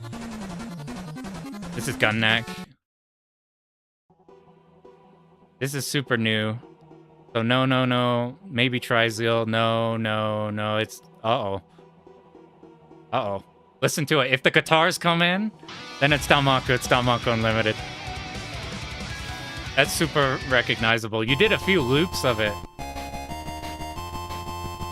I had to go peep at that one. I feel like it came up in a Callus or something and was like shockingly good or something. I could be tripping. I'm tripping too. Where are we? This has to be Game Boy.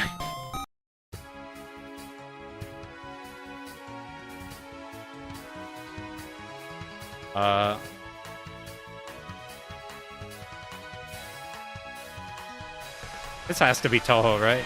It's Toho. I haven't played Fairy Wars in so long. Game Boy. Have you ever done this, Neil Antoine? It's just like if you Google like Shmup Stage 1 quiz.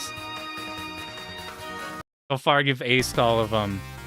This is a Thunder Force 3. I think this is a SNES one because it sounds weird. Maybe it's just no, that's a Genesis one. I've thought about doing a stream where we try to beat every single version of Thunder Force 3. I've 1CC'd 3 and I've 1CC'd AC. I haven't learned the SNES one though. So I thought about we do a stream where we try to beat all of them. I have never heard of this. It sounds like a remix. I'm leaning on... This better not be a Viper Phase 1 remix. It might be Delta Zeo. Mikado remix, so it is Raiden? Oh shit. You're so right. Bam.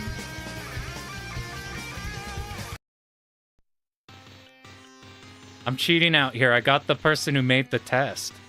Is this not Saint Dragon?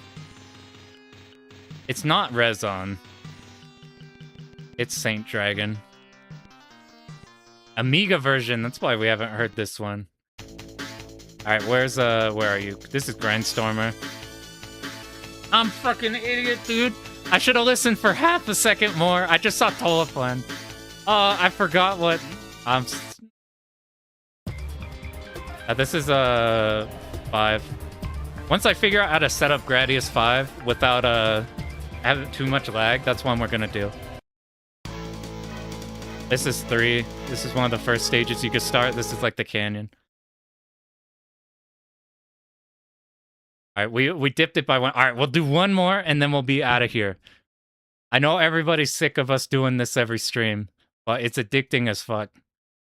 Adding the intermediate's pretty good. Alright, one more. I don't know what Raidergy sounds like. I didn't even know there was a 2.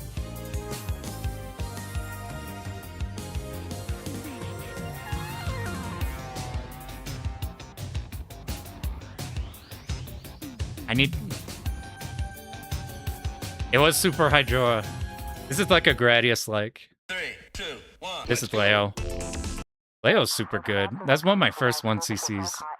I was just trying to clear and I accidentally no-missed. It's like the luckiest shit. Everything just worked out. This is Under Defeat.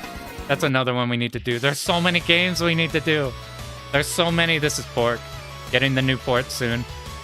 I need to look at Pork survival runs. Because Pearl already has a good one. You love Leo? Leo's fucking awesome.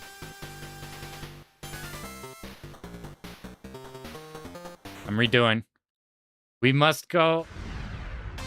Pork is so good. Under Defeat is so good. We're getting a lot of good shit. This is Ginga. I don't think it's Natsuki. I mixed those two up. I've only played a tiny bit of Natsuki. This is Final One. This is Viewpoint. This is where are you?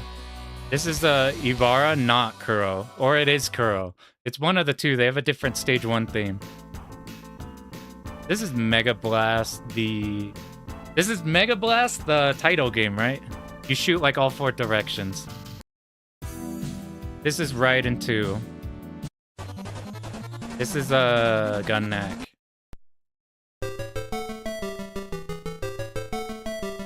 This sounds... Alright, this is the last time for real. Alright, we'll take this for real this time. This is the guaranteed last one. No runbacks. No runbacks. Unless I fuck up this first one, but it's super swift. I'm pretty sure it's Brave-Blade. I haven't messed with that one. Here's the other one getting ported. Here's some Pink Sweets. Retro indie throwback to Asteroids. I'm more interested in like the... I'm not super interested in like having the arena or whatever, having that style. Versus the standard shmup Galaga style. Oh, where are we? This is Strikers. I've never heard of this. I think it's Ordine. I think this is like a Parodius game. Uh-oh.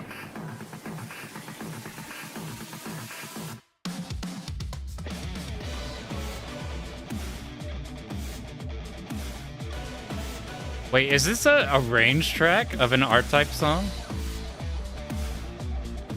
Bum, bum, bum, bum, bum, bum, bum, bum. Am I tripping? Is this R-Type?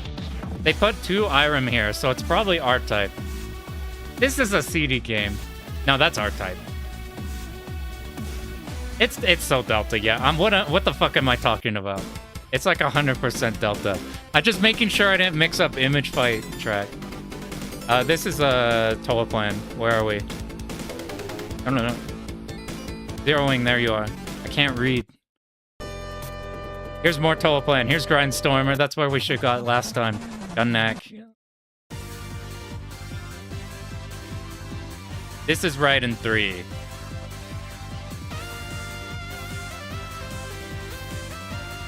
It's Raiden 3, right? You're dancing? It's hella Raiden 3. Perfect. Uh-oh.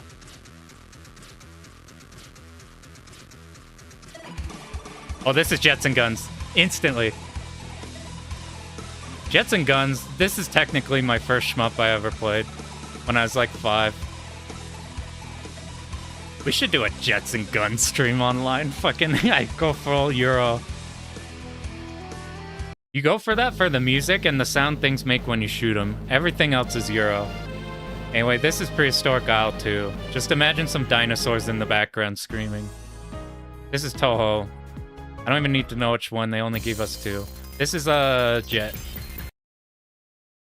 It's different from 1 and 2. They have like different music. I think this is B-Storm.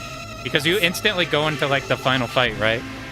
It's not, it's B-Storm. B-Storm's one we gotta do. It's one of the few Hibachis we haven't beaten yet. This is Rekka. This is Shoot the Bullet. This is a very, like...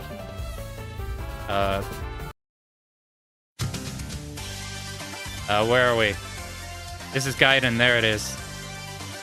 Dude, Gaiden's so good. We gotta do Gaiden. The Zune Horn. Yeah, you can't not get a Toho out of this list. Anyway, this is a... Einhander.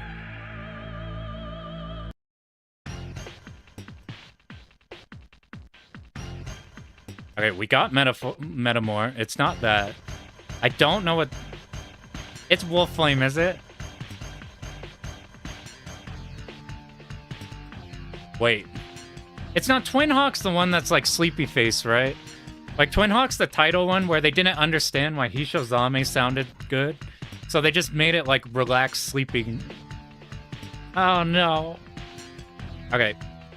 Zero Gunner is interesting. No, this is Zero Gunner, is it? I didn't even see Zero Gunner. This is so Psycho. This is 100% Psycho. Because it's shit sound.